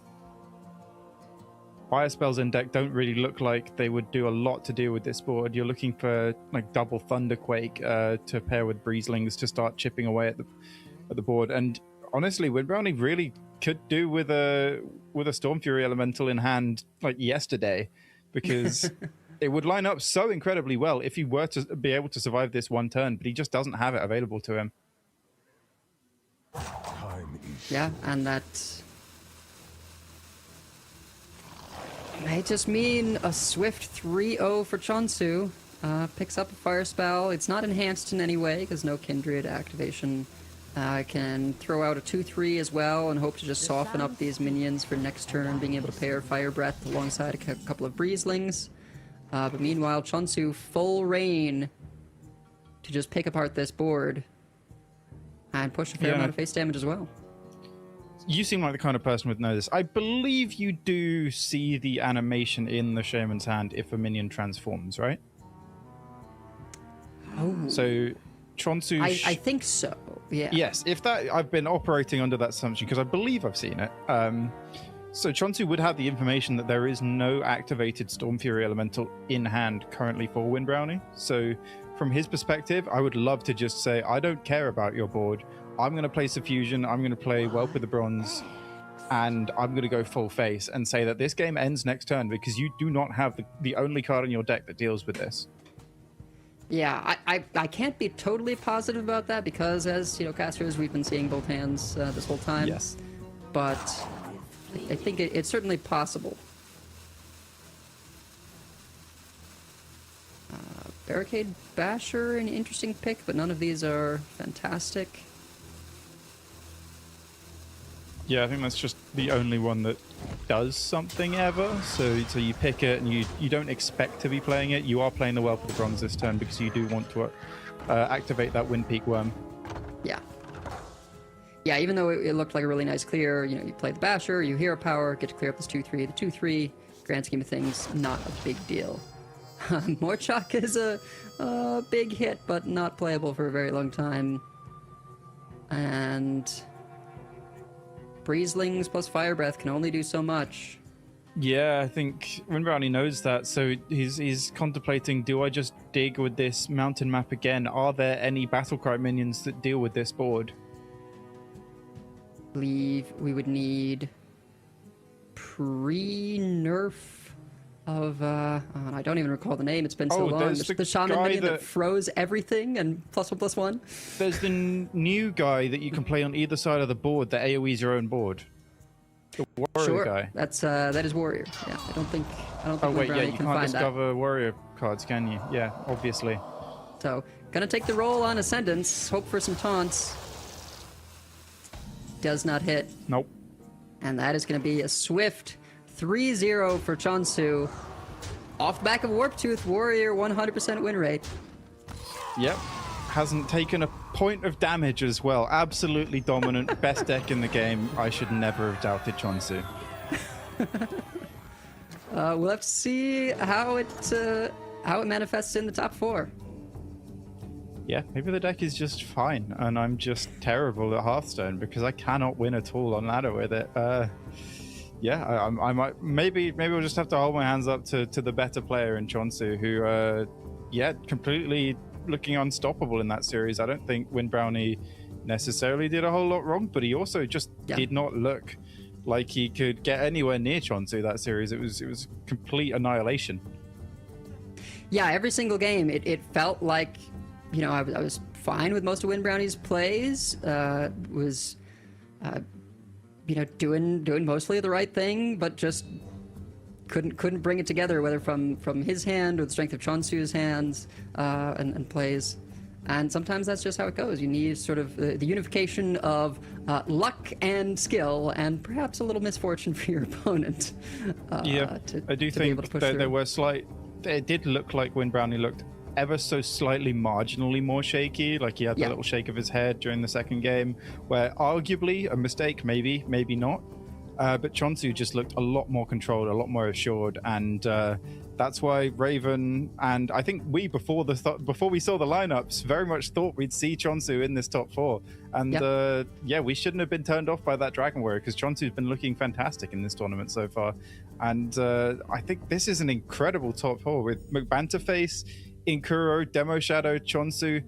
Honestly, looking at the field at the start of the tournament, that might be the top 4 that I would have picked out as the most likely, or at least very, very close to. I think we've very much seen a lot of the fantastic top players really getting to show off and get the results they really deserve. Yeah, without knowing who was facing whom in these quarterfinal matches, you know, I might have said maybe Kwanu or Gabby makes it in there, but an excellent top 8. I'm gonna go ahead and not say who I'm hoping for because of you know, caster curse, but you know, I do have someone I would love to see at Worlds, and we'll hope that that's able to play out. I wonder who it could possibly be. Who could it? What region really needs players in Worlds? Which region has one last hope, as ever, the Golden to get Boy, some representation at the World Championship? Yeah, but I think we have also. I'm not sure how tiebreakers are playing out at this point. I know that there were possibilities that we would have an extended day today, and I don't think that will be the case. I think that has ended up not being the case. There's very funny things that happen when we get down to the wire with Worlds and points for people, but none of that matters anymore. And so all you have to focus on, viewers, is these next semifinal matches. So don't go away. We'll be right back.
is time, folks. We've got to start sending some people qualifications for the World Championships of Hearthstone.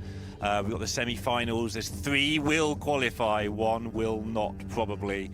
And, well, you start with a great top 8, you get a great top 4. But this top 4, Sotul, I don't remember a top 4 as good as this in a long time. Yeah, and I think that is very indicative of the matchup that we have right in front of us, which is going to be Inkuro versus McBanterface for a spot at the World Championships. Of course, Banter with the hopes of an entire region on his back, hopes of a country, hopes of Edelweiss riding there as well. I don't mind throwing out a caster curse. Edelweiss was talking about McBanterface. There you go. Yep. First. Boom. I don't mind doing it. I don't mind doing it at all. But yeah, we talked about Banter a little bit in the previous series. Yeah, absolutely, the shining light for the USA as a country. Obviously, the Americas region has had some great representation in recent years through Brazilians and various other South Americans and Latin Americans representations as well. In terms of the actual good old US of A as a country, not been doing too much in recent years, but Banter has been one of those players that's been there or thereabouts for quite a few years now. Just trying to make that final step into making something magical happen. And it will be magical. Let's make this clear. In previous years, he was a standout player of the region. He qualified on points, that sort of thing.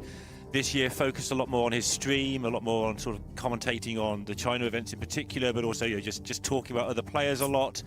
Decided to just get enough points to get through to the playoffs. So he gave one season ago. It didn't go particularly successfully, so he just said, you know what, I'm just going to do playoffs. He takes them serious. I don't want you to think that Banterface does not take these tournaments seriously. He absolutely does, but in between tournaments, he is focusing on doing other things. And yet, despite all that, once again, he is the guy who is doing the things you just said about, like, running the region. And I didn't think it would be Banterface this year, I must admit, but here he is coming through as a playoffs competitor. I'm assuming you haven't seen Maxibon's stream title today. I have not. Has he changed it for the first time since January? Maxi is streaming, obviously, co-streaming this, I think playing some ladder in between as well, but his stream title is, why do I have to play the game 10 hours a day for 8 months to qualify for Worlds, and Banter just plays one tournament? Well, Maxi, you've got to win the tournaments you play, and then it's easy. That does help. That's why there's multiple routes to get there. But I mean, that's Banter. That's Banter covered. Inkuro, phenomenal player. A player that has come to light through this most recent system primarily, but an absolute monster. There is a region. There is a region. It's called Europe. It's the best one. But there is a reason why Inkuro, for a pool of people who, do this for a living, 3 of us picked Inkuro for this tournament, because if he doesn't do anything wrong with his lineup, that's kind of the only way he can rule himself out as a favorite in tournaments that he enters, because he has been a phenomenally precise, consistent, accurate Hearthstone player for a very, very long time. Yeah, and I mean, there were points last Worlds where I just thought he was going to win it. I thought he was the person. And Shouty is also the person, and somebody who has been around a long time and played incredibly well. And, that ended up getting the job done for him. But there were points where I thought Inkuro was going to win it all, and that's really why I picked him today. I think that I said it last year, I'm going to say it every year until he does it. He is a future world champion in the making. Yeah. Yeah, unfortunately, Xiaoti is definitely the most him of all the hims. He really is. He's the guy. Anyway, we've got a Rogue Mirror, and this, every game is crucial. It's only 3 you have to win, but Rogue is the deck we've all been sort of picking on as maybe not the best deck this time around, considering it's supposed to be so good. And a Rogue Mirror, getting your Rogue out of there early is a big, big deal. You don't want to be sweating your Rogue drawing the right things. Yeah, crucially though, that we have seen Lotus bookies coming out this time, which means that the awkward turns are being filled out with 2 into 2, which is very nice, but you could be a little bit critical here and say that it's nice for these players to get the game 5 out of the way early by queuing up the Rogue. Banter does have Mage. Yeah, that's a better deck. It's so far in this tournament, Mage is a better deck than Rogue, and it has been beating the Rogues importantly as well. So yep.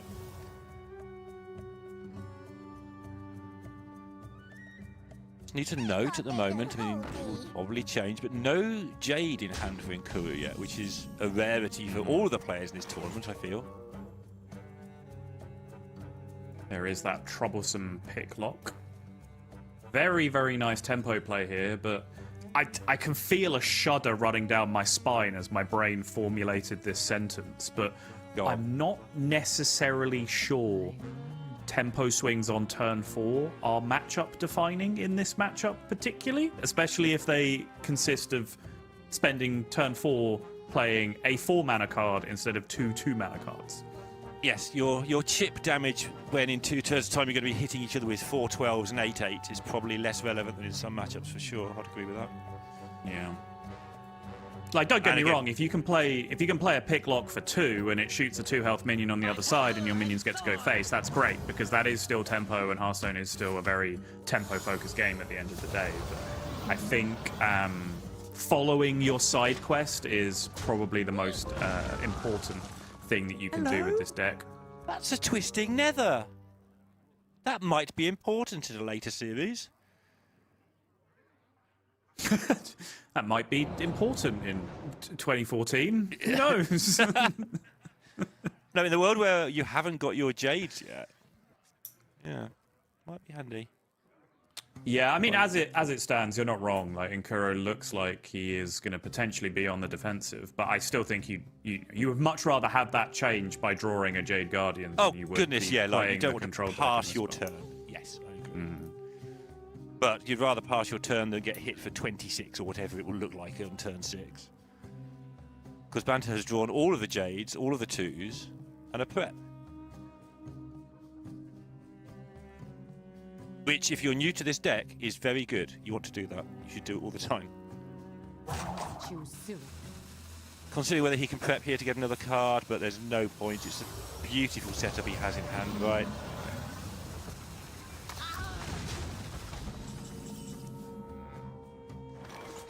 Yeah, there would have been opportunities there, maybe, just to look at what you get off the Herald, maybe prep that out if it's super impactful, but...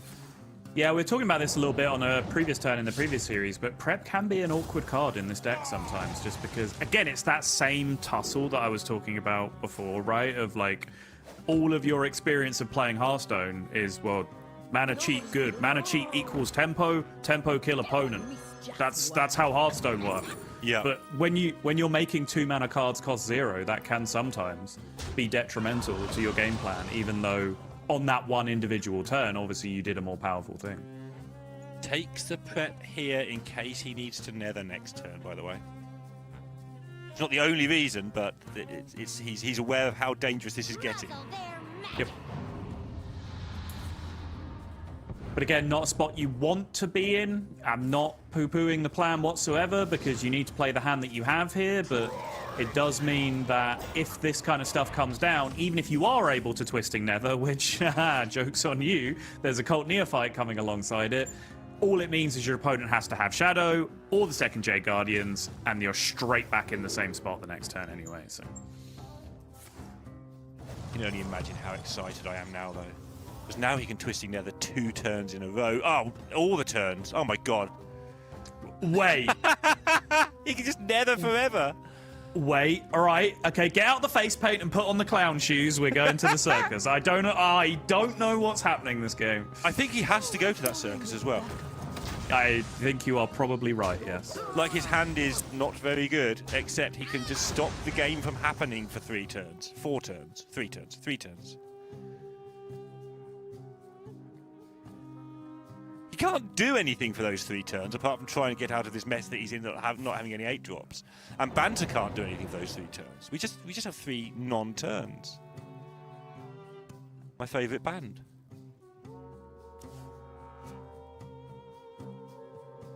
Oh, okie dokie. Can I interest you in some Jade Guardians cards?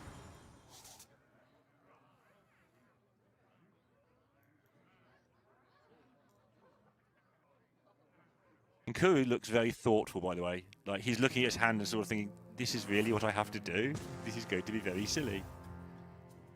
I am like nothing can happen for 3 turns, effectively. There'll be a bit of weapon attack, maybe, or, you know, emptying of your hand of the rubbish. Yeah. Maybe find a death rattle that does something suitable. That might be a way to get something to happen.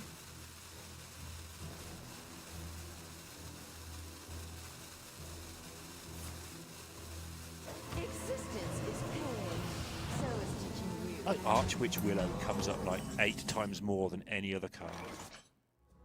Oh, now he sits forward in the chair, though. Now he's got to play real Hearthstone. No, now we have to think. No one wants to do that. So, now he doesn't want to do the Nether thing, because if the Nether goes off 3 times, it would be Banter who got to put things on the board first. Yeah, so what you can do instead is you just play the Nether so that you have Jade Guardians in your hand as the Ursul Jade Guardians interaction. Inkuro, however, seems to be doing neither of those things, and he's just straight up going for Jade Guardians now instead. Yep, it was an opportunity to maybe do that, but deciding that he might as well just go first, so I get it. But yeah, I liked your play, just make the Jade Guardians the highest cost card, and then have infinite Jade Guardians, which we've already seen once today somehow. Yeah, so the problem with that plan is you know your opponent is holding multiple minions already, right? Because they're being slow played. So you would Twisting Nether that board just to reset, get the card out of your hand, set yourself up for the Ursul Jade Guardians thing. And then Banter plays some of his minions. Your turn is then Ursul pass into whatever big board Banter's then made, right? You're taking a lot of damage from that point. You might end up in a spot where like the Shadow of Demise then gets cast on the Twisting Nether again the next turn, but then Banter's probably still got more stuff to play the turn afterwards. I think it gets a little bit awkward in terms of finding the turn to drop the Ursul because it's so expensive. Obviously, when we usually see this happening, the Ursul costs 2 or less because it's come from the Jade Guardians in the first place, which makes it a lot easier to do. Here's what I think the plan is, because he kept the coin here rather than putting one of his other big minions down. So next turn he'll Nether, probably play 2 minions using the coin. Seems like a decent enough turn. And then he can wait for the other Jade Guardians to come into his hand. And then insta Ursul then. That's a lot of long-term planning. It depends how much he thinks his card draw is going to go. Has he played a map yet? Have a quick check. He has not played a map yet, so he's got quite a few options to find the second Jade. But the immediate plan of Twisting Nether, play 2 big things, is definitely sensible, right? I think that is very reasonable, yeah. But I think generally when you're in this position in the mirror where both of you have hit Jade Guardians and you're just both, bomb chaining every turn, I don't think you have huge expectations of the game going that many turns longer than this because, eventually one big board comes down that one of you can't answer and you win. Having a Twisting Nether in your hand, of course, changes that dynamic quite significantly. So he doesn't need to do it now unless he wants to make a lot of space in his hand because he does have rocks and troubleshooters and he's only got to do 3 damage, so he doesn't need to waste it this turn. He can save it for an emergency.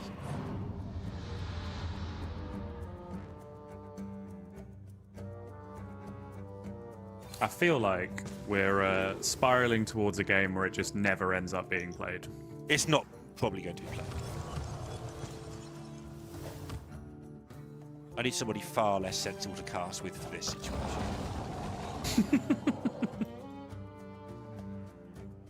Find me somebody who wants to play Nether so desperately they talk me into it, please.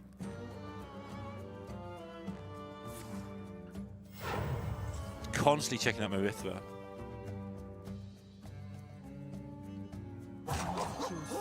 Yeah, sadly, I don't think our on-screen counter is functioning correctly, so I've just turned it off because it's being misleading. Yeah, it said 50. It says 12. Well, yeah, it says 12 now. That's fine. Just get some stuff. Oh my goodness! It's all in jars, and he's got a twist. Oh in no! Sottle, have we found it?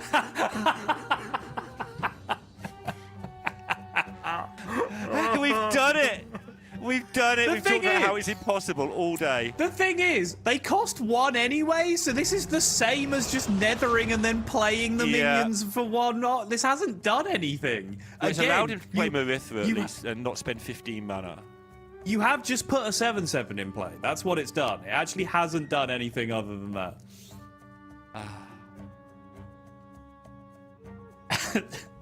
Stop yelling Jar Nether at me, Pocket. We understand. It's fine. But he filled his It hand with hasn't Marissa done things to do anything. this. It's fine. It'll be okay.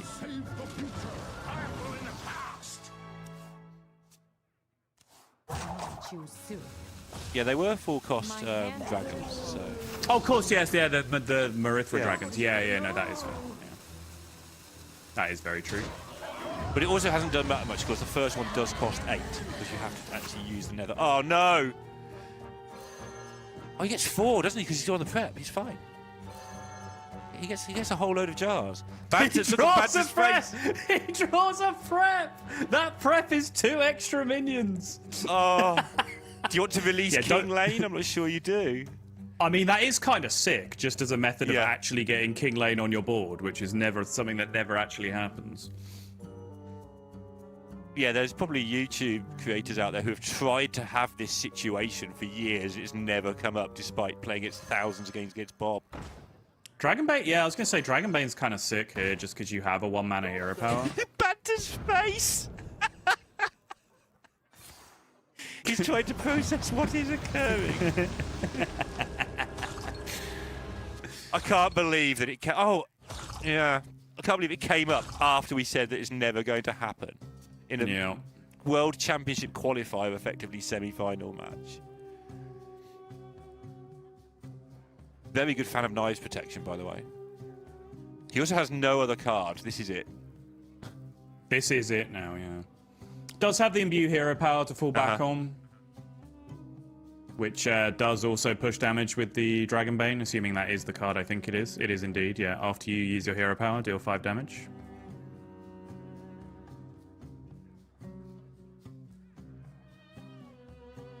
Well, Banter. We hunger for vengeance. Yeah, get that fan out your hand. Good idea. Appreciate that.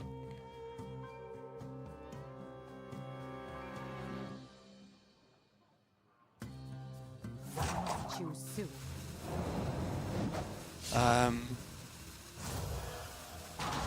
Yeah, Banter's going to be on the defensive for a couple of turns, right? So the imbues I mean, can be quite handy. Depends how good this Troublemaker is. His Troublemaker's at 14. I'm not even going to do it. It's actually just going to pick it apart over 2. Just says, I'm at 30, you've only got 10 in play. I am relatively unimpressed Yeah. by your giant Twisting Nether Jars board. Hello? Okay, that's a big deal. That is a very big deal. Cooking up something special. Look at what the other card is first. Yeah. Oh. What? A dream beckons.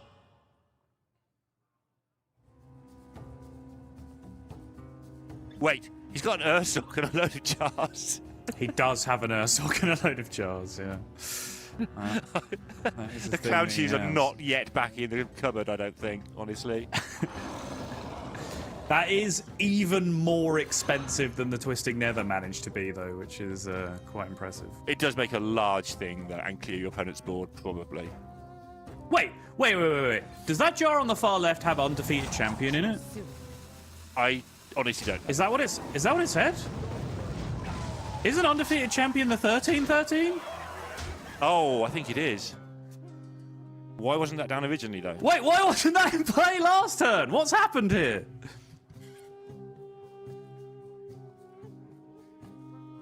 Unclear. That would have been a lot harder for Banter to just shoot a lifesteal spell out and It really ignore would. than most Yes. of the board that he put down.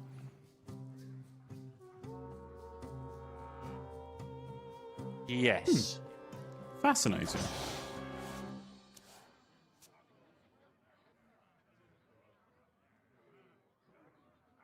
However, it still will be harder after the Ursoc clears it up. We cannot yield. If that ever's needed, by the way. I mean, the current situation, the Ursoc thing is a mere pipe dream, as Inko is likely to just try and kill Banter with this massive board that he already has. That is a very good hit off the Marithra, though. Whirling Storm Drake is fantastic. clears up the two biggest threats on this board. Obviously no Kindreds for the absurd tempo swing, but you will absolutely still take it.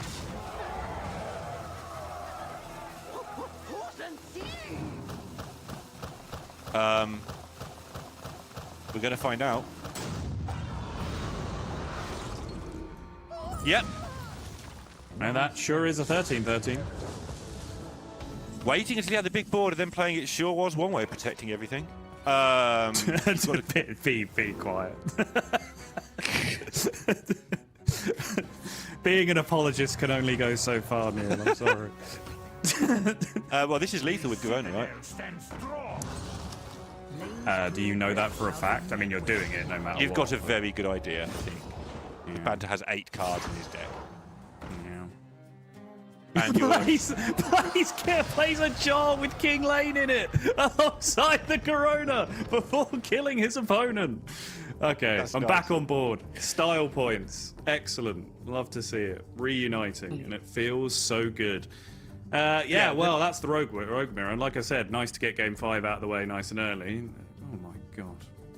I don't know how long we spent earlier discussing the fact that this would never happen in this exact way, but it's happened. Just play jars, kill them with your own cards, have your opponent kill them with their cards the next turn, and then you've got a way of killing them with your own cards the other turn after. It's easy. It's the best deck in Hearthstone. Just Apologist decks. Yep. It's important though. It's 1-0 to Inkuru. I can't think of a good reason why the 13-13 wasn't there first, but even if that was an oversight, the rest of it was a very well cobbled together game of Hearthstone with an incredibly poor hand for most of the game. It was, indeed, yeah. Sketchy game for sure. He had to find his moments. He definitely had branching paths around that turn 5, turn 6, turn 7 kind of spot where there was Prep Nether, there was Ursul the Nether, there was Burn the Nether so the Ursul can hit the Jade Guardians. There's what he ended up doing, which I think is a very high-skill thing to be able to do in situations like that, which is, I'm just going to slide all of that nonsense over to the side over here. I'm going to play Jade Guardians and then shadow the Jade Guardians and then play my minions. That's what I'm going to do. And that probably ends up being the correct decision in that spot. Obviously, we then did march off to Clown College with the jars and the Twisting Nethers afterwards. Yeah. But we delayed getting there. We took a gap year beforehand and went and explored Asia. Yeah, he just tried to avoid it, and he thought, no, the calling is here. Eventually, you just have to get it done. I'm off to college. Yeah. Back to the serious. It was serious business, but it was serious clown business. Now it's just serious business again.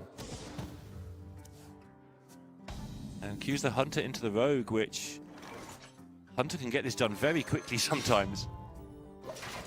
Does have that problem if the Rogue does start churning out the taunts that it doesn't have as much as it used to have over the top. Like the tripwire is quite a lot of the face damage you're relying on in Hunter these days, and that's not so good into a board of 3/8/8s or whatever. Does take the prep. Inkuru goes weapon hold on turn 1.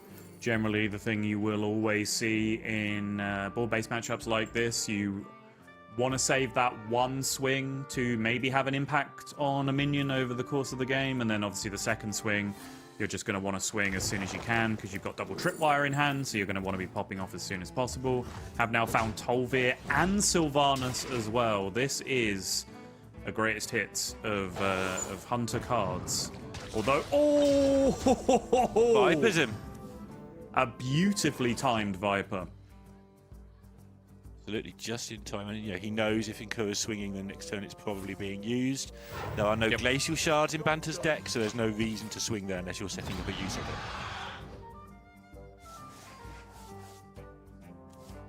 Muzzle their magic.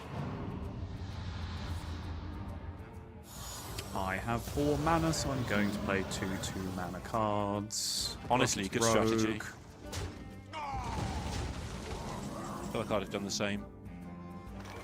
Sisters, my arrows shall strike down. Yeah, not messing around, right? Just this will do. This is good enough. This is some tempo. So easy to be too greedy with Sylvanas, but it's just such a massive turn on her own. Yeah, I mean, it was a very easily solvable turn because every other card in your hand was terrible because it cost 1 more than it was supposed to. So you just played the 2 minions that were actually effective on the board state. Yeah. Go on with Usually the correct thing.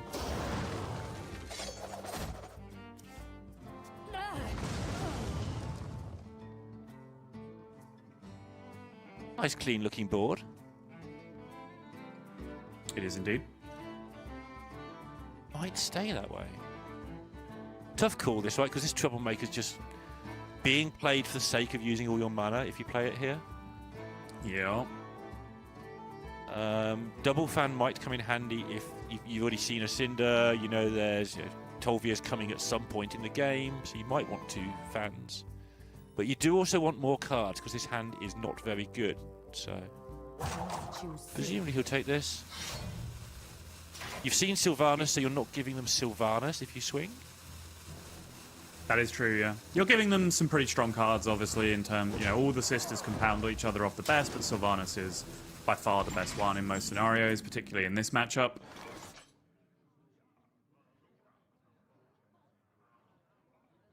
What a weird board state. Thinking Kuro did just catch himself there. He was going to snap play the Tolvir, and then he went, hold on, World Championship on the line. No harm in just thinking for 12 seconds. Yeah. And he looked at the rest work of out what your hits are off the tame pet after you play Vereeza, for instance. Just might have a decent buff on something. As it happens, it would have been Glacial Shard, which would have been a 4-3. That would have been quite nice. So definitely worth thinking about. Yep. Just goes to show how impactful the shovels are, though. That was a Tolvir pretty much exclusively for a shovel. He had multiple other options in hand to be able to go with, but still just clearly the best play.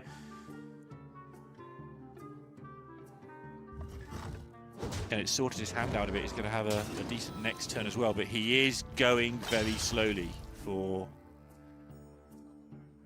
a Hunter against a Rogue on turn 6 at the Rogue side now. Banter has gone Viper freeze into Generator freeze off that freeze, though, which is kind of disruptive to this shovel-based game plan on the other side. Shovel-based game plan. Yes. Digging through his deck. Imagine if people actually spoke like that in real life. Like, why do we say things like that? Ever think about this? What, when we talk like this? I was just like, I'm making a fire pit in my garden. Oh yeah, how are you gonna do that? Well, it's a mostly shovel-based game plan. It's just not. It's not something anyone's ever gonna say, is it?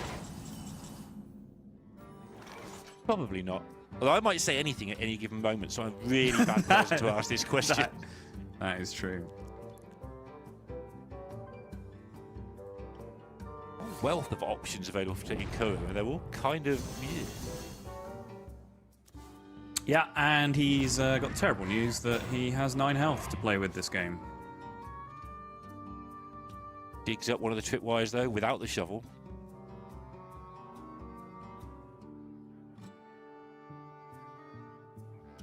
How big a deal is it, losing half your health in this particular matchup, in this particular spot? It's not the end of the world, right, in this exact situation.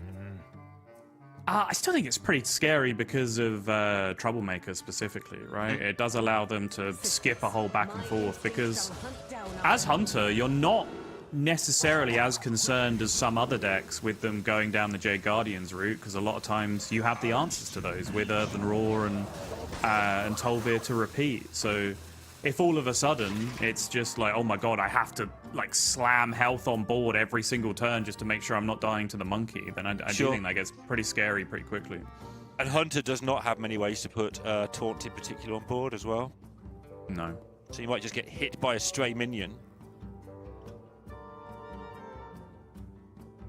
Hunter has forgotten to draw his other 3 drops. The Jade Guardians.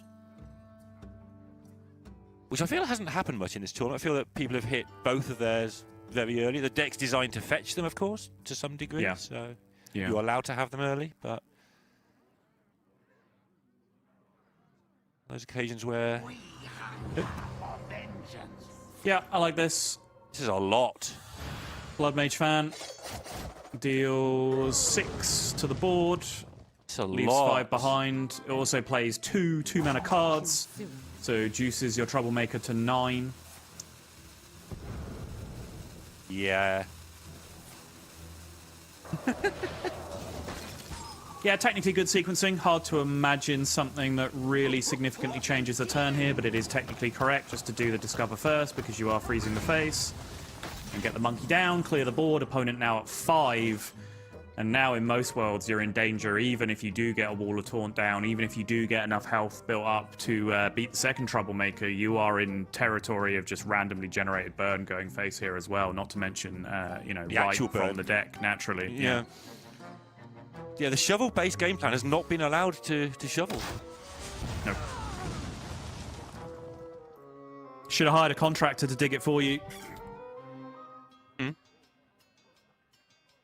We're good at digging holes. What are you supposed to do here? the eternal question. Yeah. Just leaves out the Thanos. Sands of Time, look for things that say damage. That says damage. It has the ugly M word on it as well, so we don't like that one. Yeah. He's looking at Inko's last turn, like he's just decided if I die, I die, but I've got to. I'm not doing 20 damage or whatever it is by not having minions on board. I've got to at least put something down. Ah, lovely. Chrono daggers. Well, that was another weird game of Hearthstone because Banter's won it without playing a single Guardian. He just did it with the 2-drops and the Discovers. Yeah, I think, like I said, he was so all in on the shovel, right? Shovel on 1, shovel hold on 1, attack on 2, who's going to go tripwire on 3, and then it wasn't just you get vipered. It was you get vipered, then I freeze your face. That freeze spell discovers a second freeze. So that second shovel, so if you actually keep track of what Inkuro did that game, right? He spent 1 mana on the first shovel. Not a big deal in terms of tempo loss, but a huge opportunity cost in what you end up losing with the Viper. From that point onwards, his next turn after that was a 5 mana Tolvir to play a 2-1 and get his shovel back. So essentially, as near as makes no difference, he spent 5 mana on that second shovel, which he never got to use because his face was frozen every single turn for the rest of the game past that point. So he spent the majority of his mana that game on doing absolutely nothing. So Banter was just able to run away with it, half the health, shoot the face, get some burn, easy job, move on to the next. Yeah, and Banter, when he saw that Tolvir, must have been delighted because it informed him his plan was correct. Like, I'm going to keep this frozen. He obviously needs it, so I'm doing the right thing. I can keep doing this. I don't need to panic. This is right. And very well executed by Banterface. This is one of those games where you were talking about this earlier as well, where you don't be fooled by what's like. Read the cards, make a plan, do the things. Don't just fall into a pattern of playing the same thing on the same turn every game, because there's opportunities out there to do something a bit unusual that's going to get you a win. You asked for it. Mage time. Speaking of doing things that are a bit unusual, here is some Quest Mage for you all. Banter has played a lot of this in its various forms. Yep. I am very... We've talked about how good a player Banterface is, but I think this might be his strongest deck relative to the field anyway, in terms of him playing. Yeah, I think Quest Mage is a good deck for like content creators and people who are kind of obligated to play the game a million hours a day because it's their job to do so. Like maybe when you get to the end of a meta game, Quest Mage is a fun deck to play because all of the games are pretty different from each other in terms of what spells you're discovering and what pool you go into and the route through the game and yada yada yada. So I think it's a nice end of meta cycle deck. And it's paid off. So yeah, gets the altar time there, which is a huge deal. I feel like that card must have an incredible played win rate when it's played specifically on turn 4. Yeah. Yeah, not only is it a double discover, which is of course massively powerful, but some of the cards in the pool solve specific problems that none of the cards you have easy access to in terms of standard cards right now are really able to do. The polymorph effects, devolving missiles, that kind of thing. Like so many strong options can be found from Altar Time specifically. Yeah, it makes sense, right? You're taking something from a different meta that was designed to be played a slightly different way and putting it into a new meta that was designed to be played a different way. And yeah, it makes sense. They all answer questions that you can't answer normally. I should get one of those for my life. Terrible at answering questions.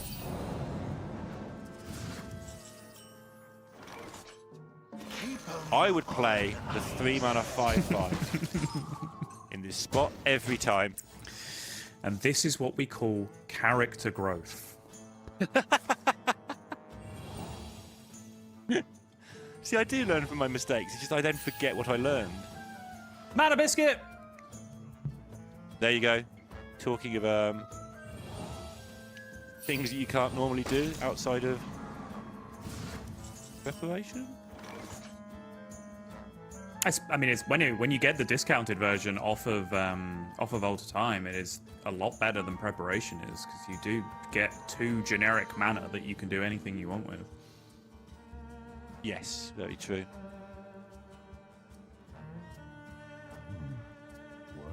Is Ascendance in the slightest bit tempting here? A little bit, but you have 7/7. Yeah. But I mean, you have the best card in Hearthstone in your hand, Lorinda. So obviously, you just have to slam that.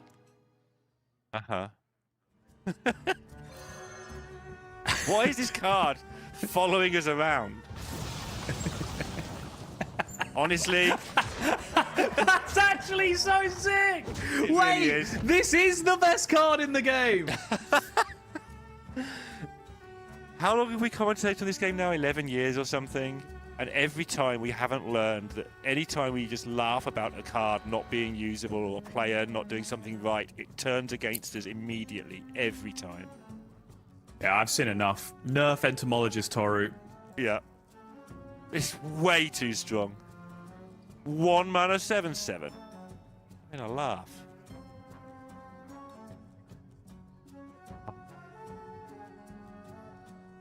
I tell you what, we're having a laugh, but Banter will be sick of this card if he doesn't get through this matchup. Can you imagine the bad beat story? Like, yeah, 1 series off from Worlds again. Oh, that sucks, man. What did you lose to? Oh, Entomologist Toru, 2 games out of 3. Yeah, just can't beat that card. Hey, you say 2 games out of 3. The third one hasn't been played yet. If he does, That's true. Yeah, good point.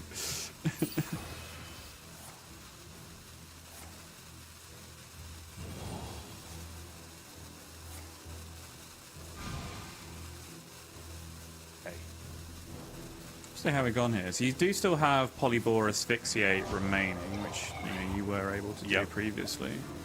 Take care of the 2 biggest threats at the very least. That is what we're going to do. I imagine Banter was just hunting there for ways with the Mana Biscuit. Maybe he could make this a Techisaurus turn as well, but just didn't quite line up. okay. But the 2 removal cards, No, very, very useful. going to Ascendance, a 0 mana jar.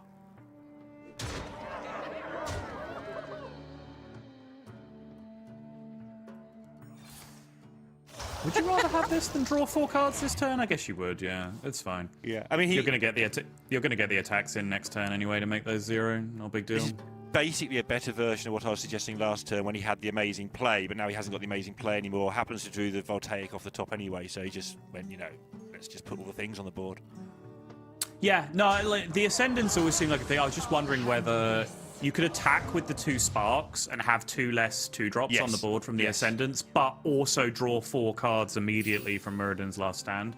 But you don't get to do anything with those 4 cards this turn, and you're almost certainly getting 2 attacks in next turn to make those 0 anyway, so I don't think there's any cost in just keeping the 2 extra minions.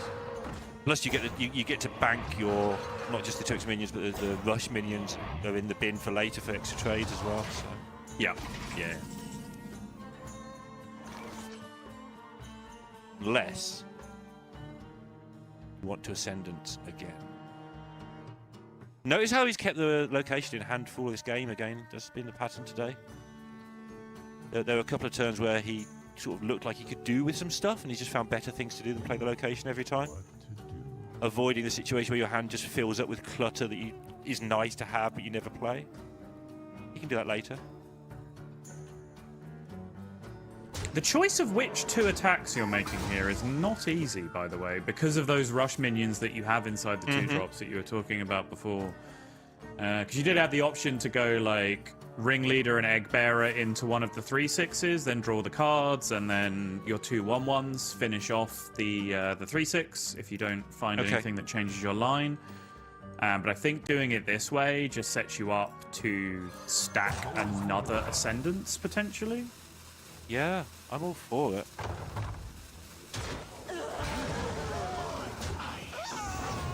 Yep.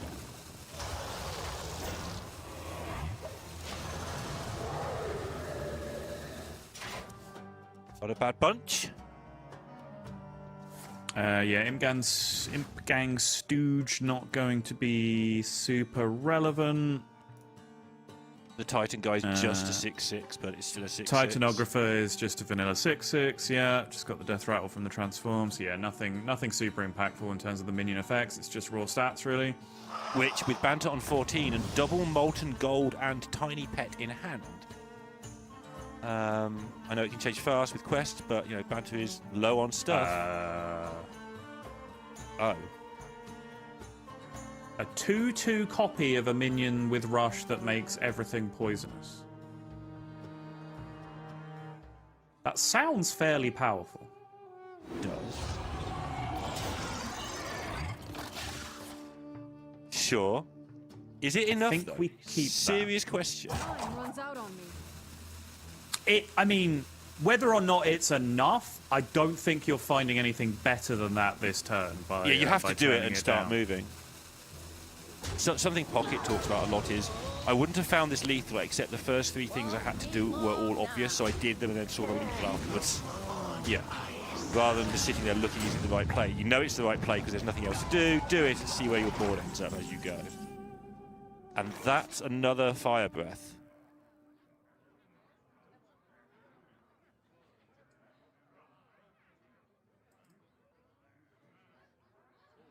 Yes.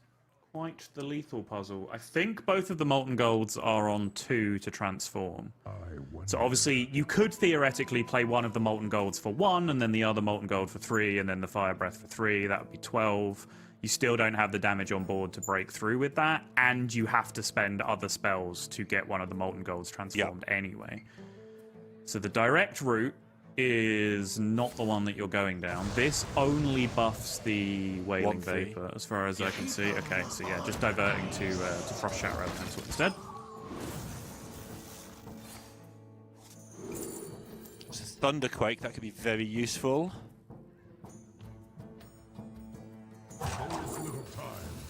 Oh, yes. Another card that said 4 damage on it, but had that M word on it again. Very That's neat. better. That's That the one one. And that's 12 next turn. In worlds where 12 is enough and there's nothing else in the way. That's right. Which against Mage, who knows?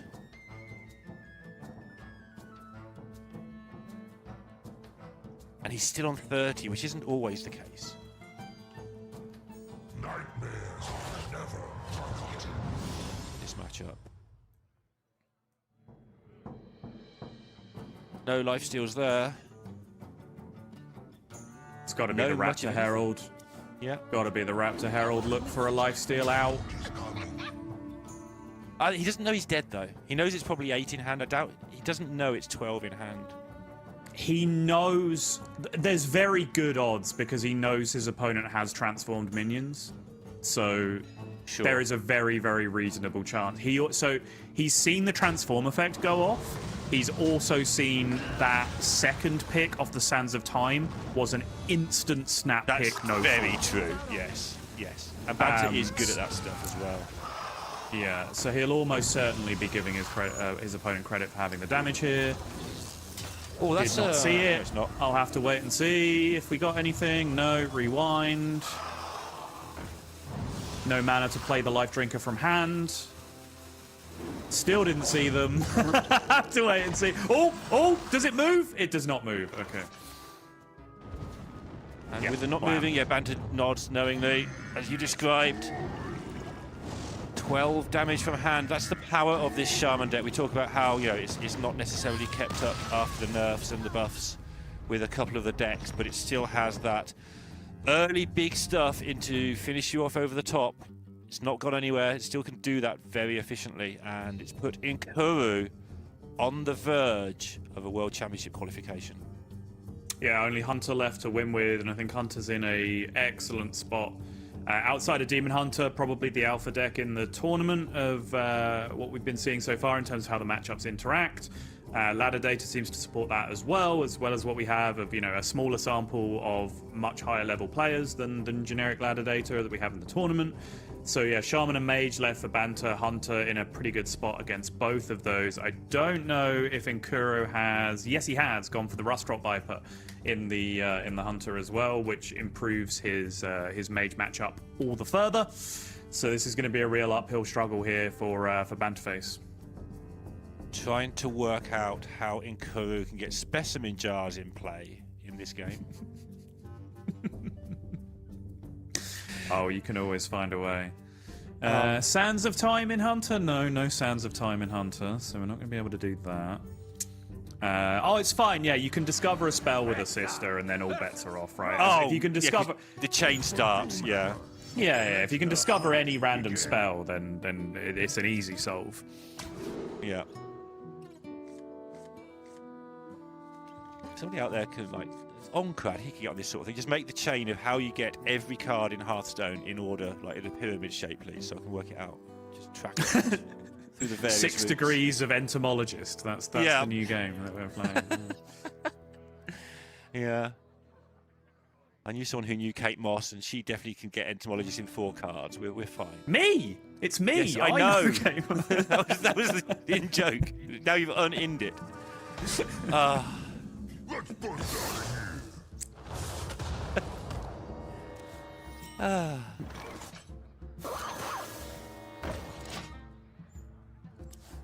Fine starting hand. Any hand that has the location, the underbelly network, is a good hand in Hunter, I think. It struggles to go wrong from that point. You can lose in other ways, but the deck will at least deck. be untold.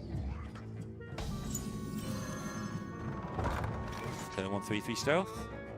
Perfectly normal behaviour.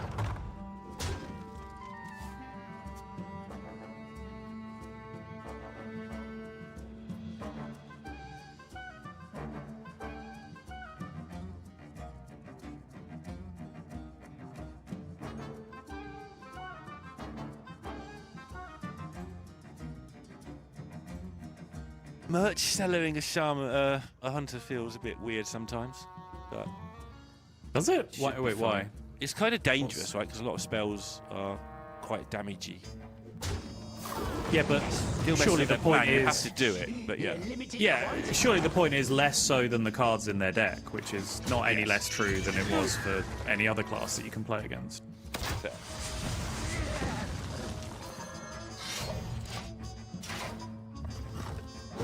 What do we get? What does teamwork do?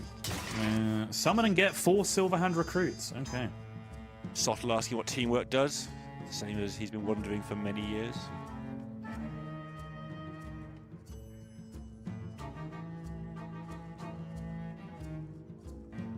Seems reasonable.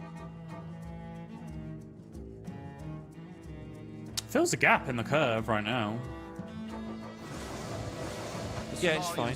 Noticing Nkuro did use his first swing there, because if he does draw a tripwire off the top, he wants to be able to swing. There we go. Just like that. Sorry, Silverhands. You're gonna have to sit on the bench for a bit. Yeah. So Captain Entomologist comes along to help you all. Yeah, if you can find a way off the board after you're summoned back into the hand, we might just be able to get you in some jars if you're lucky. It's not We're the working on greatest of selling points, honestly. It's not, no. But think about how the bugs feel. Keep 'em on. I do all the time. It's sad. Curious to know what happens if Nkuro draws a blank on this next turn. Yeah, 5-mana weapon while you're frozen is a tough sell, isn't it? Yeah, it's really rough.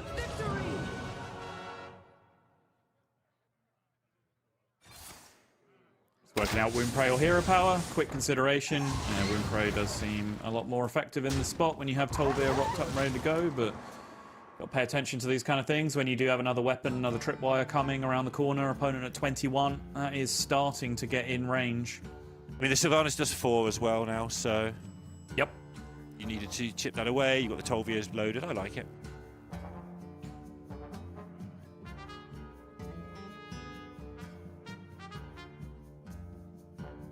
do expect at some point to get Storm Furied, or Storm Fury Elemental at least.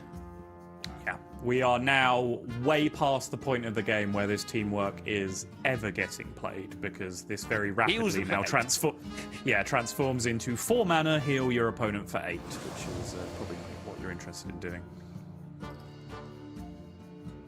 Need to find a way to buff them now. Get more paladin spells in Kuro, that's the answer. Find yourself a Quartermaster, and you've got a stew going. Keep 'em on ice. Well. Oh, okay. That's the card Well, you're looking for right now. In terms of the absolute stone cold best card in your deck, it is hard to find a better example than that. Yeah. This turn is so good that picking these 2 random spells actually feels like a chore. You just want to get it out of the way so that you can do the thing that immediately wins the game and potentially sends you to the World Championship. And if Inkuru does win this game and go to the World Championships, but Banterface seems to leave it late so often in these events. Yeah. Like one of his World Championships, he had to beat Muzzy in the final of the Grand Masters because that was his only route through left. I feel like he's gone through playoffs as well and got sort of had to top Swissers to get one more match and just constantly getting one more game. Like, well, as we found out with he and I's beloved Arsenal Football Club, the wait just makes the victory all the sweeter. So he's going to the 2043 World Championship?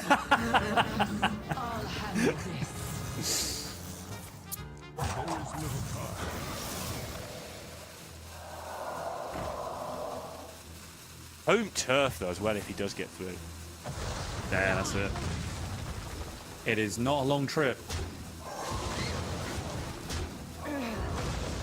Yeah, I think he can walk it quicker than he can drive it if he doesn't get hit by something by walking in the road the whole time and arrested. So yeah. That sounds right, yeah.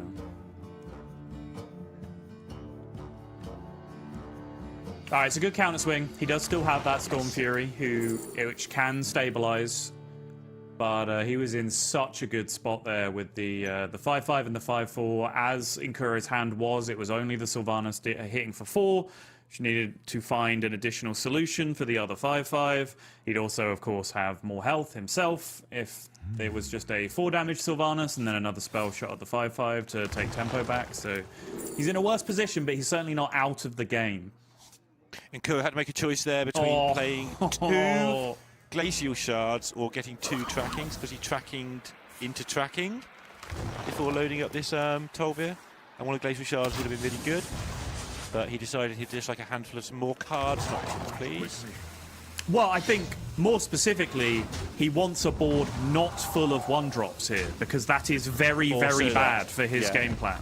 It's not so much having extra cards, it's that adding 2 more 2/1s to the board this turn is actually incredibly self-destructive to what he's trying to do because of that Storm Fury Elemental and the lifesteal. Very fair. Precise shot now can be put in the middle at will by playing the Earthen Roar next turn. He needs to. Oh, there is a precise shot there. Oh, that came from the incredibly boring choices that you had to make. Yeah, the ones you were not excited about at all and I was actually paying attention to. Yeah, those ones. That's right, yeah.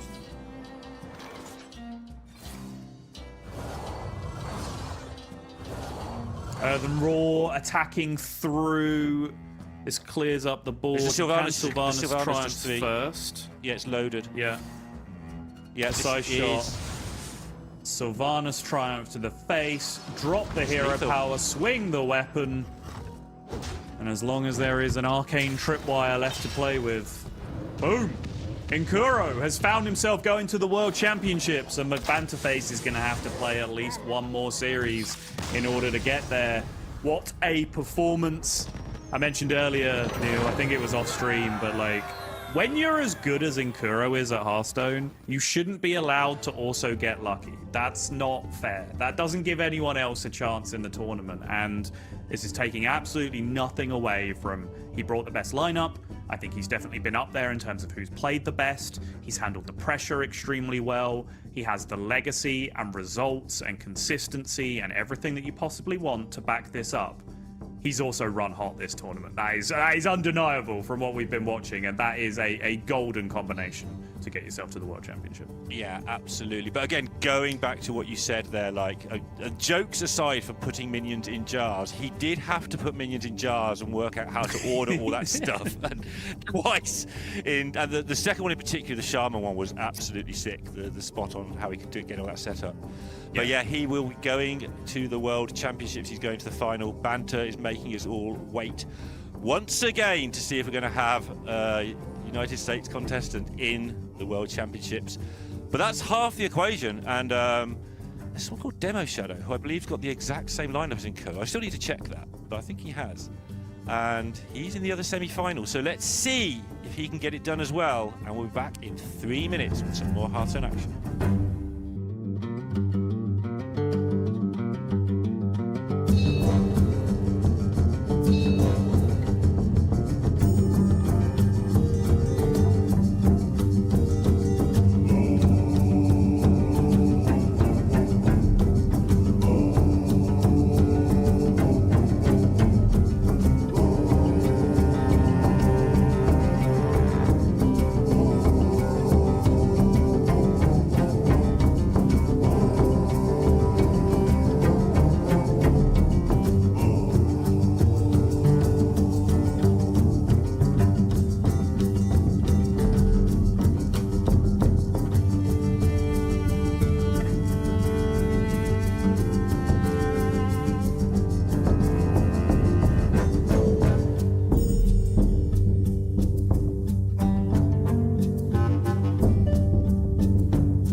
back, everyone. We are getting ready to go into our next match, and it is going to be Demo Shadow versus Chonsu, with a lot on the line, of course. I'm Raven, and joining me once again for the day is Edelweiss, and we'll be taking you through this one. And a lot on the line for these players, but also for a certain caster, me, as Chonsu was my pick. I feel like I'm the standalone caster left against the Inkuro crowd.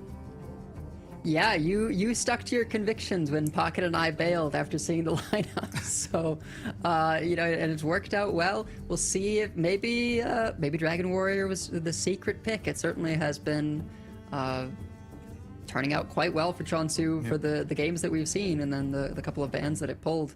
Had a little bit of struggle in groups, losing the first match off broadcast, but then has really pulled it together.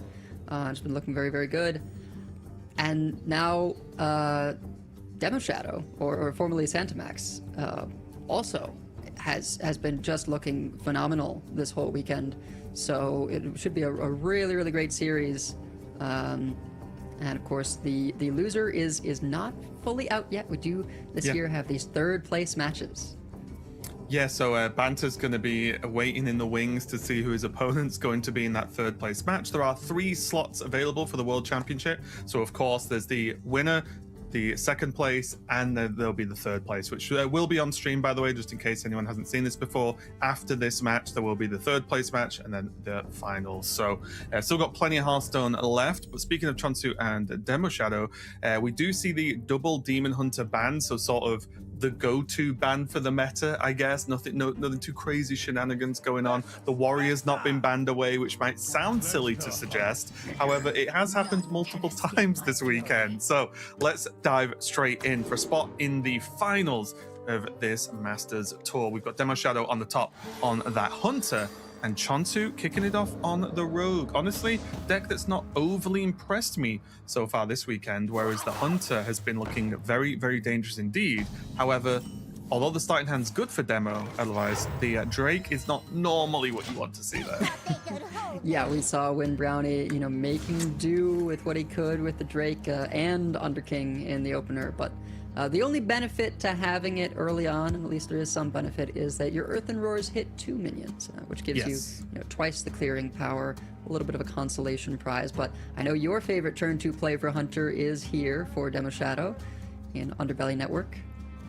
Yeah, and it's just pretty good, right? It could clear off the 4-4 if you're worried, but I do think very generally the Rogue is the one playing a bit defensive in this matchup, right? So I do like to just develop it, get the card draw going. Gonna see where the pings go. There you go. I mean, if you're gonna do that, who cares, right? I like the ordering though, of course, because make the trade and then decide what's gonna happen. Because there's this level of upside where you can say, okay, I actually can play the location without any worry of taking damage. And there's merit to making that attack even if you're still planning to play the location.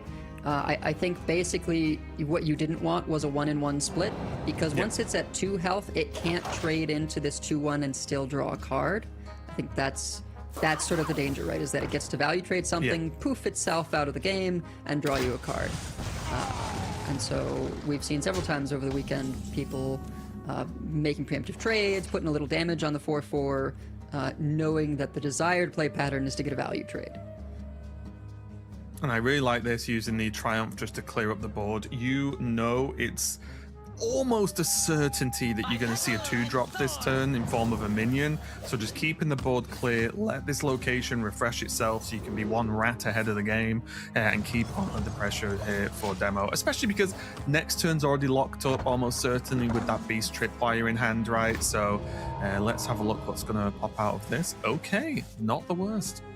Yeah, pretty solid, especially with a couple minions in play to give it Reborn. That's going to be quite tricky for Chonsu to deal with.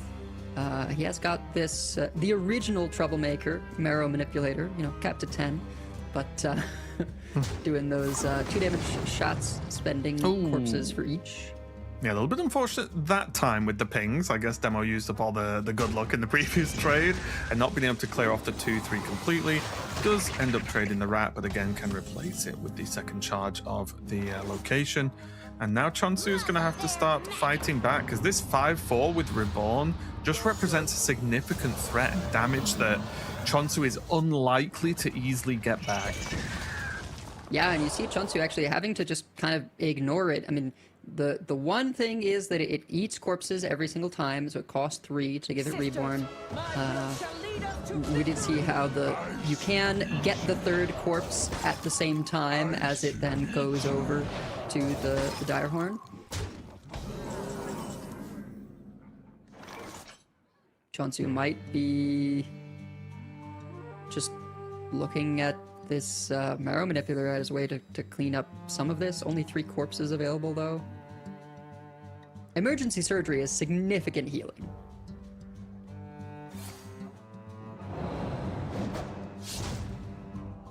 Especially with the buff to the card. It now summons 4 3/1s with lifesteal that attack a single minion. Yeah, when you generate something like that, it really does change your whole game plan, especially in a matchup like Hunter, right? Where you can say, oh, well, actually, yeah, they're almost certainly going to have some level of minions down. Because one weird thing as well is it's good healing if there's a good target, right? I think that's like the big deal. Chonsu throwing out the Finley here to pick up that extra turn of mana attacks from the Cult Neophyte. Is not a great turn to play Earthen Roar, but there's literally no other plays. Might just be a hero power pass after a couple of trades. It will be interesting because although this turn is rough, there is King into Browspawn Drake, right? Like Right. that is a good game plan right now, and I think with full everything health, face then. Yeah. I don't see a huge downside. Maybe you make one trade, Sure. just to feel that extra little step of safe, because I don't think that Demo's going to need all of this damage to go face, right? Like generally speaking, obviously you've got to gamble a little bit with the Drake, but probably won't need all of the damage. And because there is the sort of play the king and pass turn, I actually don't mind this double trade as much the more I look at it, because Chonsu's already on 14. Obviously Demo doesn't know that there's healing available, right? Just not to know. And there is the turn of next turn where you just play king, make your choice, and unless you're picking Pterodax, you're passing that turn, and then you go from there. So there is that one turn 7 bridge to sort of deal with. But Chonsu has 2 shadows here, right? Extra one picked up from the early Shadowed Informant. And so if he's feeling threatened, he could go for Emergency Surgery several turns in a row. Doesn't know that there's the king yet, so I think this makes a lot of sense to just go in on the Jade Guardians, that you obviously know how powerful that can be, getting extra copies. Is rewarded with a Wind Peak Worm here to clear and gain a fair bit of armor. Yes, that's huge. And also as well, it's the one, I guess generally you'd call it a good thing, maybe it would be a bit busted otherwise, but because you have to play the King of the Underbelly, and it gives you you can't do it all in one turn, generally speaking, right? So this gets played, and now your opponent knows what's available. They know a potential combo, and then it's all on Chonsu now to say, okay, how am I dealing with this? And I imagine, how much damage is this though? It's significant, 20 on board, and then we've got another 10 shots from the Marrow Manipulator. Gonna go ahead and check what's in this Jade Guardians. Yeah, I think I like Jade Guardians because you can still follow up with emergency if you need to, right? Or if you feel that you've not got anything that's going to push you over the edge. This could also generate. Okay. I mean, interesting. It's Just gonna go all in. There's real risk here, with the Earthen Roar in hand.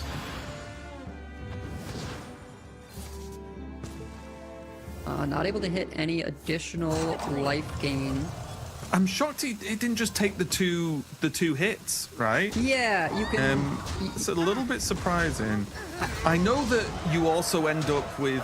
Oh wait, the board would be full. Wouldn't that be really good? Because you get rid of the 1 health anyway. So, yeah, it's interesting. You could set up a situation where you actually don't summon the full amount. So you don't have the 1 health in play. You still have a couple of small minions. You do gain some life. You forego the ability by the nature of Shadow. Like as soon as you play something else, you're then saying, well, I have another emergency surgery. So you forego the ability to chain them. I do feel this was a little bit unnecessarily high risk. It is reliant on the hits, and it's not high probability. And Chonsu does get rewarded. But there was a real Yeah, possibility he didn't get the hit. Wow. with the Earthen Roar of death there that I think was not Yeah. necessary. Yeah, that was really surprising because I think there were 5 minions on the board at the beginning of that turn. Chonsu, I liked the first dig with the Jades just to say, well, you know what? Sometimes you generate lethal, right? And great. There's still enough mana to do the emergency. It would have summoned 2 3/1s, right? That then trade. So, yeah, and then gain you 6 health. Sorry, I'm just double checking I'm reading the card right to make sure. I mean, I've played it before, but you do question it sometimes. So 2 would have gone in, killed the king, healed for 6, and then at that point, You're safe from everything. I just don't think there would be enough damage, right? Like, no matter what. So, really surprising there. Chonsu went a little bit risky, but I guess just decided that if I put enough stuff down, it's all going to have health, even if they Earthen Roar, which I guess Chonsu was just saying, well, it probably doesn't have Earthen Roar. But even with the Earthen Roar, there's like enough minions, I guess, maybe to like say, well, I can take a hit and it'll be fine. But there was a chance for him to just get a bit unlucky there and just lose the game off the bat. So really surprising game 1, but Chonsu did take the victory, gets the rogue over the line, and is leading in this match. Yeah, I think he basically was figuring that there was no Earthen Roar, and so he was just clearing up any small minions. And so, you know, based on the no roar scenario, all of his minions that were in play at that point, trading off the smaller ones, were big enough that he would be alive. I just think that yeah, with the healing, you could have set it up another way, but probability plays out in his favor. That leaves us then with the rogue, which can be a tough one sometimes to get over the finish line. Now taken care of for Chonsu. I wonder if we will see him now queuing up the Mug Shaman into... Oh, you've got me doing it too now. Into, you know... Wait, what have I done? Last. I'm innocent. Oh, Shaman, I see. Correct. Yeah, it is going to be the Shaman Mirror, which is very spicy indeed, of course. It is a very tricky one, and we've seen quite a lot of Shaman. We've seen a lot of mirrors, full stop. But we've seen quite a lot of these Shaman mirrors, and I feel like they're brutal every single time. It's either an incredibly difficult scrap for board control, or one player's got one of those awkward hands and the other one hasn't, and then it just explodes, right? And you can really run away with the game. So really, really interesting matchup. And also this, I would say normally these kind of mirror matches can really have a bigger impact than it looks on the outcome of a match. However, all the questions for Chonsu realistically are on the Dragon Warrior, right? Regardless of how well it's done in the games it's been played, it does mean that like we're still going to be like, but can the Dragon Warrior win? Yeah, because you know that's how it is when you pull something very non-standard that people don't think is a good deck. No matter how well it's doing, if at the most crucial moment it fails you, that's where the blame is going to be placed. Yeah, people will remember it. But we are going to get into game number 2. As I said, double Shaman mirror match here. And the players already getting off to the rapid start. We can see the discovers nice and quick. And oof, speaking of rapid start, that's just a 5-3. It is frozen, but it's still a 5-3. Yeah, not like the Demon Hunters who get to play that without the frozen bit. They just summon it from a Void Soul. I'll be curious what the pickup is for here. Not great ones for Chonsu. Earliest one you can get down is a Hog Driver, which is never active charge-wise. Represents a bit of card draw, but very easy enough to clear. Lots to consider. And again, with this hand, is the card draw worthwhile, I think, right? Yeah. Could coin it out next turn. Not the end of the world, not great, but... There is Fire Breath to get rid of this imp if needed or required from Chonsu. So there is an answer. This imp's not just going to cause havoc, but the merch seller, the classic, can't get rid of him. Yep. Just every game. Okay, could have been worse. That allows saving the coin then if Chonsu wants to Living Roots plus Static Shock the 5/3 and remove the most threatening damage and be able to maybe coin out something later on that's necessary to catch up, but just gonna go on the Hog Driver. Hope the draws can pull something better. Yeah, I think the problem is you take out the 5/3, but then the merch cell is still just there, right? So Yep. it's just a little bit scary. Medium hits here, but since they are cheap, Demo Shadow can be able to activate this Crater Experiment for the following turn, so it at least gives you a couple turns of plays. Could also just go for the 2s, take Causality to start, and then have the Bloodsail Raider to play for free on a Tiny Pal turn. Mm-hmm.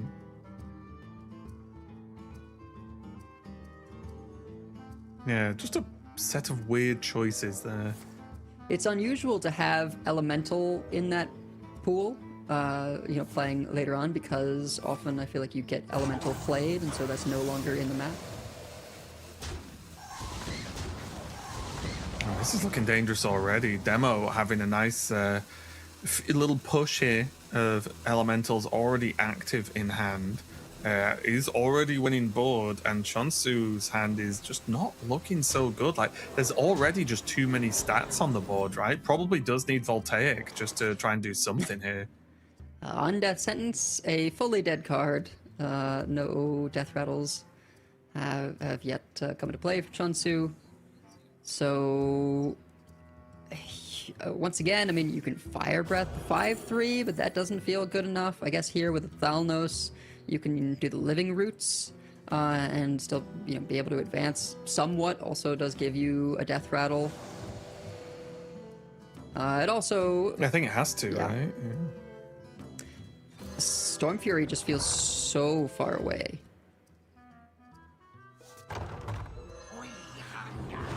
That is a very important pickup, though. Farseer Woe with a Static Shock in hand can really swing things around. We haven't seen that in this event yet, but with the Elusive, it can just be a bit of a nightmare to deal with.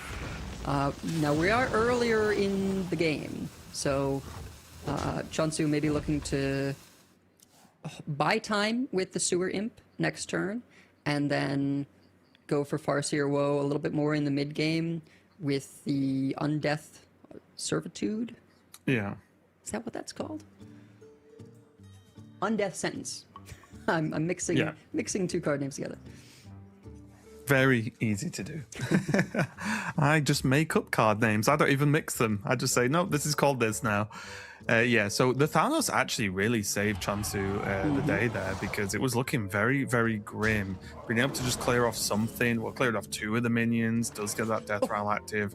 There's Backstab, which, you know what, again, could be worse. This merch cell, though, has been causing havoc for Chonsu. Like, the cards have been fine, like, no true disasters, but still just not what you want. You want to draw your own cards, don't you? Like, it's so rough. Yeah, I think Chonsu, with the Thalnos surviving and the Backstab top deck, is seriously considering maybe going in on Farseer Woe now.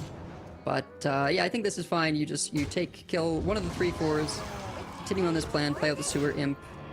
Just so you can have a little bit more mana to work with on the Farseer Woe turn. It's very unusual for Chonsu. This Merchant Seller has been there for several turns, so he's just dealing with random spells. At least they've been playable, right? Because you can really have a bad time with that card on the other side of the board. Demo Shadow, though, on the other side, does have the sort of big elementals that you see in the Shaman deck now that they are active, so does have a few options. It also just has the weapon to equip if he wants, right? Like, the weapon more than good enough to help out this turn. Yeah, I could take the deal 1 to be able to clean up, but I think this Slag Claw is much more appealing now that it's come into the hand. Cryo Sleep could add some additional burst. I don't believe there's any way to get Frost for the extra card draw, but just having any amount of extra burn can be nice. Decides to take the reroll, though, for another Shaman spell. Ascendance could be quite strong as a follow-up.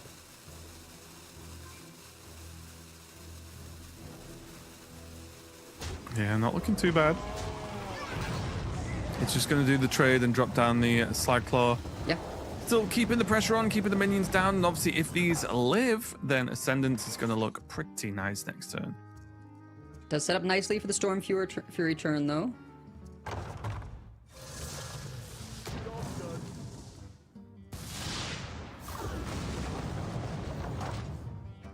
It's really interesting. The Storm Fury is really good card. Obviously, tons of lifesteal if you get the clear and so on. However, when it's played like this, it is just play a dude and pass, right? The heal's nice, don't get me wrong. The threat of it's nice, but it's still just a singular minion. And I think the initiative is still on Demo Shadow's side. Could go for Tiny Pal into freeze. Could just use the elemental to draw the cards and freeze it out for a turn. There's a good amount of options here, honestly. The elemental might draw into some other things that can sort of beef up the board again and try and build up for that ascendance. Yeah, it's kind of a question of whether he wants to take the full clear, which honestly a little bit surprising to me. There was opportunity to go freeze from Tiny Pal, freeze again with the elemental Frost Shatter, and then by that point you get to switch the Tiny Pal back to freeze again. Yeah. Now, it's going to go for the Woe and the Hex. Going to be quite nice. See what he can get going here. Yeah, this is the perfect opportunity for Farseer Woe, right? And I think it's such a high roll from the random minions that you can get in this deck. You're a deck of entirely spells, so so many ways to activate it, and Elusive is just extremely powerful at the moment in terms of there's not a lot of AoE ways to deal with this, right? Or things that destroy a random enemy minion, especially when you're up against another shaman. So this Farseer Woe could stick around for a very long time and just fill up Chonsu's hand to the point that he'll be burning off the top of the deck for a while.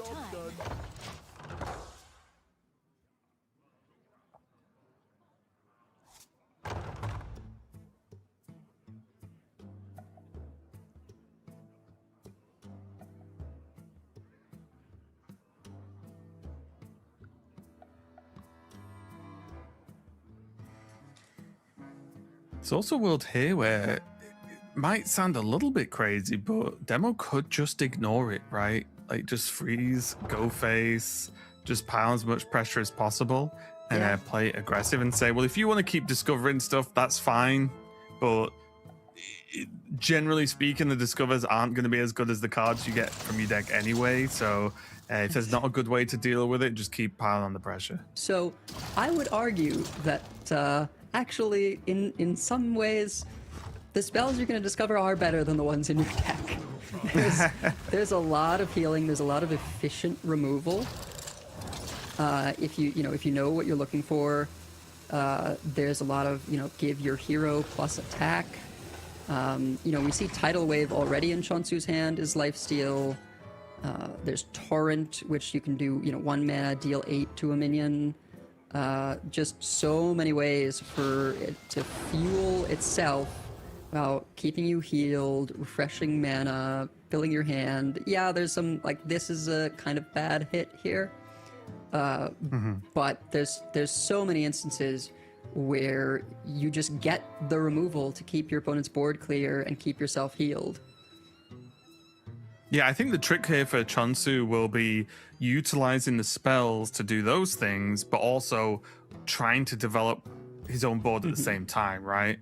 Because I think that's the tricky part, because you're not really getting a complete freedom of choice over what you take. Like, for example, this Earthquake, right, is not the cheapest spell in the world.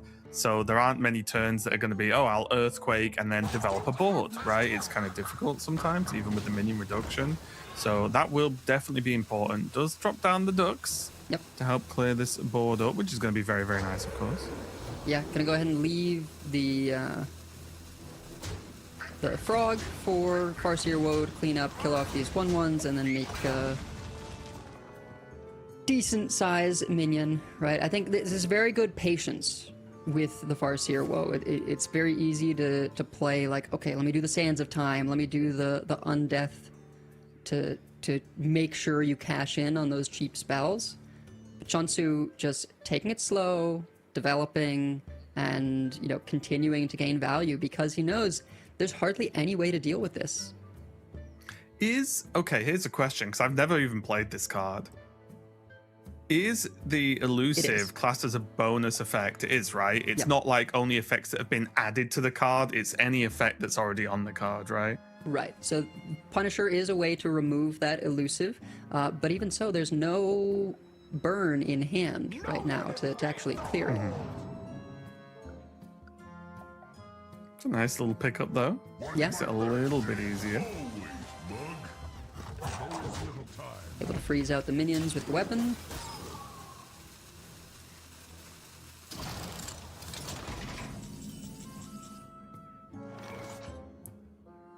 Static Shock, excellent for keeping the chain going.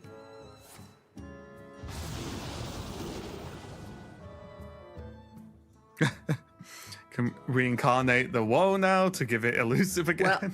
Well, oh, that's true, because you can target it. Yeah, you could do that. Not saying he should, but he could. Just pointing it out. Yeah, Stormcrack Just gives a funny little interaction. Gives the overload to activate Landslide. Is holding a dragon, so Lightning Breath will clear both minions here. Yeah, not a bad pickup at all. Oh, now you can't target them.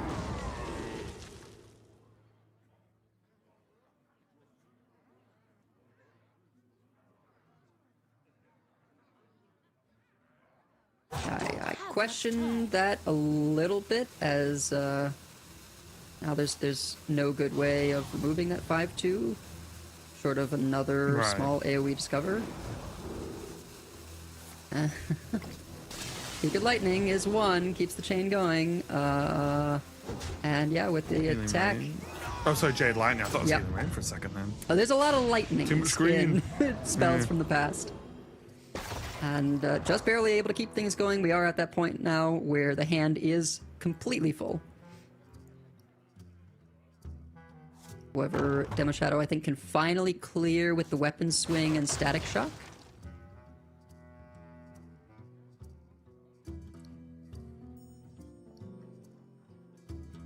Also, does have that Avatar of Destruction if he so fancies. Yeah. It's available. Very, very vulnerable to a Hex or even, you know, a Devolve effect from the past. Yeah.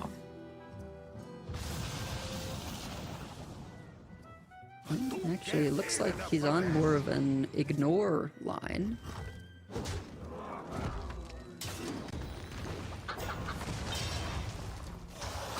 Go ahead and get Okay, this. nice. There's no space. Ooh. Chunsu is overloaded for 3, so, you know, reasonable for Demo Shadow to think, okay, if I set up a good Ascendance board, that's going to be tricky to clear.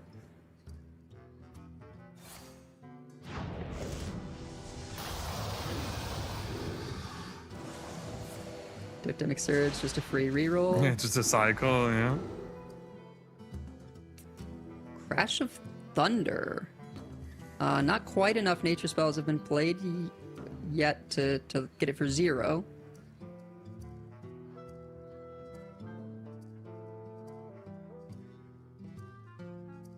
Chunsu just double checking what's a nature spell, maybe. just a triple check what's doable this turn, because there's a lot to manage now, and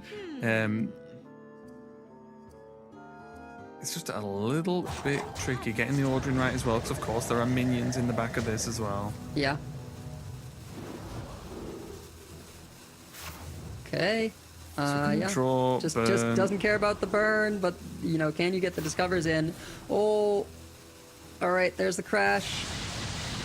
And but this is the one problem that I always run into, and I think no matter how good you are, it's gonna be an issue, and that is discovers take a long time, and so you have to formulate these plans on the fly, and yeah, inevitably there's gonna be a point where you're trying to cobble things together, and you're just not able to get all the actions in. Does pan out pretty poorly not being able to play the Voltaic Surge at the end there to clear off these 3 ones. Yeah, a little bit rough there. Just a ton of extra damage knocking around now that really shouldn't have been there, as Chunsu just couldn't get the work done. And now Demo Shadow's going to pile on a lot of pressure himself. And this is my own issues, but this is the slight issue of going sort of that deep into the discovers and to keep and part of the benefit of Demo just saying, just have it then, just keep basically creating semi-random shaman cards all day, that's fine. I'll just do what my deck was built to do and just start just playing these minions, get the ascendancy down. Now, Earthquake going to do a great job of clearing this up. So Chonsu, by no means, from his point of view at least, out by anyway, yeah. Just get to freeze and draw. Guess what? Draw some more cards in the hand now. So Chonsu basically blasting through the deck so far. Yeah, but the Volcanic Thrasher active is going to give +2 spell damage and the game here. Yeah, it really came down to that final turn, just not being able to get all the actions in. I think it is tough, especially if you don't know exactly what to look for in terms of nature spells from the past, from Shaman's past. Yeah. I maybe have a unique mind of nature spells from Shaman's past, having played a lot of them over the history of the game, but there are just so many to have to manage. Yeah, 100%, and especially when it's in a match or during a game of like this importance, right? Yeah. Like this is semi-final to get to the final. Again, both players that make it to the finals have their world spots locked in, right? That's just a given. So it's definitely a lot on the line for these players. Demo Shadow is going to be able to even it up though. So one Shaman's over the line along with the Rogue from Chonsu, but there's still a lot more to fight for in this match, and I think that was a really tricky one. And I imagine potentially quite draining, at least for Chonsu, because that game sort of spiraled into randomly generate stuff every single turn and try and make something work. And sometimes that goes very, very well. Sometimes it doesn't. So a little bit tricky there as Demo Shadow basically just kept the pressure on. Again, I think the Ascendance was the big deal. I think that's like a really key point in this mirror is if one player can land an Ascendance safely, that makes it so much more difficult for the opponent to actually try and fight back. So very, very tough one indeed there for Chonsu, but Demo Shadow fighting back. Hunter and Rogue on one side, and there's still this Warrior to look at. So, and we're going to look at it next. Warrior versus Rogue coming up. Was wondering if it would be saved till the end again. I think he's done that a couple of times. Yeah, or Chonsu's just thought, I've just seen too many Shaman cards last game. I need a break. So it's jumped over to the Warrior. Warrior versus Rogue, though, is going to be a pretty interesting one. A Warrior more than capable of putting on a lot of pressure. However, the Rogue is built to drop a lot of early game minions, right? Because that's kind of how it works, along with a good amount of removal too. So we'll have to see how this one plays out. I think a lot of this will rely on just how fast Chonsu can go, and also some of those more awkward minions, like you look at the Slither Drake, right? It's probably the big one. That landing against Rogue can actually be quite difficult to deal with. Yeah, I think essentially there is a speed limit on the game. Like most of the time, Rogue is able to Jade Guardians around turn 5, right? And maybe they can play them that turn. Maybe they have to actually play the minions on 6. But the Warrior is going to be looking to get enough damage in those first few turns. And to its credit, the removal lines up well. A lot of 2-drops die to the weapon from was it Brood Watcher? Brood something. Keeper. Broodkeeper. There we go. There's Broodwatcher and Broodkeeper. Yeah, the weapon from Broodkeeper cleans up a lot of the early game that Rogue is able to put out. So that can snowball quite effectively. If Mother Duck comes down and is able to pull out with either Sanguine Depths or a weapon, the Warp Tooths. Warp Teeth? We still can't figure out how to do that one. I don't know. That could be a big accelerator that then snowballs into a victory. Okay, well, the players are ready. I think Chonsu just needed to step away from a second to mentally recover from too many Shaman spells being discovered. So we are going to go into game number 3. Rogue on the top there for Demo Shadow, and Chonsu on this Warrior with pretty good opening, actually. The Wind Peak was a little bit scary just for a split second when I looked, but with the rest of that opening hand, not too bad at all. Yeah, the Whelp pickup is going to help fill out that early curve. Either one, Broodkeeper, obviously an excellent 2-drop, pulling another great 2-drop to go on the Dark Scale turn. I think this is... I'm actually wondering if this is coin Dark Scale into the... Yeah. It piles on a lot of pressure. Oh, Slither as well? Jeez. Okay. Yeah, Chonsu's just drawn the Dragon Warrior cards, right? Like, you know, it's just like, yeah, let's go in any order you like. I love this. Get the weapon down now, remove the 2/2, and already putting out a hugely threatening board, and has fantastic follow-up, keeping the Dragon Chain going with that Blackwing in hand as well. So very, very good generate from the 1/2.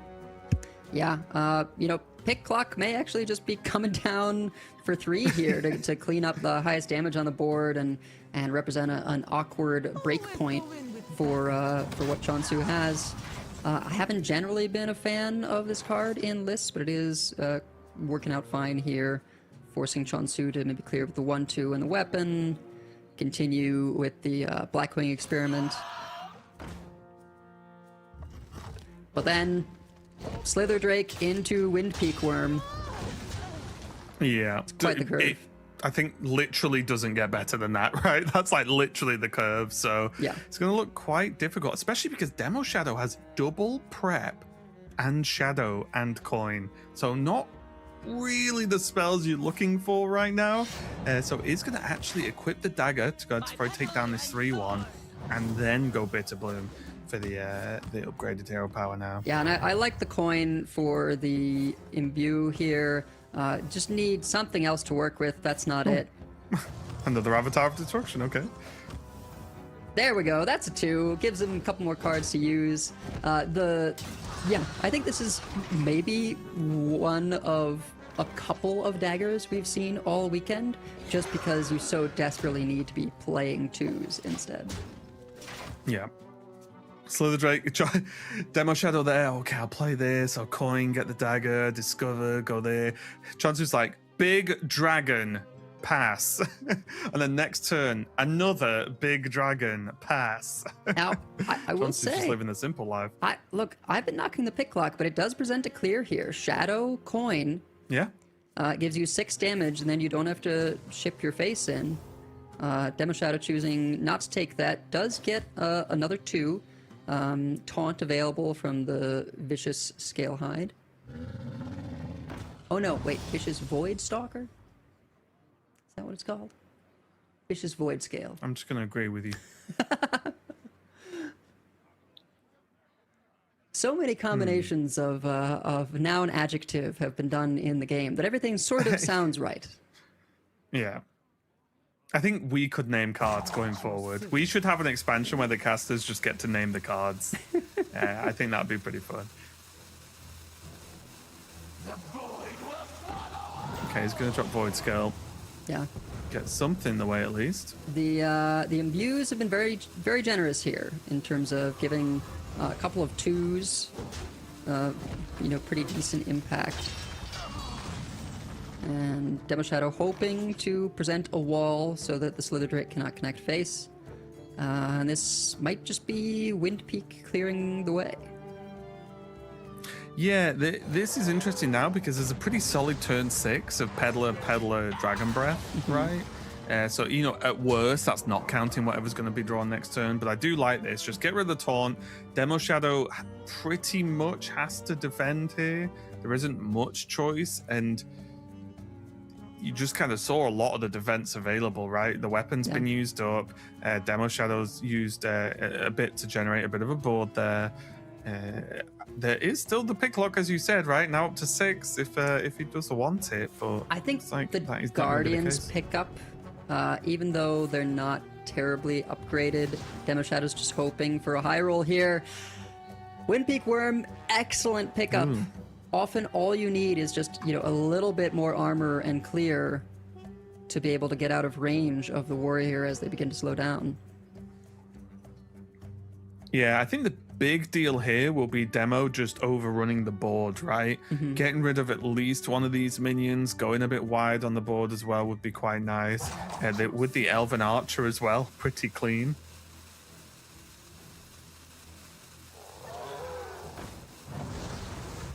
Yeah, very nice indeed. And I'd actually like, yeah, just all face, go. Yep. The Elven Archer's got taunt, which is hilarious with 5 health. And you got to try and flip the script now for Demo.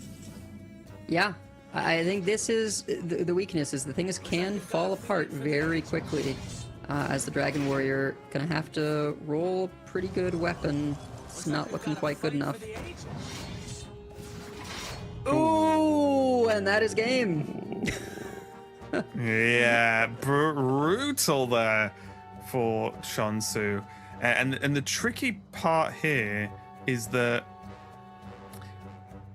this gives you a really good view of Warrior versus some of the other classes where Dragon Warrior doesn't really cheat, right? Yeah. Like it kind of just does an honest job, works the 9 to 5, clocks out on time, clocks in on time, and then Rogue's like, yeah, but what if I just magicked up some mana, right? That I shouldn't really be allowed. And that's basically what's happened here, where Chonsu had such a fantastic opening, but Demo Shadow was managed to recover off the back of not only getting the reduction from the imbue hero power, but also just really a really nice generation from the Jades. Now, don't get me wrong, Demo Shadow has played well, made some really good decisions on when to trade, going for the dagger. I'm not saying it's just been random, but I think it's just the things the classes can do are not equal in a lot of these scenarios, right? As we can see. Yeah, I mean, I think the fact that that first pick lock staved off so much pressure, Chonsu went pretty heavy in on that coin play on turn 2, expecting the 4-3 to be able to connect, and then to not only have it removed, but also put a 3-3 that just lines up a little bit more awkward into the board, slowed things down considerably, and without a Mother Duck to sort of continue the snowball, just has now ended up falling behind to a couple of good hits. Yeah, and I don't really think there's much. Oh, there's Mother Duck, a little bit late to the party. But once you've given your opponent a corrupted Ashbringer, Mother Duck's not going to be good enough.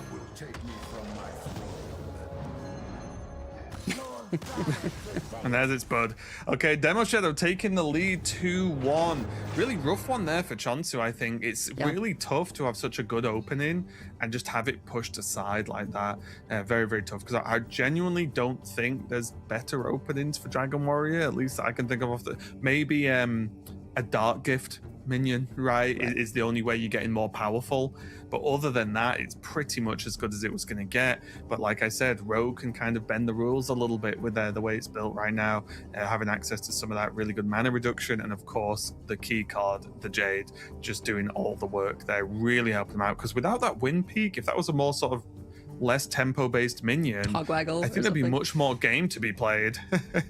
Yeah, it was a really rough one there, but it does mean Demo Shadow is only one win away from a final spot and a world championship spot, and it's Hunter. And you know me, I've got all the faith in the world with this deck. I think it's so good, so powerful. A lot of different routes to go with it as well. You can rush and burn your opponent down. There are some late game options, great mid game as well with those tripwires in the deck too. So I think Demo Shadow must be feeling very confident indeed after that previous win.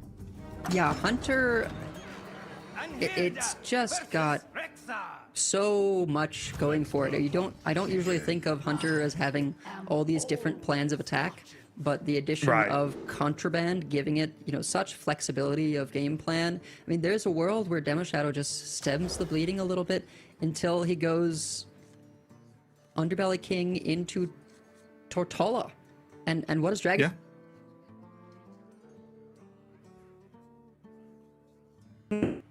Oh, I think I've lost Elvice. I'm not sure if anyone else has, but I'll just wait to get that confirmed. Either way, I'm just going to talk until they're back. But yeah, I do agree that Tortala is going to be a big problem for the Dragon Warrior in most circumstances. Oh, I think you're back. Okay. All right. I think, yeah, there you go. Or at least I can hear you. Good. So, okay, but yeah, I don't know if you heard me, but yeah, I completely agree. Tortala is like a real big problem if it can be landed safely, for sure. Yeah. There is Sanguine Depth, so that is one step towards pulling out the Warped Tooth. I think you still do need the Mother Duck to really make it happen. It's just with all the back and forth, it just often feels so unrealistic to actually stick enough minions for them to get damaged and make hits and pull anything out without those rushers.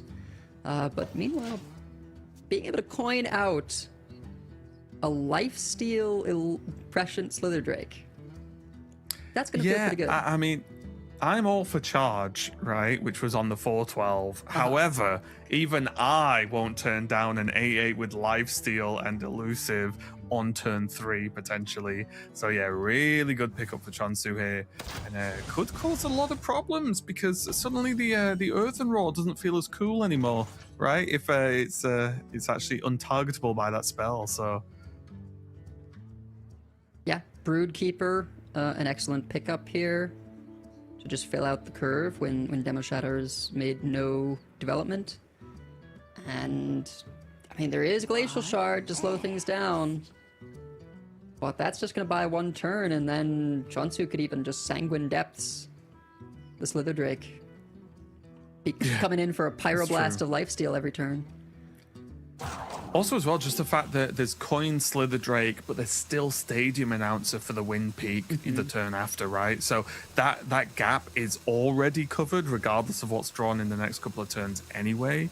So the fact that there's a backup plan even for that is going to be quite nice. There was potentially a thought to Shadow Flame this turn, just because the board's so empty and you're just seeing hero power from Demo previously. But I do think just getting the weapon down, getting the minion down, putting on some pressure.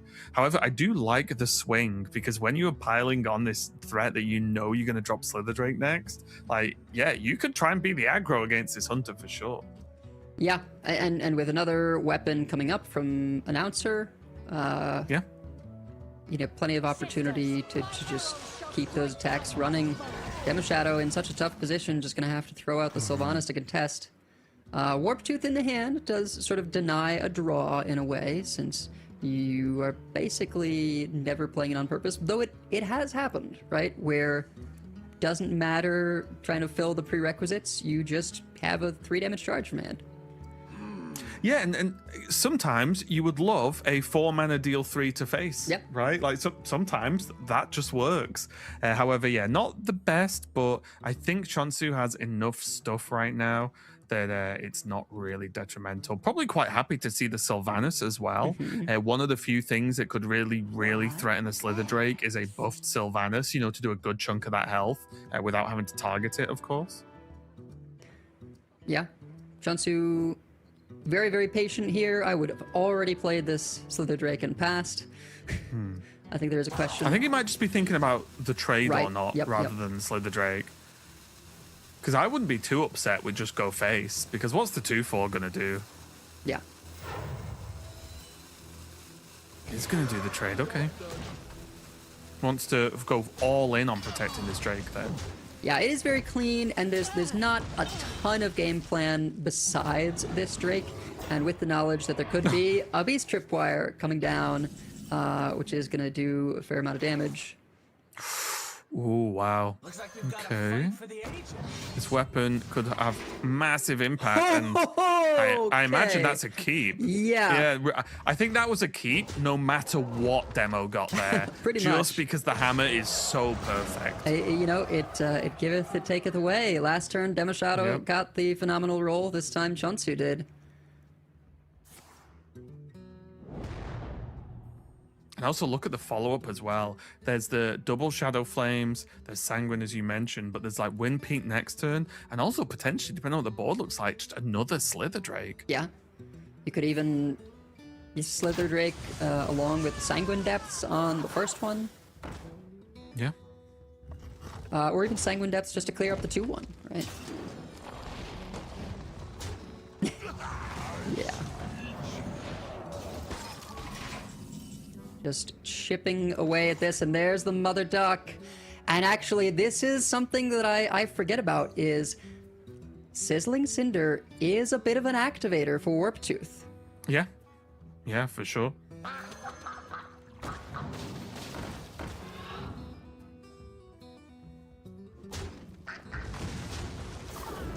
If this... Yep. There we go. Face is a Tons valid of target damage. for taking damage in terms of summoning. So, pulling out the Warp Teeth along with the Sanguine Depths. Sylvanas already Yes. used. Earthen Roar not active. Yeah, so much potential damage there. Really, really nice indeed. And this is going to be really tricky for Demo Shadow. There is... going to go for Pterodactyl? Yeah. Yeah, It's makes that sense. time. You have to clear the 8-4.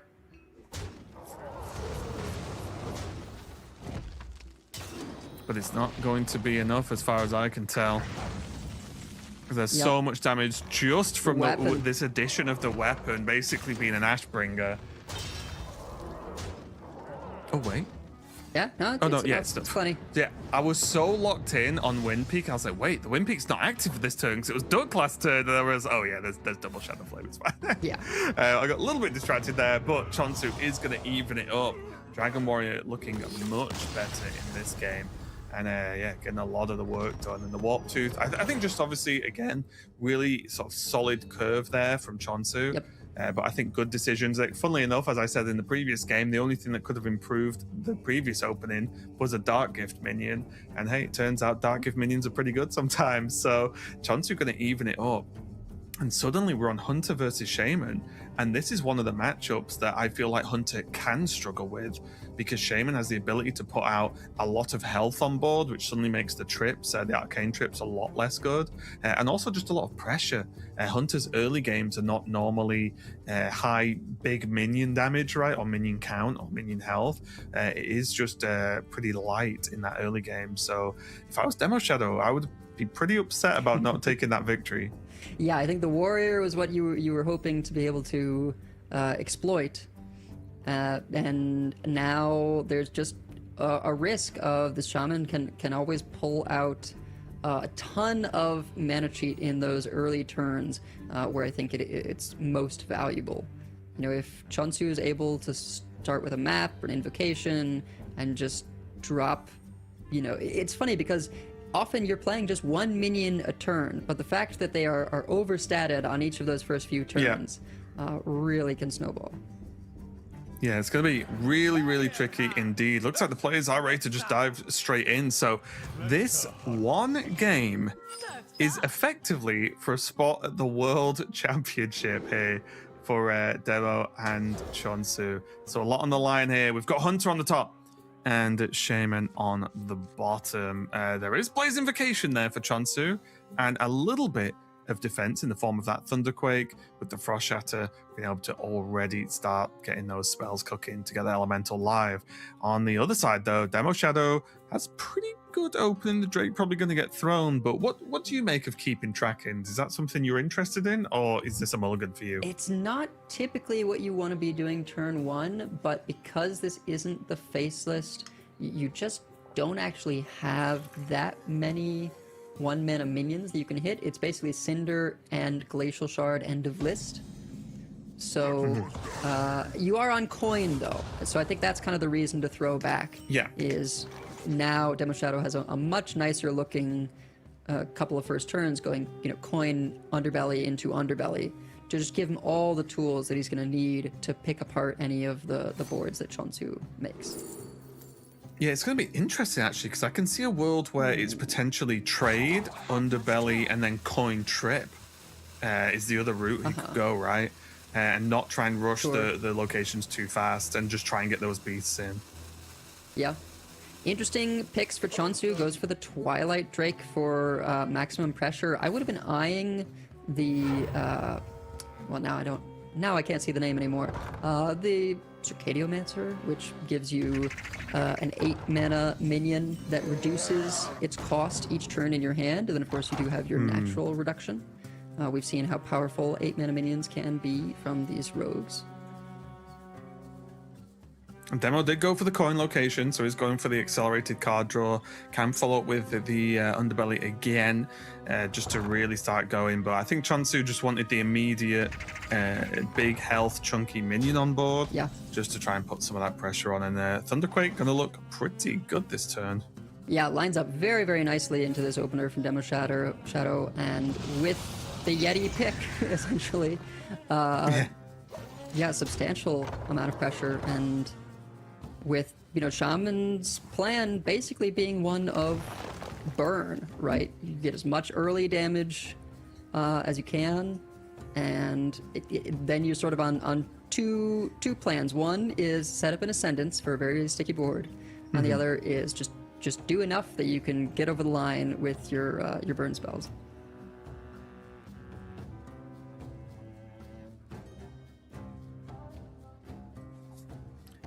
Really tricky now with using the coin for the extra card draw, or accelerated card draw, should I say. Now, like, this tripwire is going to be off curve. Is this another shovel? But Demo Shadow's already got one. Is this Wound Prey to start chipping away at the Drake? Did end up on the one I didn't mention. Oh no, did go for the shovel, sorry. Did go for that instead, but just a little bit tricky. Feels like even though the card draw's great, a little bit slow when you're just staring down this this Drake. Yeah, I would have been, and this lines up into either Static Shock or the second Thunderquake. I would have been interested in actually going like shovel into shovel to set up for, then you still have the tripwire turn next turn where you theoretically swing and summon the additional 5-drop. It also means that Confront the Tol'vir will play 2 shovels, right? Giving you an immediate summon on that turn. Oh, this is really nice. Stopping the weapon swing, which is huge, as you mentioned, because there isn't the mana to actually go for the shovel and the trip. So really nice freeze there from Chonsu. Going to be able to follow up with the Blazing Invocation as well. Neophyte, not a bad pickup. Not a bad pickup at all. Don't have much time.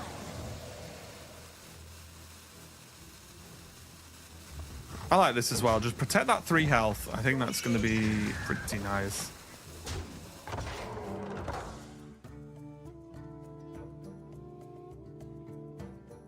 And now, can Trip even be played this turn? I don't think so. It's much riskier when you only get the one. Yeah. Sylvanas. That could be safer next turn, right? Trip, weapon swing, or Trip rego, and then you can even track him for something next turn with it. So Sylvanas Earthen Roar, Yeah. I guess? Ooh. Yeah, you still got 1 health on the 4-3, which doesn't feel good, but you just need to stave some of the pressure. Does mean that next turn Demo Shadow can still go for the tripwire, swing, play the additional shovel, set up for the Confront the Tol'vir. One thing I will say, though, that's going well for Demo here is Chonsu hasn't gone wide on board, which is a big deal, right? Obviously, Sylvanas just helped clear up some stuff there, but like, if Chonsu goes Storm Fury this turn, it's still just a 1 minion push, right? Which isn't the end of the world, is manageable for Demo Shadow. Whereas I think the scarier boards are when you actually go, even if there's just like the Voltaics are played, right, with the small elementals, just stuff like that, it gets a little bit harder for the hunter to clear. It also means that this Murden's Last Stand is sitting on 5 mana. Yeah. Whereas the rush hands, discount it much more quickly. Chonsu, having seen 1 Earthen Roar already played, just going to go ahead and get out this 7/7. Demo Shadow with a very good roll. Second time Direhorn has come in clutch. And has the option to either Glacial Shard or just take the full clear. Gonna go for the other trip. Okay. Yep.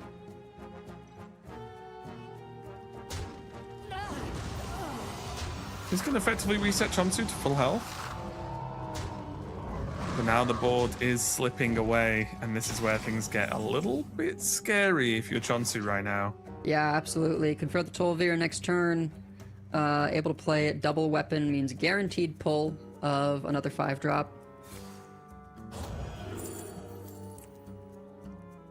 Truth Seeker, not as powerful in this matchup as some others.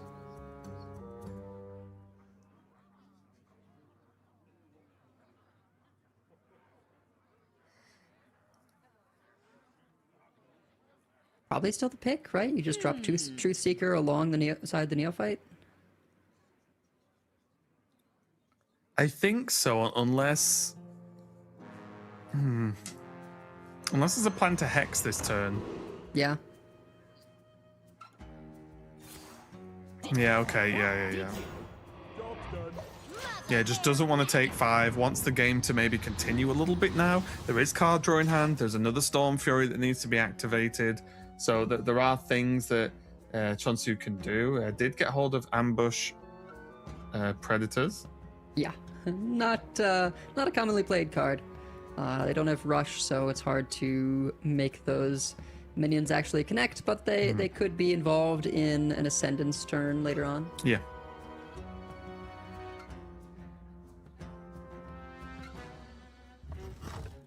This Neophyte definitely doing a great job of stopping Demo Shadow really juicing a confront this turn. Yeah, Demo Shadow gonna queue up the Arcane Tripwire and hold off on the Tol'Vir until it is more fully filled. Yeah, probably gonna go tracking for it again, right? Yeah, well, and with the double location start, and then now with these trackings and the tame pets, this is gonna be one of the more high replay confront the Tol'Virs that we've seen. Yeah. And Demo Shadow could end up in one of those positions where, you know, there's only a few cards left in deck in a couple of turns.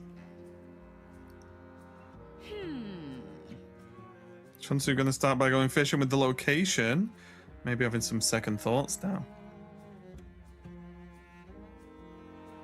It's 5/5 representing a lot of damage again. Chonsu had to battle a little bit to get rid of the previous beast that was summoned, but it's just another one sitting there ready to go. Yeah, and the frog is surprisingly annoying.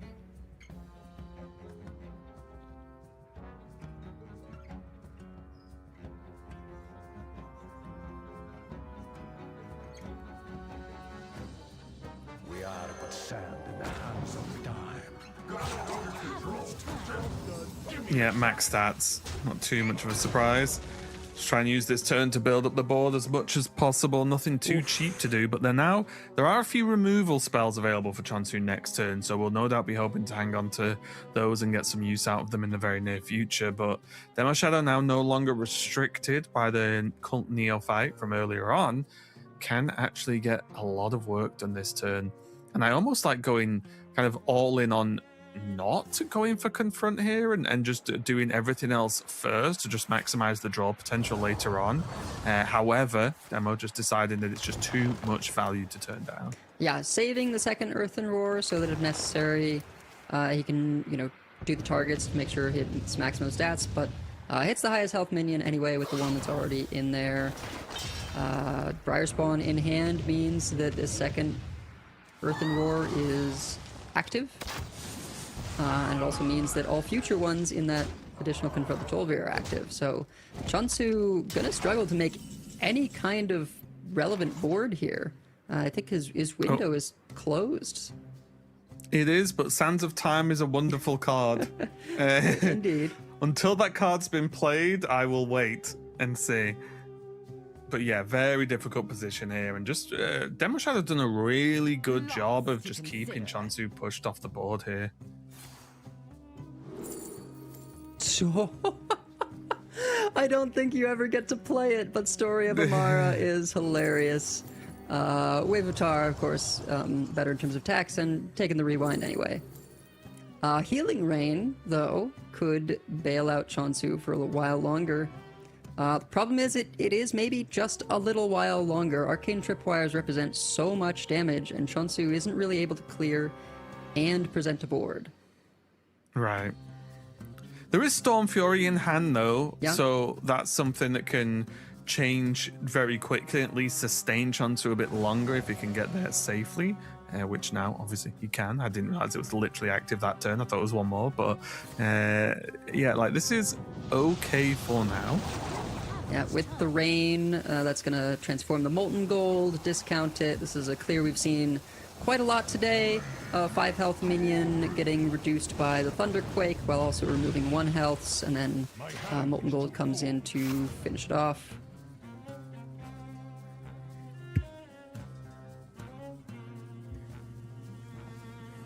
Now, Demo, all the cards in the world, but I imagine what the card is missing a little bit is the King.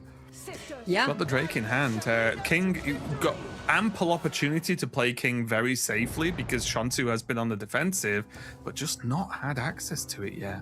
Yeah, I think we're King. Well, no, didn't Demo Shadow, or maybe that was a previous game.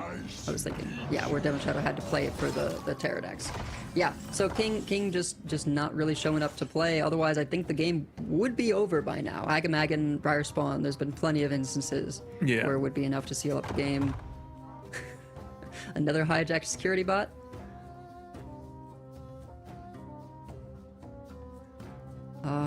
It may just have to be an inactive Molten Gold on the Poison, followed up by Storm Fury. Yeah.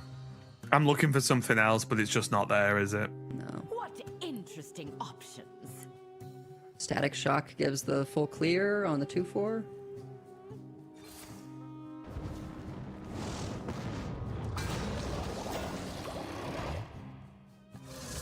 Yeah, about as good as you're going to get here for Chonsu. Does heal up a lot. It's going to take a little bit of damage, unfortunately, just because of the way the ordering had to work there before anyone's like, oh, well, you know, why do you lifesteal afterwards? Well, couldn't is the answer. Just couldn't. Able to so, take, so yeah, still not bad. Able to take a 2-mana discount with the prep. And this Muradin's last stand. Still sitting at 3 mana. It's doing its best. it's trying. Another Beast Tripwire coming down, though. Ooh, okay. Stranglethorn. Absolute classic Hearthstone Beast. Yep. Immediately draws another. That. Oh my. This Dire Horn. Doesn't know when to quit. Another Beast or a Confront. Extra Confront. I mean, at this point, an extra Confront is potentially getting into overdraw territory. Precise shot. Possible here. Yeah, also Sands of Time would get replayed by Confront. Yeah, and these minions just batted away, no problem with the Wound Praise. Going to be really difficult for Chonsu, and he's starting to show where he's just like, yeah, I just don't know what else he can do. It's very, very difficult indeed because Shaman just doesn't do well off board, right? Yeah. It just, unless they've already setting up lethal and they can do some spells to finish, they just don't do well when they're pushed off board. And Demo Shadow's done a fantastic job at just keeping control of this game every single turn. Yeah, really, the only thing keeping Chonsu afloat is that King of the Underbelly is not played yet. Yeah. Voltaic Burst, an excellent pickup to sort of continue the clear here with the Herald minion, but really needed to be able to chain some draws. Yeah, also a really big deal, at least for me, and this is funny because I've sort of dumpstered on the card a little bit, but no Ascendants drawn. There's still two in the deck, and I think there has been opportunities where Chonsu could have landed even just a couple of minions with Ascendants, right? Would have made it much, much more difficult for Demo to clear these boards and would have maybe given Chonsu the way to fight back. And he's still going for it, but Stranglethorn Tiger, there's still just so much still in the deck. There's the Under King. It's not looking too good so far. And now we're at the stage where Chonsu basically out of cards now, just doesn't even have the juice to even try and fight back.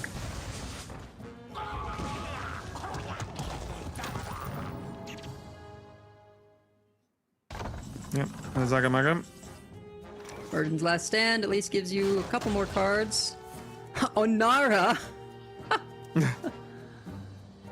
I'm not sure what cards Onara could play that would bail you out of this situation, though. I mean, in a sense, Chonsu is locked out of playing any minions. Demo Shadow has, very intentionally held on to this last Earthen Roar to be able to pair with the Briarspawn Drake.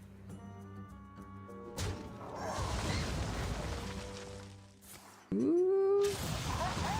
Yeah, having to leave the 8-7 up. This is the best Chonsu can do, but I think he knows it's not going to be good enough. Yeah, it's one of those, it sort of is what it is. You just go for it, see what happens, get some Mugsy in there. A bit of damage to face, but there's about to be a whole lot of damage going on here instead. Yep. Does get the Earthen Roar on both, pretty much locking this in, going to reduce them both down to 1. And Chonsu knows what the deal is here, going to concede ahead of time. And congratulations to Demo Shadow, moving on to the finals, but also to the World Championship. Huge victory there and really close match. One of the best ones for me this weekend so far. Yeah. Just two fantastic players really going at it, and some really crazy outcomes as well for some of them too. So yeah, really huge congratulations to Demo. Well deserved, but Chonsu is not out yet, as there will be that 3rd place match. And what a 3rd place match is going to be. Yeah, Chonsu versus McBanterface. I'd be happy to see either of them in the World Championship, of course. Honestly, you know, with how long each of them has been in the game, Chonsu, I think we see tournaments even back to 2016, right? Well-established players, but you know, of course, I do have my favorite that I'm rooting for.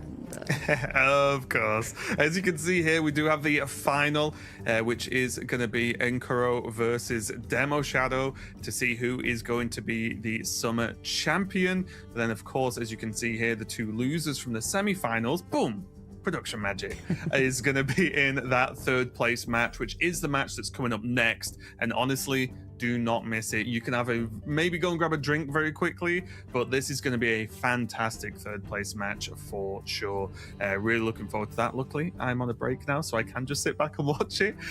So yeah, that's going to be fantastic. But while we get that match ready, we are just going to go to a quick break while we give I Imagine Chonsu a few minutes as well. So don't go anywhere, and we'll be right back.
things left to decide in this tournament. One of them is going to be who will win the tournament, which happens in the final.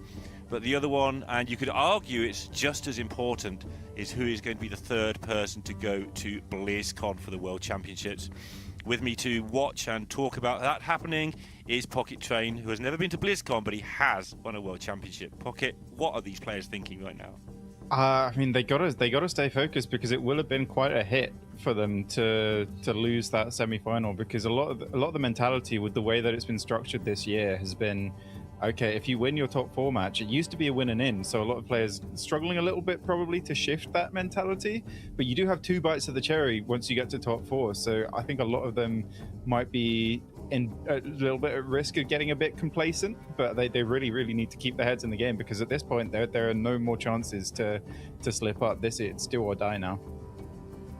Yeah, absolutely. And we've got that warrior deck to talk about. The 2 people who brought the identical lineups, they're in the final. They play tested together. They've done their work. They're looking forward to, I don't know, a fun challenge. Like, how would you feel if you played Fury Hunter in a major final? Would it have been something you looked forward to if you tested together? Yeah, I mean, it shifts when you've already sort of done the quote-unquote main job of qualifying to the World Championship. It's nice and fun. Like, I've had a few. Like, last year, I was in a Masters Tour final against, I think it was Soyerin, who, I'm not close friends with him, but a few interactions, I quite like the guy. And so that was a nice, relaxed thing. I didn't mind if I lost so much, but obviously you do want to win that title. So there is that, but it does settle you and help you play better a lot of the time if you're not super stressed, but you don't want to relax too much, otherwise you might just let it slip away from you. Because I have played a couple finals in lesser tournaments against, like, Fury Hunter, for instance, where I might have taken it a bit too relaxed, and that guy does not chill. He just he wants to win absolutely every tournament, no matter how big, no matter how small, no matter who it's against. So if whoever's more relaxed in the final later might just find themselves getting steamrolled if one of them's got their head in the game more. But this third place match, I do think both of these players will not be struggling for that. They will be very stressed, very anxious to get this done and get over the line, because the bulk of the work is already done and they have slipped up once, so they'll be really desperate to not let that happen again. Yeah, and it is the last chance of the year to get a world spot. 15 of them are now decided, or technically, after this, and we shall see, obviously, is the phrase, the banter phrase. And he's left it late once again. It'll be incredible if he can get through after the year he's had. Chonsu is equally incredible in the other direction. He just comes year after year after year and never ever rule him out of any tournament.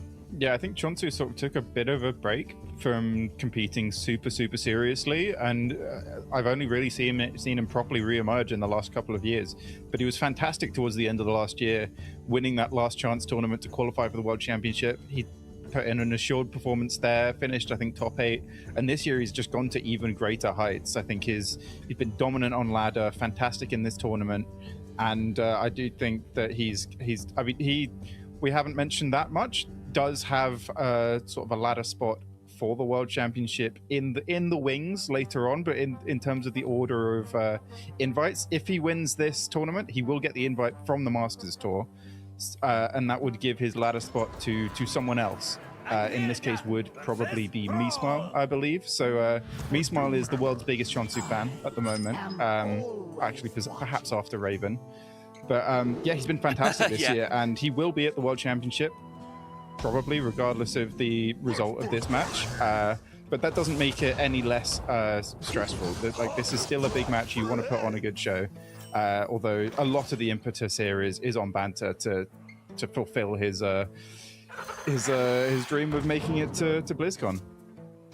Having a US contestant at BlizzCon. Something I really enjoy about Chonsu in this, you only get a feel for it through the cameras, of course. We don't get to talk to them as often as we would like, which will change at BlizzCon, of course. But Chonsu seems to love being under pressure. He seems to thrive on it. Like, it doesn't look like a nervous laugh when he's laughing about some of the pressure he's under. He just seems to enjoy being in this spot time and again. Yeah, you get the impression from some players that they just love Hearthstone, and they just love being here and doing it. So it's like, sure, you will be a bit anxious in terms of high-stakes situations, but Chonsu has always seemed like a player who's enjoying himself no matter what's going on. And yeah, I love to see that a lot. Whereas we've got typically stoic funeral simulator McBanter face who, you know, don't let him fool you. He is having a decent enough time, but he doesn't let it show often on broadcast. That's the banter face I want to turn up. We have seen tournaments, you know, since he's toned down his competitiveness a little, where he's been a little too relaxed for my liking, and sort of he looks a little bit more sort of thoughtful and nervous today, which is the banter I want to see, because that's the banter who's going to give every last sort of effort that he has in him. Yeah, I know that he wasn't thrilled with how the last series went against Inkuro. I had some words with him after, but he's you know, quite content with overall how he's played over the course of this tournament, and his analysis of his own play. He's been very critical. He's done the right thing. You come away from it and you go, okay, what did I do wrong? What could I have done wrong? Instead of just going, oh, I got unlucky, that's why I lost, which is a big part of why he did lose, I think, unfortunately for Banter. But I do think that is the most productive analysis, and that is why I do think Banter is in very good shape to give himself the best chance of getting the win here. I mean, Sottle summed it up. Inkuro is one of the best, if not the best player in the world, and getting incredibly lucky. Yeah. That's an unbeatable combination. That doesn't take anything away from him. Somebody, you know, Hearthstone players do get lucky all the time, but most of them don't take advantage of that luck. Inkuro, no such messing around. Every single thing clinically done. Apart from not playing a 13-13. To quote Banter directly, what he said to me afterwards was he thinks he probably wins that series if it's against a player who's not Inkuro a lot of the time. So that sometimes that just happens. You got to put your hands up and go, they played exceptionally well. If they get unlucky and play badly, I get lucky and play badly, a lot of the time you can still get the win. But if it's a player like Inkuro, sometimes there's not much you can do. But that one aside, we have the early stages of this Warrior versus Shaman match, which is probably quite important given that these aren't the major decks in the lineups. Trying to work out if you can get Ascendance to play, trying to work out if you're going to need a Hex, able to Hex anything, and trying to work out if you just want to spend some mana, yeah. I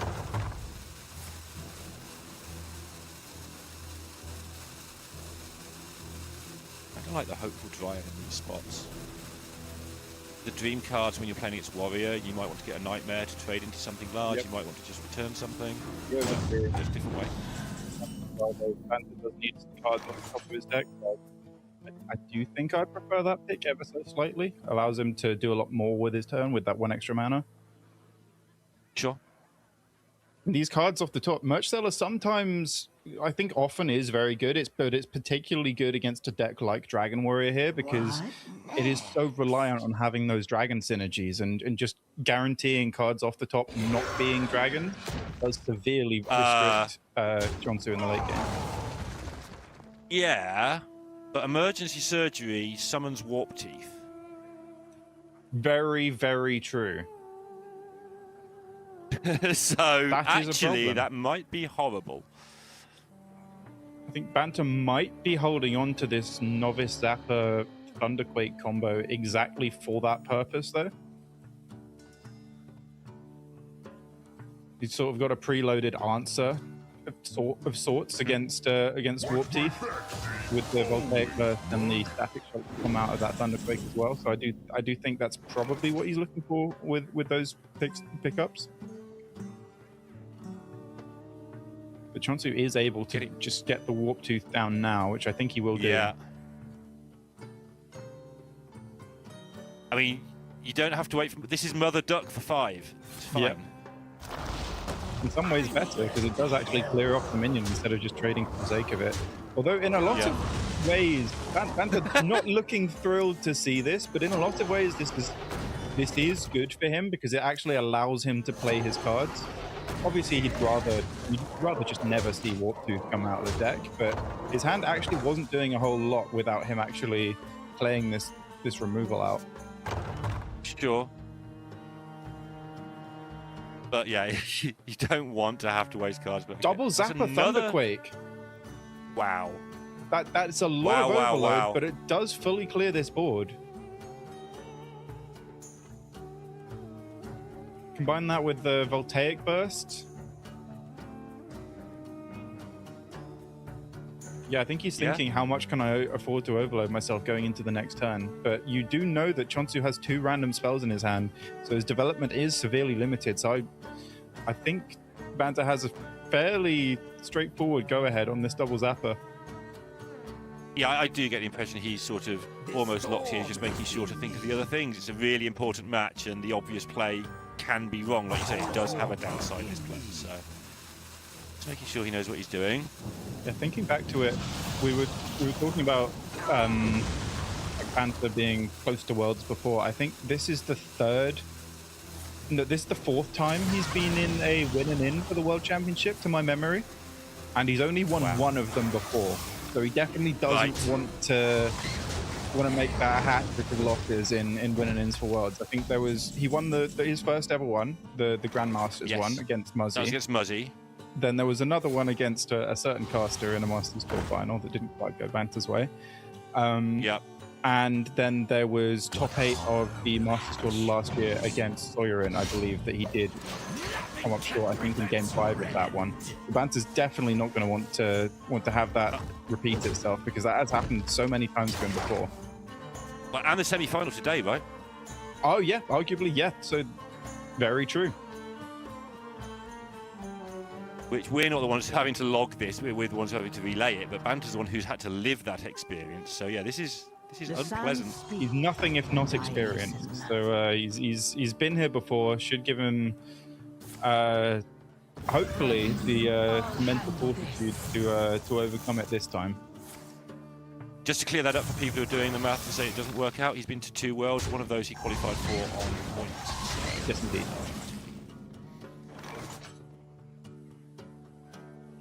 Chonsu here not got a lot going on, yeah, but neither does Banter, crucially, because Chonsu's hand's not putting on a whole lot of pressure, because as we said, clogging up the top of his deck with the merch seller denied him having the Dragon Draw synergy for the most part, and also he's not picking up many fire spells either to go with this erupting volcano. On the other side of it, the volcano still erupts. Your opponent's on 19, they don't have a big board, you've got some stuff chipping away, so... Yeah, the important thing for Chonsu is Banta hasn't actually offered much in the way of resistance himself. As pitiful as this push is by Dragon Warrior standards, it still might get there. Does have, of course, the Storm Fury in hand if needed. Oh, and now it's active. Elemental, but here it is, it's ready.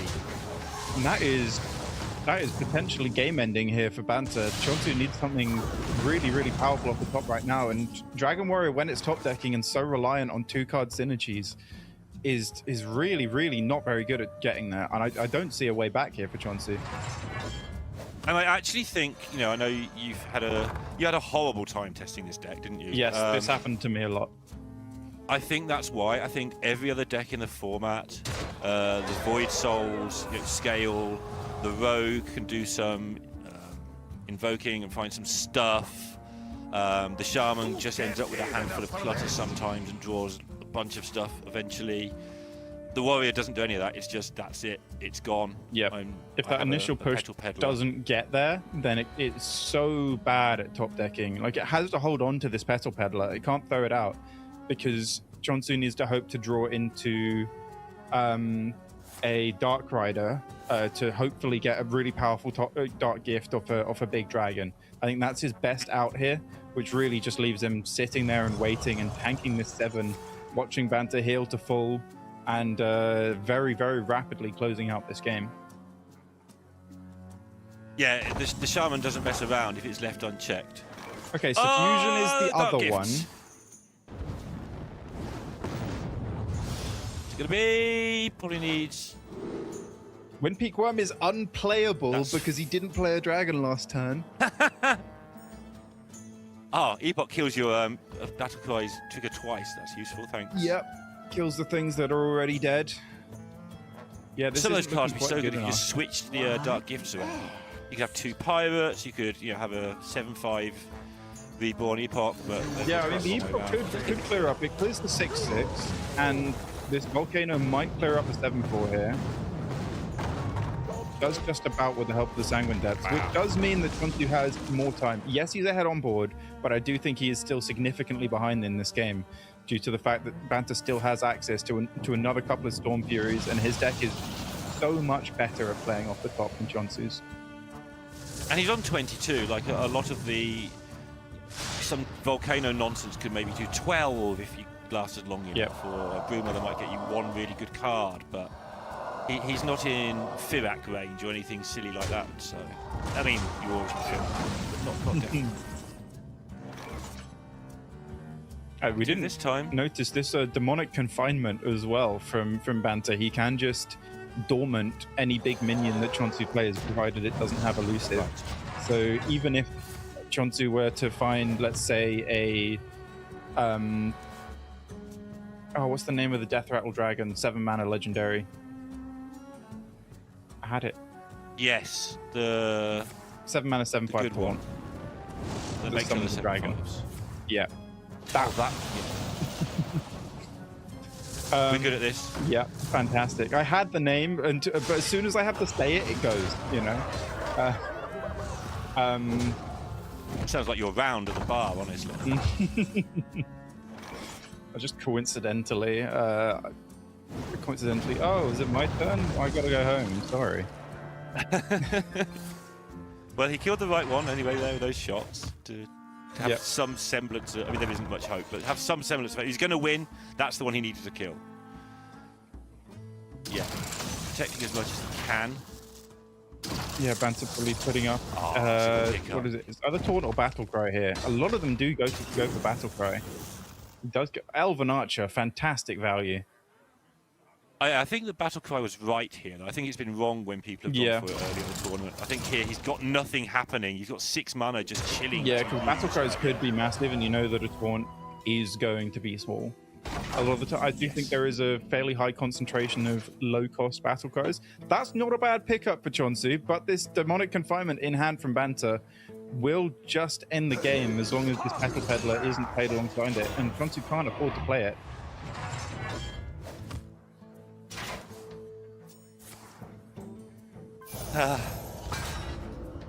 Come on, show us the Elven Archer lethal. Yeah, it's just the nuts card, obviously. I think, yeah, unfortunately, very disappointingly, Banter has lethal without the Archer. He's not going to play it. Absolutely no style here. Banter likes to show the lethal as soon as possible, for sure, if it matters. Well, he's not being a streamer today. 1-0 lead. He's focused. He's here to do a job. Yeah. He's not here to make any friends. He's not here to entertain. He's here to get his spot at BlizzCon. 1-0. Shaman out the way. Does still have that mage, which, you know, is a problem here. Yeah, I do also think, yeah, especially that is a matchup that the Dragon Warrior can definitely prey on. If the mage does end up facing that, then that will be a big struggle. But I do think it's fine positionally against both the Rogue and the Shaman here from Chonsu. And I played the matchup against Dragon Warrior. It's not completely unwinnable. It is not great, but it's not as bad as I think some players would make out to be, because sometimes Dragon Warrior can be one of those decks where your first Borders mage can get there, but you still wouldn't want to, and because Stadium Announcer isn't like the main reason you're unfavored. It's like a backup to the fact that Dragon Warrior is just aggressive and kills you as mage, and that's kind of the main reason that I think people don't give it credit for being favored in that matchup. Yeah, the elusive matters a lot, right? Yes. A lot of the mage early removal relies on just doing 2 damage to something, or 2+1, and you can't target a 6/8 or 5/8. It's not targetable. It's going to hit you a few times. Got to race it. You really dislike this warrior deck. Well, it's not as bad as you think, actually, because the warrior is so bad that mage can beat it sometimes, you know. Yeah. The thing is, I was gonna say, because obviously warrior, I was saying how bad I thought it was at the start of the tournament, and then it started the groups with a win and 2 bans, and then I think it won straight away in top 8. But now we have seen it lose, so I think it's down to a 50% win rate here. So the story is slowly but surely becoming Warrior sucks, which is the story I wanted to push at the start of this tournament. You'd make some great scam videos. Like, you'll say something and something will fluctuate massively up and down. You're at the point where it is in your favor. You're like, yep, stop. This is me being right now. Oh, you got to move the goalposts so that they're right. So that you're so right many times, Pocket. Hey, My predictions going into this tournament, I had Inkuro to win on the cast. I had Chonsu as my choose your champion. He's here, so I'm going to call that a double win. I also said after the playoffs that an Americas player would be at Worlds. Currently, McBanter faces 1-0 up. So I'm calling that 3 wins. Plus, I did also say Demon Hunter is the correct ban, which everyone eventually agreed with. So that's a quadruple win for me, I'm going to say. Ignore everything else I've said. You can't find any evidence of me being wrong about anything. I am taking notes at BlizzCon on every single thing you say. And that's a lot of paper. And we'll work out how many times you're actually wrong. You see the Rogue Mirror now. Banter had a pretty torrid time in the last Rogue Mirror he played against Inkuro, so we'll be hoping that nothing as wacky as the Jar's Nether happens again. This could be exciting. How do we like Koi Maeve into Neophyte? Well, fancy that. Chonsu did keep the Maiev. I think he will Neophyte if he sees a Bookie, although the Bookie's not going to die because there's only a Maiev on the board, so he might not actually. I'm not expecting Neophyte on 2. I'm expecting Bitterbloom, depending on what the class of the Shadow Informant is. If it's Rogue, then yeah, okay, he does still Neophyte. That is interesting for me. I would have been prioritizing saving that for when Banter has coins in hand. Yeah, actually, we started recording things pocket saves straight after I said it, and when he's 1 down. Well, I'm just going to say Chauncey is wrong. I see. Okay, yeah, you just move the goalposts yet Not my again. fault. If the players want to be wrong, then that's their problem. Don't make it mine.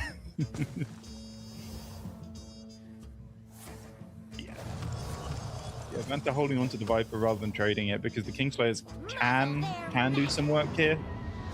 I think in a lot of situations you wouldn't actually prioritize the imbue and you would just trade away that Viper. Yeah, I think that if you're going to play, I mean, he was always going to coin out the Maeve because it's not much use later in the game, but it's kind of only useful turns 1, 2, 3 maybe. Yep. But Bitterbloom fits nicely into the curve this turn, so that's what we do now. Yep, the Maiev will be cleared up, and Vanta does have a fairly strong board swing with the Fan of Knives right through Twilight. He can fully clear the non-dormant minions here, although it doesn't pose much of a board for Vanta on the other side and does allow Chonsu to freely develop on his following turn. I do think we'll see... Okay, the Shadowed Informant might deviate things.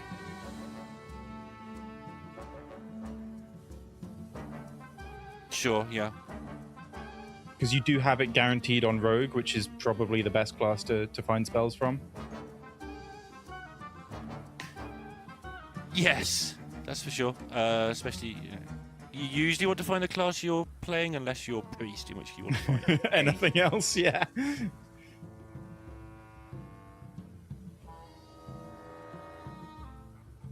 Yeah, Vanta does settle on the Informant. Preparation is one of those fantastic spells that you're very happy to see. Probably have to kill the Maeve now, right? One more turn of it might be annoying. Like sometimes you leave it up later on in the game because your opponent can't play their 8 drops, but here it's just doing too much work. Yeah, double 2 is really, really difficult for you to deal with if they just drop it on turn 4 and you're not actually ahead enough on board to afford to ignore it and just go face. Yeah, because the first one starts to actually do its work while you're waiting, yeah.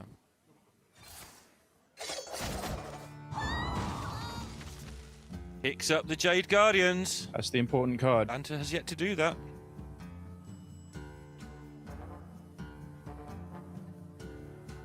The Prepare in Chonsu's hand might actually be used at some point because it's the 4/12 that forces all enemy minions to attack it, and that actually lines up really, really well against the vast majority of boards that Rogue puts up before Jade Guardians come down. I do think Chonsu will still prioritize playing his natural 2-cost cards from hand. Which one? I'm tempted by Kingslay here to protect my Neophyte and make Banter have a bit of a tough time next turn. There's also... I wouldn't normally play it here because there's Lotus Bookie is quite tempting as well because you're going into a 5-mana turn and it would be nice to use the coin and go 2/2. But I do think Kingslayers is just too good on board here. You do want to protect this 6/4 and guarantee it going face. See, the thing is now you protect the 6/4, so your opponent has to kill it with, you know, a spell in hand, and that protects your 5/6 because that is now like it's got to be ignored, and that's going to go face next turn.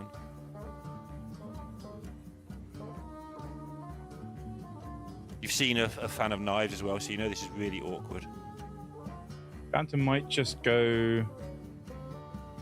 I mean, he could Viper the weapon here, but that does seem quite bad on board and isn't playing enough 2-mana cards. I do think it's very, very important for Banter to go double 2 here so that he can try and find Jade Guardians with that Cultist map next turn and use that to try and win the game.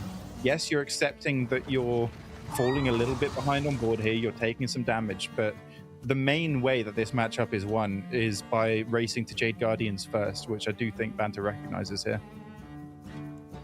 Yeah, I mean, the weapon wasn't normally a card you'd have played in that situation. It was quite a specific thing that the board state was such that it was absolutely perfect for the clear in hand. So, yeah, in fact, he trades it away completely. Not interested in protecting the next swing. Like, yep. Job done. For this reason, I do wonder maybe I did mention at the time that he was holding on to the Viper and clicking the Imbue Hero Power earlier. I do wonder if it would have been better for him to trade the Viper earlier and just see a bit more of his deck first, because this King Maluk in hand obviously is not doing anything useful for him. And I do think a lot of the time imbuing isn't something you really like doing with this rogue, at least until you played like Double Eventuality and maybe a Bitter Bloom. Next turn, Chonso is good to go. So this is more of a distracting turn now because he will have the Jade Guardians and the Shadow next turn, and things will cost 0. Yeah, Chonsu's plan here is to be as good as possible on board right now to limit the board deficit he'll have going into his Jade Guardians turn. Quickly. Checking my prepares. If he prepares here, it would cost 2 next turn. But the Jade Guardians would still cost 1. He needs to play a 2 now. Would still cost 1, so he has to play 2 now. Yes. Yeah. Imagine this is going upstairs. You want to keep Banter on the back foot here. You could trade into the Thalnos and say, "Oh, I need to fight for board because I'm gonna drop Jade Guardians next turn, and that's how I win." But I do like that he's just shipping the 5 damage face. And to find the Jade Guardians, which he really desperately needed here, it was Jade Guardians or bust. I think if he didn't find exactly that, the game would be slipping out of his control.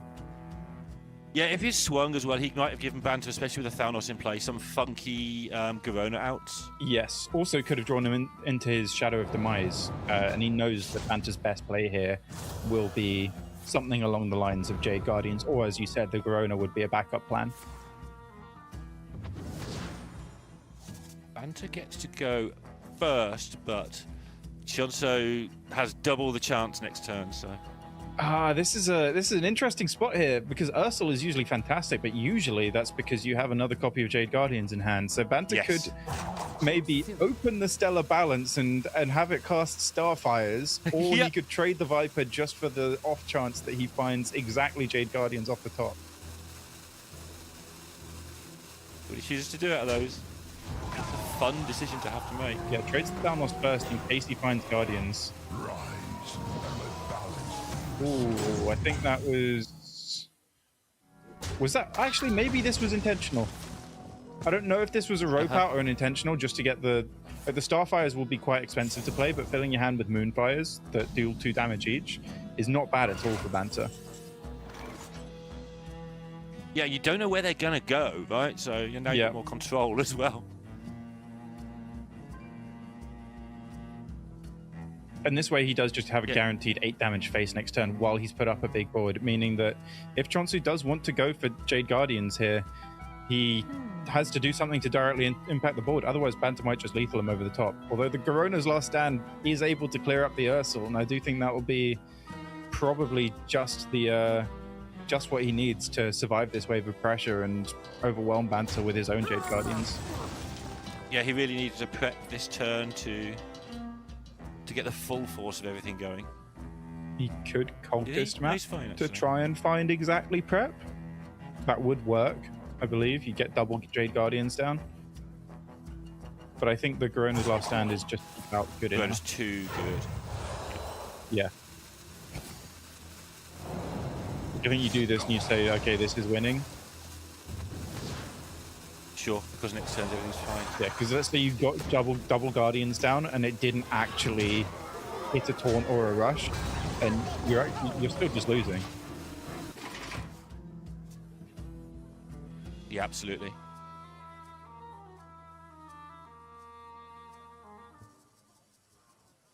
Oh, there's so many of these rogue hands. Look like Banter's hand right now. Banter does show someone who doesn't play the game which hand's best. It's actually closer than it looks, because Banter's got a lot of damage loaded up in reserve. He could go maybe Viper, Prep, Starfire, Moonfire, send it all face. That's 8 damage, 9, 10, 11, 12, 13 damage right now. Okay. And then that's another 8 damage for lethal next turn. Okay. Against no neophyte, no healing, and no lethal from Chonsu, that would be lethal.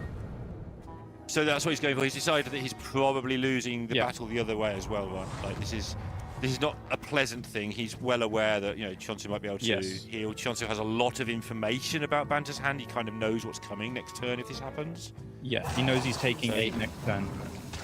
I think you have to send the Moonfire now, because then you do have lethal through Cult Neophyte. Starfire would cost 7, Moonfire would cost 1. So Banter does need to send this off. He counts it, does it?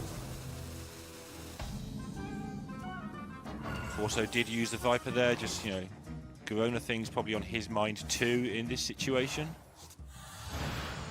There's many worlds where Chonsu could do sort of 10. There's not so many where he can do 16. Oh, but this clock's worth is huge. I mean, this could work. I mean, this has to be lethal or healing, and I'm not sure a lot of legendaries are either of those things. Well, Togwaggle also interferes. Yeah, Togwaggle does interfere because... But you can also give Banter good cards from your hand, such as the Cultist But map. if you're dead, if you're dead anyway, then you just got to go for it. He knows the cards are there that killed him. So he needs to get the Starfire out of Banter's hand here. But Chonsu has a very small hand, so it's unlikely he gets the Moonfire, but... Quickly. Can he clear enough of the board? I think Chonsu's alive at 1, right? He has to make 2 trades. No, he can Moonfire the 1/1.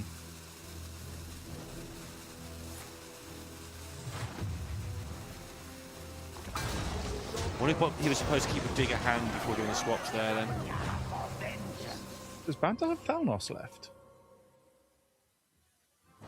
I think it went early on, but there's been a lot of Thalnos. Yeah, he doesn't have Thalnos remaining, so this is fine. You can leave the 1 up. But Starfire, prep Starfire King Malak just to get the banana for lethal. Nice work for Banter. I was saying earlier how useless this King Malak was, but it turned out to be the perfect card there, just to finish off the game with that preparation top deck. Banter's played some weird rogue games today. Very, very weird. I think both of them as well have not gone the way that everyone thought. Like the game against Inkuro, I think most people had counted Inkuro out there. It looked like he'd got some terrible 8 drops. Banter was just going to cruise to an easy win, but then Inkuro, I think, spotted quite a nice way to bail himself out. Did also have the help of a timely preparation top deck in that game, just as Banter had here, when it really looked like Chonsu had turned the corner and it was going to take that game. Go back to Banter there, though. We were looking at, you know, copying some Starfires, having them go off haphazardly in all directions. Banter wanted control of the situation. He got himself the Moonfire, the Starfires, sort of had the vision, look, I'm behind here. It's probably not going to go my way. Hang on. How much damage is that? I've got control over it. Okay, I don't get to play as many cards as I'd like because I'm spending a lot of mana on Starfires, but I think I can get there. And that was a really crunch decision he made under pressure there. Yeah, something I used to do when I was good at the game, and something that Banter does a lot, as a lot of the top players do, is count like a couple of turns of lethal, see an avenue to lethal. Banter definitely would have counted, okay, how much damage do I have with my minions? How many turns of this Starfire, Moonfire is lethal to Chonsu? So he definitely would have counted that out and gone, okay, this is a credible lethal setup.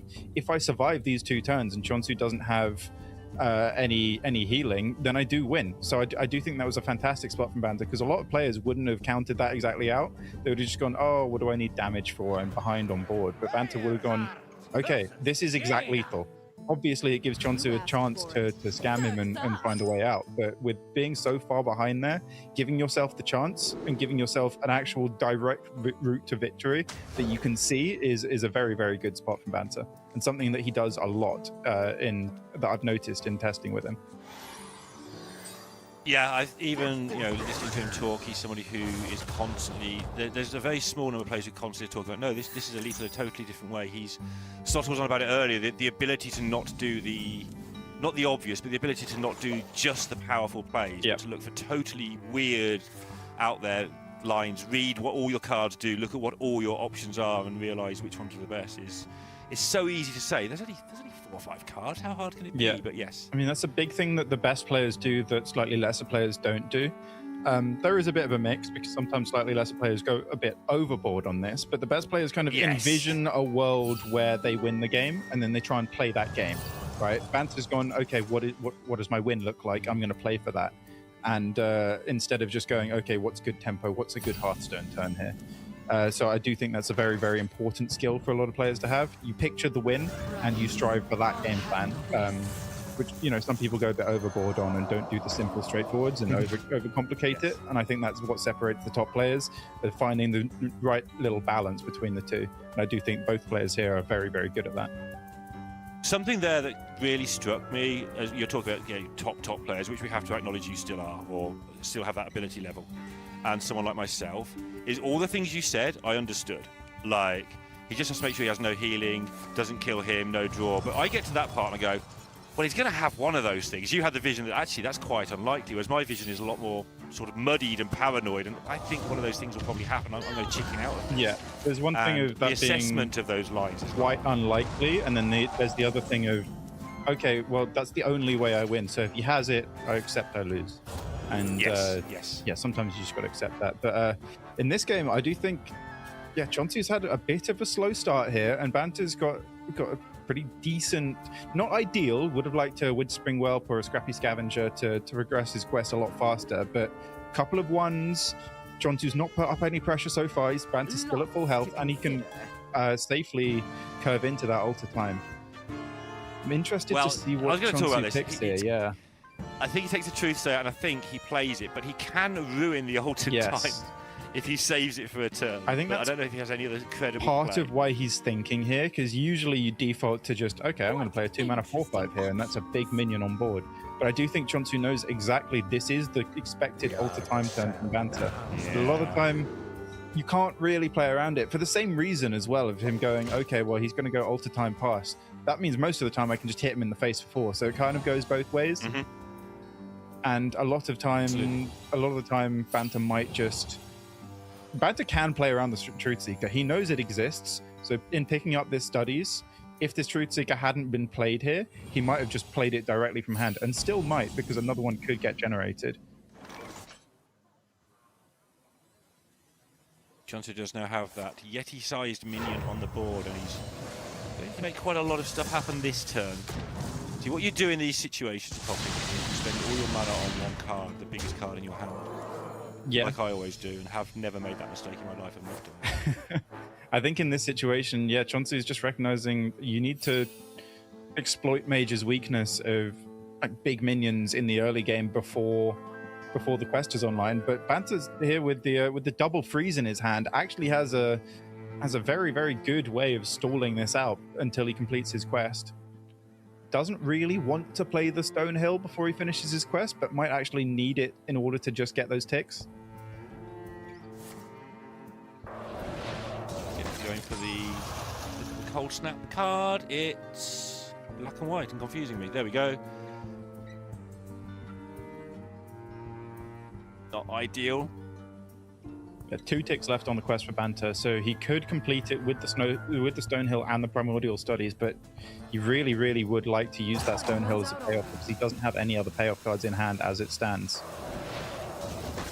And that's why he's going for the volume up, and that's probably heavily due to the fact that he does have the second Cold Snap ready to go to freeze up this 7/6.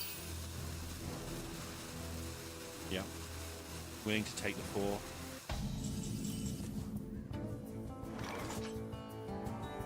The large thing? When you've got large things already? Look what other large things we can find.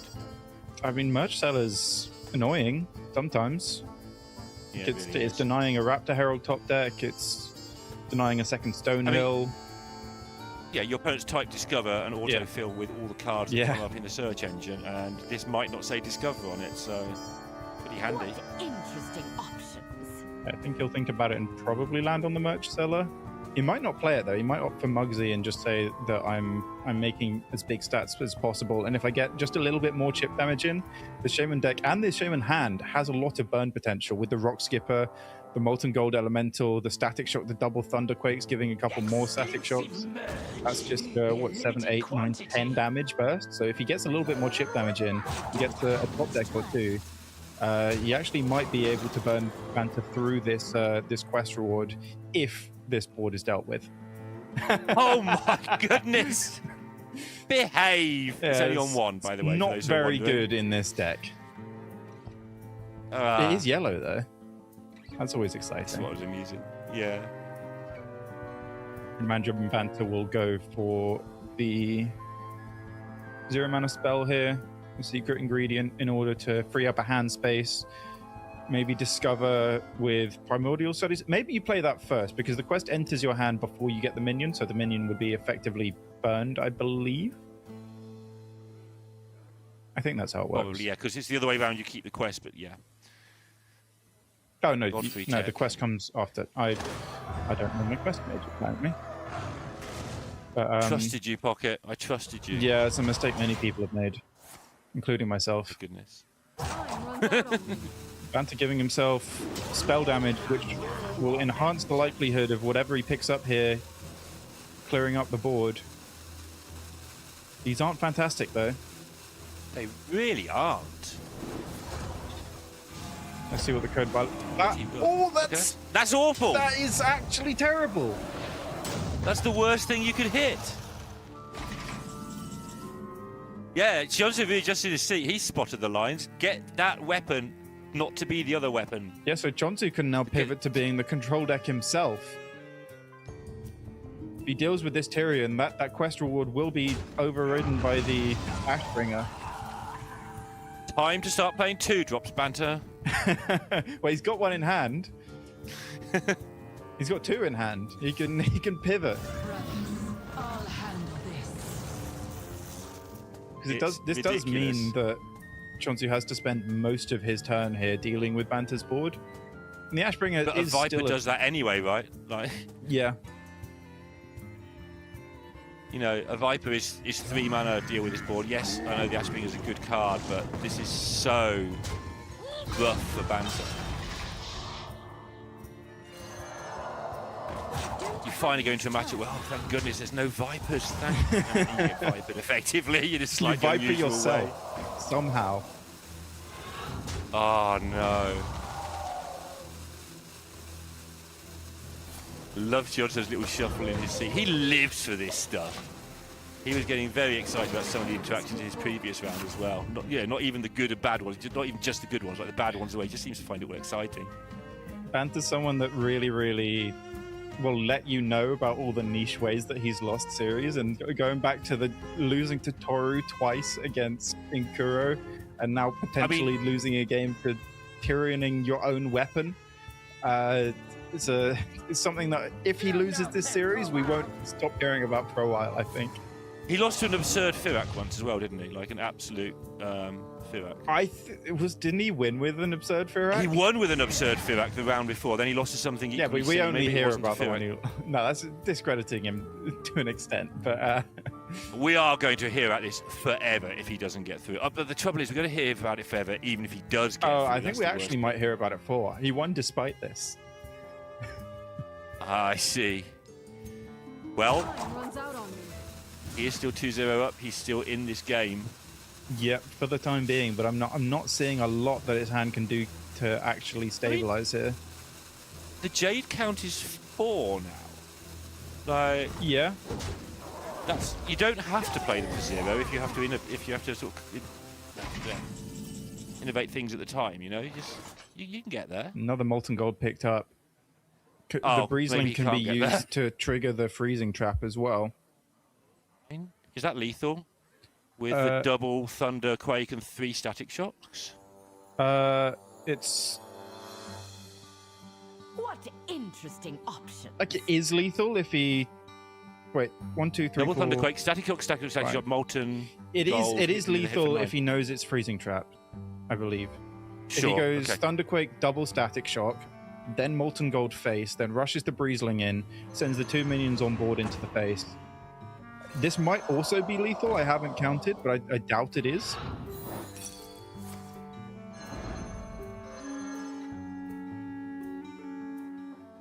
Yeah, I think if you expect freezing trap, this is lethal. I don't think he had a lethal because it would be exact, and I think it uses all the He could have damage up in tested his for hand. The only way it's lethal is if you play the molten gold for the discount first. So you'd have to go Thunderquake double static Shock first, and that wouldn't be lethal against explosive trap. I don't know. I think you should go for it there because now, if this board gets cleared, you don't actually have lethal damage in your hand. Although with no weapon, with no quest reward, it's not that likely that your board actually does get cleared here. Change is coming.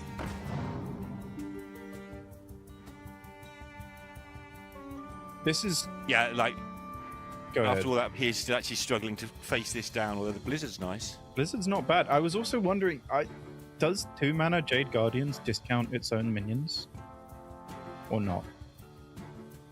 I've actually Don't know. never seen that. I think you might just have to go Blizzard just so that you can get the double Guardians down next turn.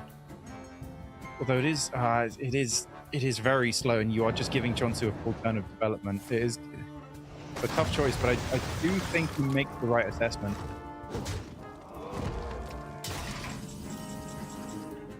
It softens it up as well, meaning Dracorex is more of an out. Fire breath. Although Fire Breath is just lethal. 2-1. Mage still there. Warrior still on the side for Chionsu. Getting a little closer to Chionsu's comeback.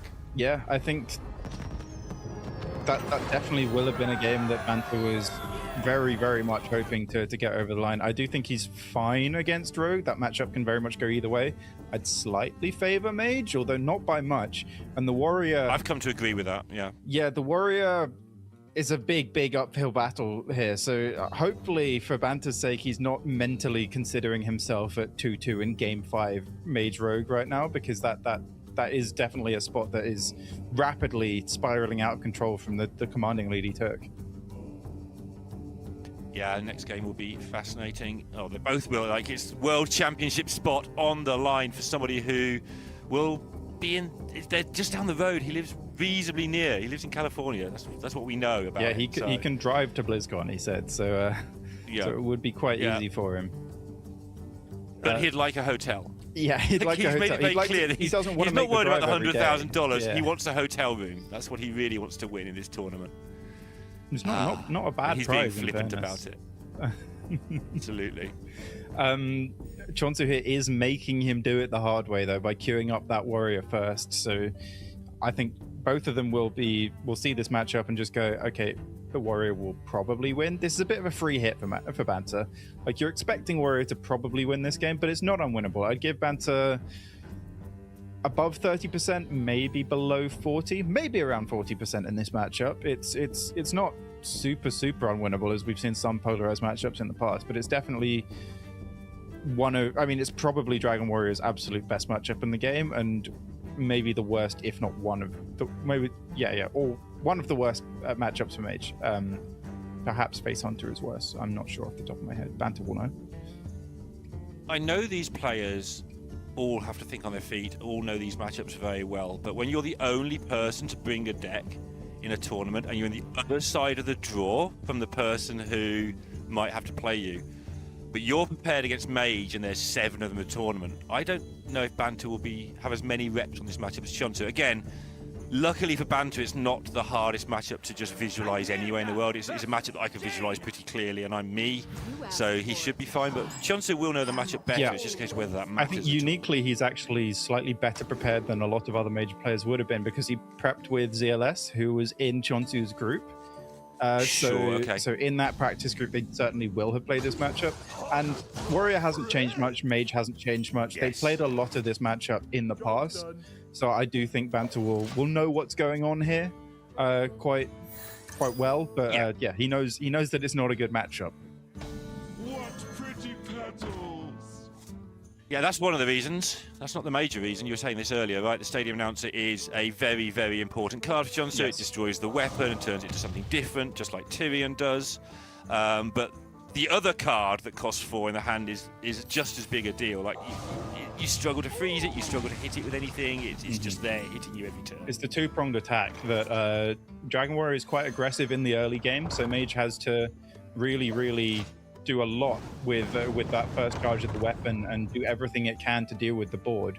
And usually that's not going to involve putting up a massive board of your own to threaten a warrior yourself, which means that's when Stadium Announcer is so backbreaking, because we've seen in the past decks have teched Viper in and still been unfavored against Mage because they do just lose to the first turn of weapon reward. Warrior doesn't generally have that issue because Mage is playing a lot more from behind in this matchup. Yeah, and you can see that here, like Banter's just busily and rapidly discovering things. He's had the fairly decent discover hand. Does take some lifesteal for later because there's not just elusive minions. There are some other minions in the deck that you can kill. Very interesting to me as well. We had a bit of discussion in our practice group about choosing Druid or Mage from that discover there, and a lot of players do opt for Druid because I do think it has a slightly more dense pool of actually finding another discover. But Banter and I sort of both agreed that Druid cards kind of just suck. When you don't hit exactly discover, then the pool of cards is actually so much worse than Mages that it actually might still be worth picking Mage. So I think that's maybe a deviation that he's just taken recently, because I know that beforehand it is new. Every Mage player was just snap picking Druid. It was Banter who, when I was prepping for one of the other tournaments, was teaching me you take Druid, and he was picking Druid himself. He wasn't like trying to put off the opposition or something. But this hand he has right now had a lot of discover going on already. So what you just said there, the combination of he's already starting to move across, and he didn't need a discover on this occasion. So let's take the slightly more powerful card. Makes a lot of sense. Morchi Sands of Time, absolutely lovely. 2 ticks on the quest because you do get that guaranteed double rewind with Morchi in play. And picking up the Cease to Exist is fantastic against the Slither Drake, and so is the Mystic Misdirection there. However, that is Warped Teeth. The world's worst mother, I think you were saying earlier. Chunsu's not going for it. He's actually prioritizing just getting maximum damage out with this Volcano, which Banter, it's a lot. Honestly, it's a lot. It is a lot of damage, but due to the makeup of Banter's hand, this is probably exactly the kind of assault that he's ready for. Because looking at Chunsu's hand here, if Banter just answers this 5/5, then Chunsu doesn't have much in the way of powerful development. He could play just Broodkeeper plus Mother Duck on an empty board. He really wants to save the Stadium Announcer if he can for the quest reward, although it is a lot of damage in its own right, just to be played out. So just to put, go on with that a little bit, there are only 3 cards in his deck that cost more than 4. There's a Warp Tooth as well, so that's a bit more. He's already got the Stadium Announcer, he's already got the Duck, so the chance of him hitting something useful are quite high here. Yeah. With various Dark Gift cards, the Whelp for an extra dragon. So there's a good chance he can fill out his curve with stuff next turn without having to be forced into it. We'll see. This is one of those where I'm going to give him the benefit of the doubt that he's got a lot of reps on the deck and he's got a good feel for how the deck tends to top deck. I mean, that's a card that's playable, but it's not a lot of pressure unless it gives you a very good dragon here.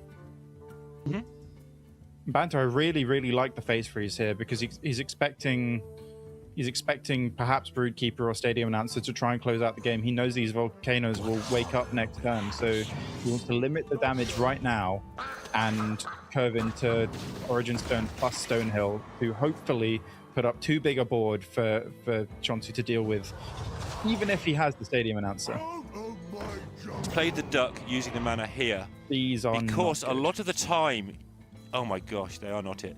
But a lot of the time you get minions here and not removal, so these ducks might live, and that's a lot of trade power into sort of the large taunt he was fearing / expecting. Yeah. But these aren't those. Yeah, now Banter's in the spot where he's going, okay, maybe I live here, but I do not beat Stadium Announcer. I'm not sure if he's even so much he can damage. even beat not Stadium Announcer, but yeah, Chonsu's gonna give him the bad news straight away. 1, 2, 3, 3. I think this is lethal. I might be wrong. 1, 2, 3. Oh, it's looking very lethally to me. Depending on so much damage. Depending on the hits, maybe not even depending on the hits. You just send 3 ducks in.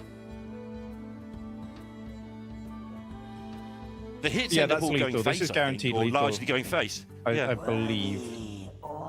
You send 3 ducks into here. You send the mother duck into the 1/5. Put your face into the 1/5. That also You've works. got to have 2 warp teeth. Yes. Face So into here. it just clears. The warp teeth and the duck clear Yeah. this, so you've got 12 shots go to face plus your shadow flame. It's well over lethal. Mm-hmm.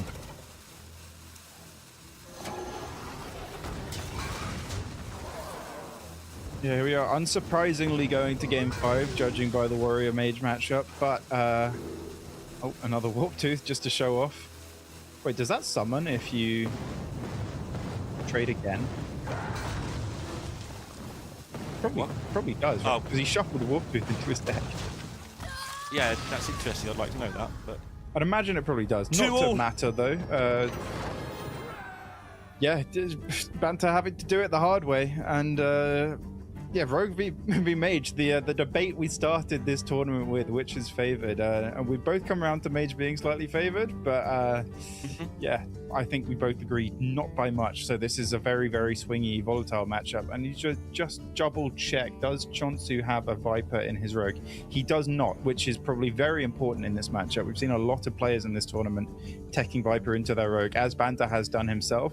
So I do think that pushes the matchup even slightly further into Banter's favor. But Rogue does some powerful things. If it just curves out with its 2s, Banter doesn't get his 1 mana Discovers and is just a little bit too slow. Jade Guardian's Troublemaker, a little bit of chip damage on top of that, can just end the game very, very fast.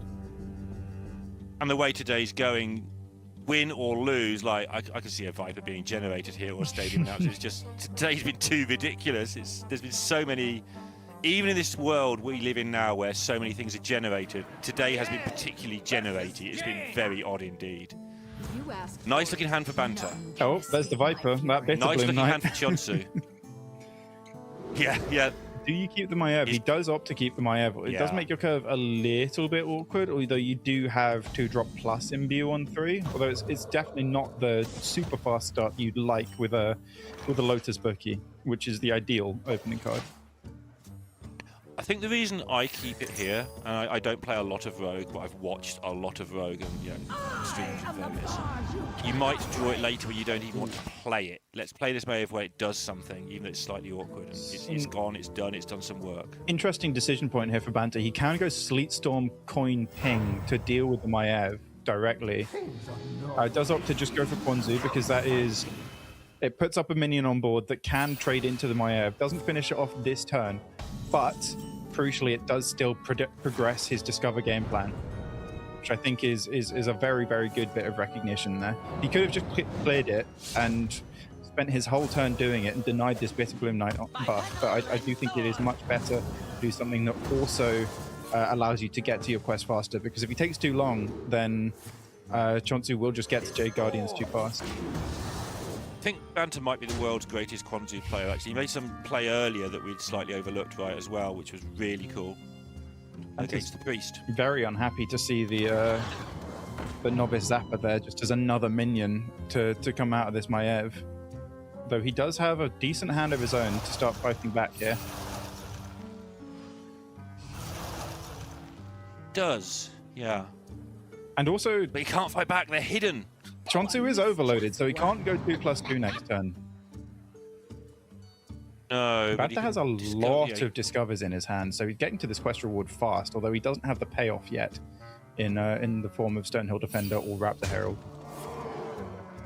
Yeah, hopefully for Banter's sake, but also not for Chionsu's sake. It's one of those games, not one of those games where he plays the weapon and then has nothing to do. I'm curious if Chionsu's going to try and Kingslay in this game. Oh, never mind. That looks absolutely wonderful. Thank you very much. Yeah, the perfect top deck here. Banta really needed these minions to stick so that he could start trading into these threats from Chonsu, so that he can spend more of his own mana on just discovering and not interacting with the board. But I think Fan of Knives pickup might force Banta to commit more of his mana to the First Flame and Sleet Storms in his hand. Some interesting ordering here because, do you want to prep fan? Do you want to just fan? Do you want to have a look at your imbue card first? And they all affect each other on what you're going to do. So he went this way and kept the prep, which you want to do for your Jades a lot of the time. And now he's seen what's happening. He's going for it. Yeah, Banta would have been happy to see the Kingslayer's thing face. Well, he wouldn't have done, because you only ever do that if you've got exactly prep fan, I think. But would have been happy to see the Kingslayer's equipped because it suggests no Fan of Knives. But the exact two other cards in Chonsu's hand were the prep and the fan. And the Jade Guardian's picked up, but with the way that Chonsu's played this, I don't think he's actually got many discounts there. The 8 drops will cost 5 currently. So if Banta can deal with this initial board, he might not be. It is lethal next turn. Yes. Banta does have lethal next turn. Banta needs to be very, very aware of this. I don't know if he can do enough. He can't afford to play this King Lane because then the board just hits him. And there's another he's King. got to remove enough stuff to not die. Yes. Yeah. He does have the Cold Snap again. The thing from that is the Blackwing Experiment by costs far 2, the worst target of Sleet Storm, by the way. If it hit either the Zapper or the Dragon, then he would have been able to cleanly clear up with Burst Flame, but that is a disastrous outcome for Banta. I think Chionsu's going to do it. I think Chionsu's got this chance of going to the World Championships through 2 different Masters Tours. Or sorry, 3 Masters Tour and not points, which would open the door to probably Me Smile. Cold Snap has to come out here. Does get the freeze. But Banta knows that this is slipping away. It's going to be on 2. And the 3/1 gives a 2 mana spell for later that does 3 damage, I believe. Yes. Yes, it will give a 3 damage spell. So just guaranteeing the King Lane in hand for Banta. And there are only 3 legendaries in that deck, so it's very, very reliable that Corona will hit. Yeah, Chonsu can just do 9 damage here, and if this dragon isn't killed, it'll hit him in the face and kill him. And if it is killed, then it will give him a spell to finish off the job. Just 3 spells, yeah. Thanos in hand as well. That's before the Jades have been played. So if Banta somehow survives this with some magey nonsense from the Sands of Time, perhaps. Yeah, with no Chonsu can then just get on with playing his Jade Guardians. With no quest complete, I don't think there's any avenue to getting out of this game. He needed quest reward plus 1 mana spell for a miracle, but this isn't it. And he knows it. Obviously, he knows it. The board's massive. The spell's going to hand. He's got 3 mana. He knows it, but go through the motions. But it is Chionsu who is going to go as Banta gives it up. Not yet. Yeah, Banta gives it up. Chionsu gets that 3rd place, books that world spot through the Masters Tour, which opens up some places on ladder for other players. Fantastic, fantastic match. Heartbreaking for Banta face because that's, I think, 4 win-and-ins we've counted now that he's missed after winning his first one. So over the last couple of years, and he looked in a really good spot. He's had some heartbreaking games today, but not to take away from Chionsu. He's come here with Dragon Warrior, and it has been absolutely fine. It has not been, we all poo-pooed it a little bit. It's been a decent deck. It's been a fine 4th deck. It's looked great. Yeah, everyone's had a rubbish deck of sorts, really. I do much prefer the lineup we're seeing both players in the final have, with no Dragon Warrior, and they do have the Hunter in that spot. I think that is probably the best lineup in the tournament. But in terms of these lineups here, Mage has been completely fine. It was terrible in this series, of course, but I think it's been a fine bring overall. Dragon Warrior has also been a completely fine bring in that spot. The only one that I think was truly disastrous for the players that brought it was that Priest that we saw what feels like an age ago now. Yeah, Gabby's never beating any allegations there. It was just rubbish, wasn't it? Let's face it. But that's the 3 players for the World Championships decided. We do have, I've got to keep it going for a few more seconds now because Pocket's really struggling not to laugh, so I've got to make sure he's on camera as long as possible. But we do have to, that small matter of who is going to win between the 2 playtest partners, the 2 friends who are going to face off in the final for the title of Masters Tour Summer Champion. We'll see you in a few moments.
And welcome back. We're getting ready to get into the finals of the Hearthstone Masters Tour Summer Championship. I'm Raven, and joining me is Sottle, and we're going to take you through this one to decide who is going to be the final Masters Tour champion of the year, as the only thing left for us to do after this is going to be the World Championship at BlizzCon on September 12th and 13th. Sottle, are you ready for what is no doubt going to be a fantastic finals?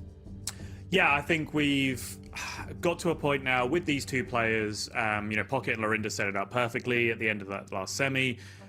They prep together. They have identical lineups as far as we've seen, 120 cards. And I don't think there's a better justification, a greater vindication for prepping together and coming up with a lineup and a strategy than you just meeting each other in the finals, having already qualified for the World Championships at BlizzCon. So first off, before we even start, congratulations to these two. You've absolutely nailed it in this tournament, and well done.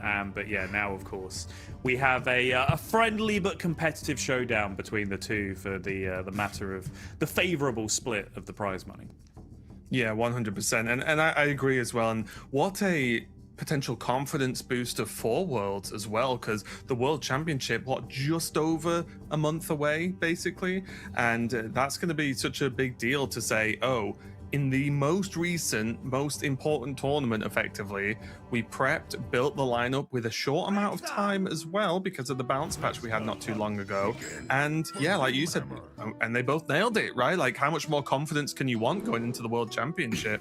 Because if you, and take nothing away from the other players, but if you qualified like early in the year, well, there's been maybe quite a while before you've had the same success again, right? Before you go to Worlds, but this couldn't be more recent for them. So yeah, going to be in a great spot. Definitely keep an eye on these two players for the World Championship coming up soon. But we are ready to get into game number one. It's going to be Hunter on the top versus Shaman on the bottom. All that I can hope is that it was a true symbiotic relationship where they worked together and came up with the lineup, because if this panned out in a way where one player had this lineup and was arguing for it, and the other player was on some complete other nonsense and had to be convinced that this was the right stuff, it might just happen that they're going to be like, well, I don't actually think I'm going to feed you the good lineup for the World Championships, actually. I might just prep on my own. Mm-hmm. Or it'll be the opposite of, no, let's work together again and we'll see each other in the finals of Worlds. Right? That's it. Yeah. Just go absolutely again. Both players getting off to a pretty solid start. There is the double Ascendance in Demo's hand. However, there's enough other stuff to at least feel okay about getting going here. Lopal going to be equipped to start getting some juice down. Start on a little bit of pressure. And Kuro, on the other hand, does have a pretty okay hand. I think this tournament as well, there's always, pretty much since it came out, a lot of discussion around the Arcane Tripwire. But I think Beast Tripwire has really showed its power this tournament, with players like heavily prioritizing getting this out as soon as possible. Yeah, very, very powerful options. Particularly that Garishi Wasp that we were seeing an awful lot of for a couple of days. Demo Shadow here going with the Tiny Pow, goes for the instant 3-drop first, and then goes into the Battlecry minion, which is kind of interesting because it felt like maybe you had a better Ascendancy setup if you did it the other way around, right? Like, you could have... So if you reverse this thing, you could have attacked, got the 0-mana Battlecry minion in your hand, held onto it, then next turn attacked, got a free 3-drop on board, and you'd be doing a 3-minion Ascendance instead of a 2-minion Ascendance. But obviously that is lower immediate tempo than doing it the other way around. That is something that I do a lot when I have Ascendance in hand, is delay the instant 3-drop for one turn, just so I can line it up for that guaranteed Ascendance usage. Yeah, the only drawback, I guess, is like potentially smaller board means easier to clear. Right, so it could actually be reduced down a little bit more as well. But regardless, looking pretty good for Demo here. Getting the, what feels like a bit of a rarity, at least for me, but getting the Lifesteal Elemental down, not on its own, right? We've seen so many games where this is like almost a desperation play from the Shaman player, but this is the 7/7 alongside minions that have the Ascendance Death Rattle, so it's about as good as you're gonna get. 100%, yeah. And you can see how successful this board has been. Obviously, the weapon has helped as well, but Muradin's Last Stand all the way down to 1 mana already. Always know you're having a good game of Shaman when that card gets down to 0 very rapidly. Decent pickup for Inkuro with the Earthen Roar, being able to take out the 7/7, but that does mean he plays a hideous Hearthstone turn if he's going to deal with the 7/7. He might just have to close his eyes and play King of the Underbelly. Okay, decides that's going to be too much damage to take. This is huge though, because there's another Ascendance and Voltaic Burst here. So this could start to get very spicy very quickly here, because this was a slow turn to deal with the big threats. but at the cost of not having a great follow-up turn. But because Demo Shadow has that Ascendance as well as minion generation, this could just be delaying the inevitable at this point, right? And actually, now it's an even worse turn, the turn after. And this time, you do have the 3-drop lined up with the Ascendance turn. Take the draw through. This is now a tiny bit awkward because you haven't played a minion this turn, so you might just have to pass up the Ascendance because, yep, all Hearthstone, there's mana to be spent this turn. If you don't play a minion, you're setting 2 mana on fire, and that is strictly illegal. Yeah, I also think this is fine because the way the boards ended up, especially with what minion was summoned from the weapon, is it's pretty tanky, which means you're very likely to get an Ascendance out next turn anyway if you've not already won, if you demo here. This isn't getting cleared 100%. Yeah, exactly. So like Incoro's on 1 card and a Dream. He just had a terrible previous turn. Not terrible, but you know what I mean. Non-optimal, let's say. And Demo knows that and just says, you know what? Yeah, go for it. Like, I'll just play more stuff. You probably can't clear it because weirdly, Hunter's both good and bad at clearing boards, right? It just really depends on the shape of the board itself. I think you Demo also, in a great spot. like one of the best tools for clearing boards like this, right? Like 1 or 2 big minions and then some smaller minions is Earthen Roar Arcane Tripwire on the big minion, clear it all up, right? You've just seen double Earthen Roar on the previous turn, and you know the remaining card is not an Arcane Tripwire because you best believe it would have got played last turn with all of that floated mana. So this board is sticking around no matter what. It's going to go for Pterodax to clear off the 3-4. Again, bit of a desperation play, but now Demo can, again, do whatever. And I think that's just lethal. Yeah, I was going to say. Nice little buffs there for the 7/7. Now it can attack. And that is just plenty of damage. Very rapid, very fast, very furious as Demo Shadow takes game number 1. And I think that is exactly what I talk about in this matchup of if Shaman can just land the minions, the Hunt has a lot of work to do to fight back because yes, there's Hunt hands that can just demolish everything, but the Shaman minions are just chunky enough that it's just not that easy for the Hunter, right? Hunter would rather deal with 1 big minion or a couple of small minions, but Shaman just puts a lot of like middling minions down, and that's just so difficult, and they can just get overran so fast. So that's what we saw game number 1. Yeah, not to mention the death rattle stacks on top of that, right? Because you know, Blob of Tar can be a nightmare for Hunter to deal with the same reason. If they had to run into Sludge Belcher, I'm sure they'd still struggle, even in 2026 when we've moved way past Sludge Belcher as a society. I'm sure they would still struggle because no transform effect, no silence. Like we've been talking about, Earthen Roar is their big way of dealing with anything with any real significant amount of health. The only other option is, of course, as we've seen multiple times throughout this tournament, is Juiced Sylvanas, which obviously Incuro was miles away from getting done there either. So Demo Shadow has had a few of these draws, honestly. There was one where I was casting with Lorinda where it was just perfect curve of discounted transformed minions on like 3, 4, 5, 6, and it's just way too much to deal with. Demo's had a couple of those, and I think that is going to be key because if Shaman is dragged into a slower, longer, later game where it doesn't just bully people with that oppressive curve, I think that is sometimes where it can struggle. We are jumping into game number 2 of a Hunter Mirror, and interesting where Demo has a pretty good early game, has the 1-drops available, can dig with tracking. However, double Arcane Tripwire and the underbelly for Incuro, which looks very, very good indeed. Like the combination of card draw plus the trips to make sure that you're not getting ran over early in the mirror is very nice. I think for me, I would probably rather be Incuro here. However, Beast Trip is a heck of a card. Yeah, tracking plus shovel is always a tricky opening hand to evaluate, right? It has high chances, of course, of hitting a tripwire, but if it doesn't, you're in a rough situation. But if the tracking finds you either of the tripwires, I still think I'd rather be tripwire plus shovel than double tripwire overall, even though the arcane tripwire... Okay, never mind.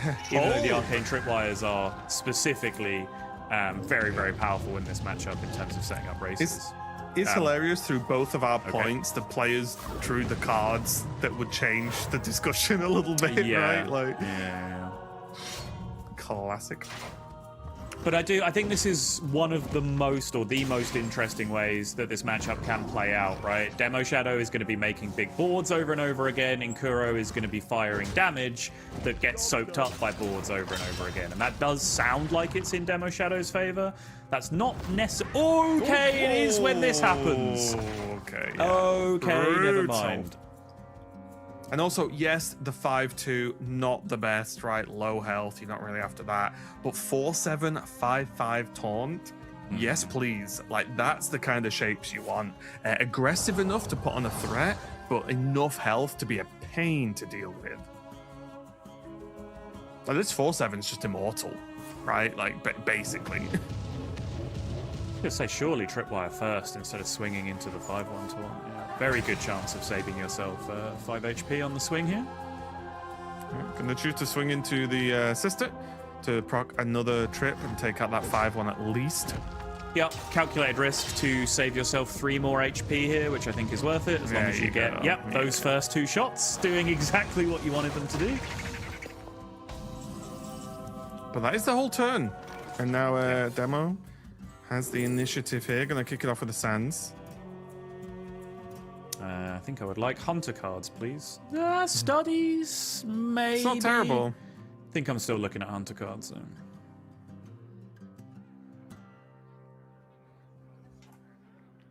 I mean, artifacts isn't horrible.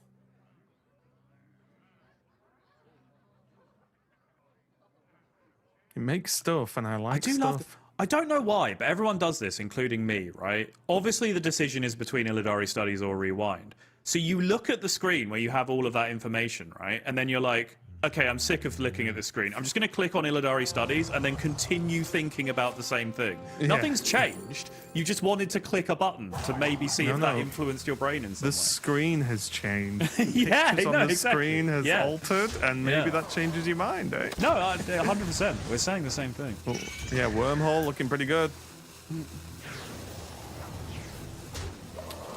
Oh, Kablam. yeah, I like 4. 4's a good number. And now 1 mana away from a good time, honestly, for Nkuro. And can't afford to really take any of this damage, but there's no way to stop it, right? Hitting a trip? I mean, unless you're just going to Earthen Raw Sylvanas to kill most of it, but that sounds terrible and I'm not interested. Well, that's what I was looking at, but the problem is you're still leaving a 4 attack minion up, so you just think, oh, it's just not that worth, is it, right? Nope.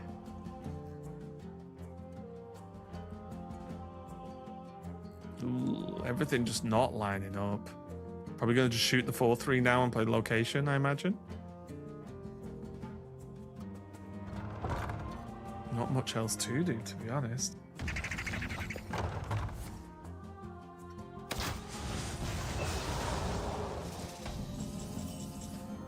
Oh, Good old Dark Peddler.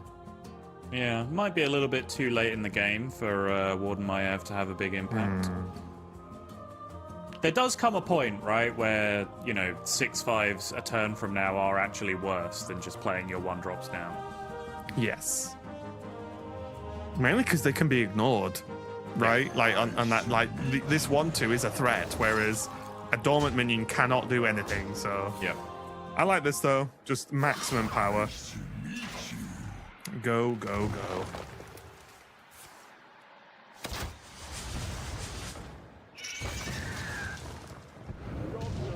Nope. Hold. Didn't hit the cinder. Chrono Aura. Nkuro down to 7. Tons of pressure, and Demo not on low enough health to really feel threatened right now. Hunt down our enemies. It's gonna get cleaned up with Sylvanas, though. Where these pings go could be very interesting. Yeah. Straight down the middle is what Demo Okay. Shadow wants. He gets none of them. Okay.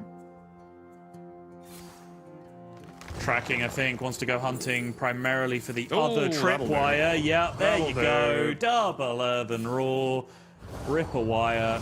Swing the shovel. Pull out the other wire. And because of both of those beasts coming out in one go earlier, this is a guaranteed outcome of hitting the tripped arcane tripwire. He's put himself 2-0 up. Yeah, and both players clearly, I imagine, feeling the slight lack of stress because they've both qualified for Worlds, right? They've ticked job number one, the main big thing, and you can tell a little bit because, of course, they want to win, and also because they prepped, like they want to be the one who said they actually won, right? Like that is a big deal. However, I think just the comfort and speed in which they're playing just shows that, okay, yeah, we've done the mega stressful thing, we've achieved what we wanted to achieve, let's just play now, and it feels a little bit more relaxed, which I do like the players there to see on this last one, just to know that it's more of playing for the prize money, of course, playing for the pride of taking the victory, but definitely players playing a little bit fast and furious right now in terms of time versus what we've seen earlier in the day. Yeah, and that does leave us now with Rogue for Demo Shadow going up against the full lineup from Inkuro. Rogue, of these lineups, Rogue has been the one that has probably been the most difficult to win with. As we are now coming right towards the end, we can sort of have a more robust look at what the stats are saying. Oh, Dragon Warrior has fallen off a cliff. It was 100% at the start of the day. It's down to 60. Embarrassing. What a cringe deck. Chansu should be ashamed of himself. Priest only made it up to 25%. Mug Shaman hanging around at 50, Rogue at 45, and then the good decks were Face Hunter at 54 and Demon Hunter, the deck that was being targeted and left up for the first day and a half, which still held down a 66.7% win rate. which is absurd. Like, it's monstrous, yeah. Yeah. Here we go, though. Let's get into game number 3. Of course, Demo Shadow going to be on the Rogue. Inkuro just locking in the Hunter once again. And yeah, I've talked about this over the course of the weekend, but Rogue has not overly impressed me. No. And I can't, obviously because of win rate, but I can't even really pin down exactly what, it's going to sound really dumb, but you're used to me saying dumb things, so it's fine. But I feel like it's a deck that's really difficult to pin down why it loses. Does that make sense? Because you see it can be so powerful. Like, is it just down to the fact that Jade Guardians has that power level to win you or lose you the game sometimes? Is it because you are limited to 2 drops, which just heavily limits what you can even do with the deck? Yeah. Again, talking of cards that ruin the points we're about to make, you know, we're both old enough to remember even decks being a thing, right? And part of the problem with even decks is that you had these intersecting turns that were just very strange. You know, the hero powers were fine, but they weren't necessarily good enough in a lot of situations to justify floating mana on playing cards. Rogue has that problem. And the biggest card to mitigate that is Lotus Bookie, because of those additional coins that you can get, which allow you to play more meaningful turn 3s, or if you're on the coin, you can play a meaningful turn 1, which you quite often can't do if you're going first. So that awkwardness leading to the fact that so much of the win rate is just baked into, well, what's my Jade Guardian's outcome going to be? Because, you know, Lotus Troublemaker is not really something that wins the game on its own anymore, even if it ever did. But yeah, I'm kind of with you. And, you know, as you said initially, the reason you're not impressed with it is that it just hasn't been winning as much as people would have been wanting it to. So. I will say, though, I do think we've seen certain players handle Rogue better than others this weekend. Yes. Again, I think Chansu be one of the players that has felt like his grip on the deck is a little bit above some of the others. So I'm not saying there's like nothing in it at all, but definitely one of the decks that has struggled, considering it is one of the most popular brains. Yeah, I do. Like, I kind of want to give a shout out to Inkuro for that as well, because he navigated his way through some very weird Rogue games, but then at the same time also didn't put a 13-13 in play, which I'm deeply offended by. So, you know, I kind of want to retract that slightly, but yeah, I'm not in retracting general, any of my Chansu compliments. No, and you never will, and rightly so. No, qualified to Worlds, you know, simple. did the job technically. No one will Here though, both players just been basically just progressing the game plan. Oh, okay, that worked out. Demo doing a pretty good job so far, stacking the Jade Guardians, and with one already in hand, looking quite good. But I do think a lot of the power as well that we've seen from Rogue, when we have seen it, is Jade Guardians with the Demise in hand as well. So then you can really get insane value from such a powerful card. And I always look, when there's just one Jade Guardians in hand, it's like, yeah, that doesn't really feel like enough. Not in this format. Prep's great here though. Picking up the 2-drop made the prep really good because it allows them to discount the Jade Guardians to 2, crack open the Jade Guardians with the prep, play a Jade Guardian for 2, and then continue to discount the second Jade Guardians as easily get. Against the Bone Guard Commander, come down, go pretty wide on board. Again, pretty good versus Hunter. Going the other way with Amber instead would be quite susceptible to an Earthen Roar. Now, Amber Warden is still good because the Death Rattle. However, most of the body does just get dealt with a bit of a ping from a Hunter. So I do like going wide here, putting a ton of stats on the board. And Nkuro saying, well, you can have all the minions you want. I'm just going to have one really big boy with a shell. Forbidden Beast. We've seen Pterodax winning games. Obviously, we're used to the Agamagam lines. That's kind of the generic, straightforward version. Not seen Tortola. A couple of places where we've seen players kind of hovering on the Discover screen, and we've been sat here going, yeah, Tortola maybe could do something here. I think this is the first time we've actually seen a player go for it. I also feel like a scary matchup to go for it as well, because Rogue can just generate ways to deal with it, right? It's not like you look at, for example, in the mirror. Tortola's kind of weird because it can be hard to deal with, right? Because you can't target it, but just wait until you have 30 mana, and then that picklock will take care of it. No problem. You know what? I think within the next 12 months, that's possible. I think that's something that could happen. Yeah, Rogue does have the ability to just generate something that's like a non-targeted kill. Any of these options, or a silence, things like that. So we'll see how it goes. But so far, Demo, he's going to trade and pile in the damage. Yeah, I guess so. With Sylvanas relatively unbothered, you want to protect the 8/8. So no sisters have been played. Sylvanas coming down. You don't want the 6 trading into the 8, and then also, I guess he's thinking about, well, what if my opponent did take the Agamagam there, and they're about to do the Drake thing, and then I want to get all of these 1/3s off the board as much as possible. State your business with the bronze. Behind me.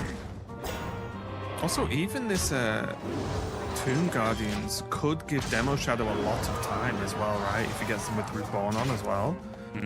It can be pretty decent. Days, unfortunately, not good enough. Yeah, seems like the perfect answer. Unfortunately, you have to point it at things, which excludes it from consideration.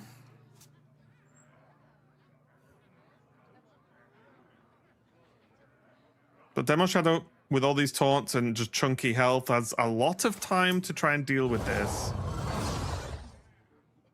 Let's see what comes out of this Warden.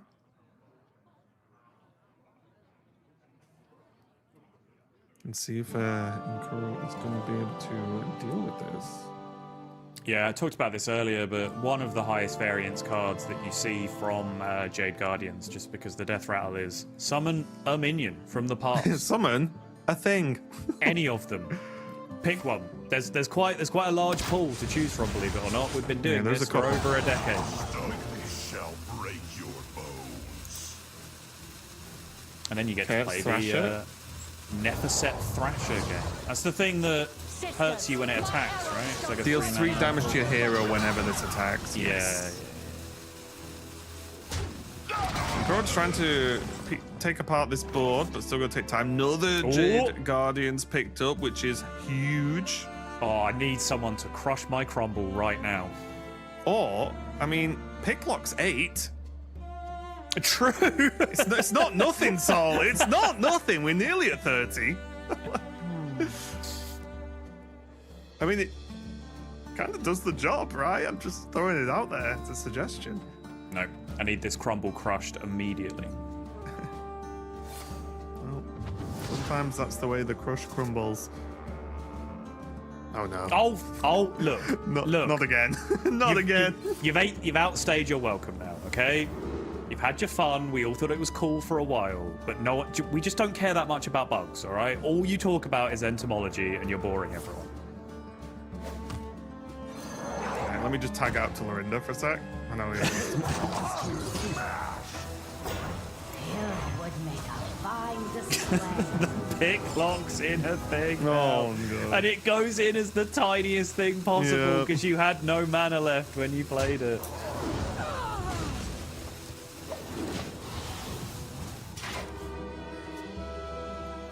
that drink. No idea what that card does. Yeah, the lifesteal, deal 3 damage to a minion, refresh your hero power. Not actually so bad for the rogue, right? It's going to be able to give the imbue to reroll. Yeah. Not bad at all. Demo's like, yeah, please kill this 4/3 because I don't really want to take any damage. The Fell Hunter's kind of cute because it's got the Jade Bookie in it, right? Yep, just checking. See if there's anything else. I think it is just the bookie. Yeah. I should meet you. Alvear are being confronted. Ordering looking a tiny bit suspect so far, but we do have the rushing 1/1 to be able to interact with this Earthen Roar still. Card draw all going off first though. There's the Briarspawn Drake late to the party now that the combo has been broken up. Playable next turn though, playable. Oh, 10-10 still up. Oh, never mind. Never mind. Not so bad, not so bad. It actually worked out being kind of good order because the Briarspawn Drake came in hand before the Earthen Roars repeated, Yeah, so yeah. got a bunch of extra targets. Did end up doubling up in the end, so it functionally did nothing, but it looked good.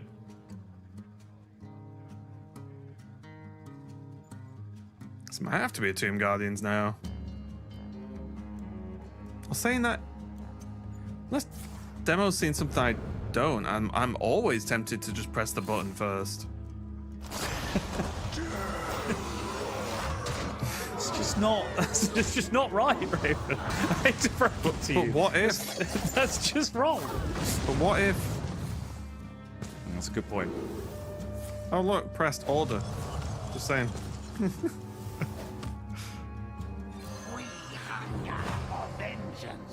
Drink blood, go again. Yeah. A little bit of lifesteal as well. Hangman Page philosophy. If in doubt, drink blood. Ooh, not a bad pickup, honestly. Your fate is twisted with ruin. One more thing. Playable. Yep. Systems. Playable equals My better. instincts shall hunt down our enemies. Okay. Illyria gonna come down and get to discovering. Ooh, good pickup. Triumph is great. Tripwire is great.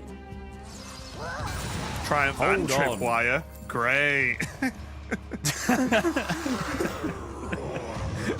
Fruit, good. Cream, good. Tripwire, good. There's 13 damage on this Troublemaker. Let's just bear that one in mind for just a second. Yeah, I'm more concerned about. This- Oh no, never mind. Oh! No. The second I one told mattered. you. I take it back. I told you. The sentence wasn't completed.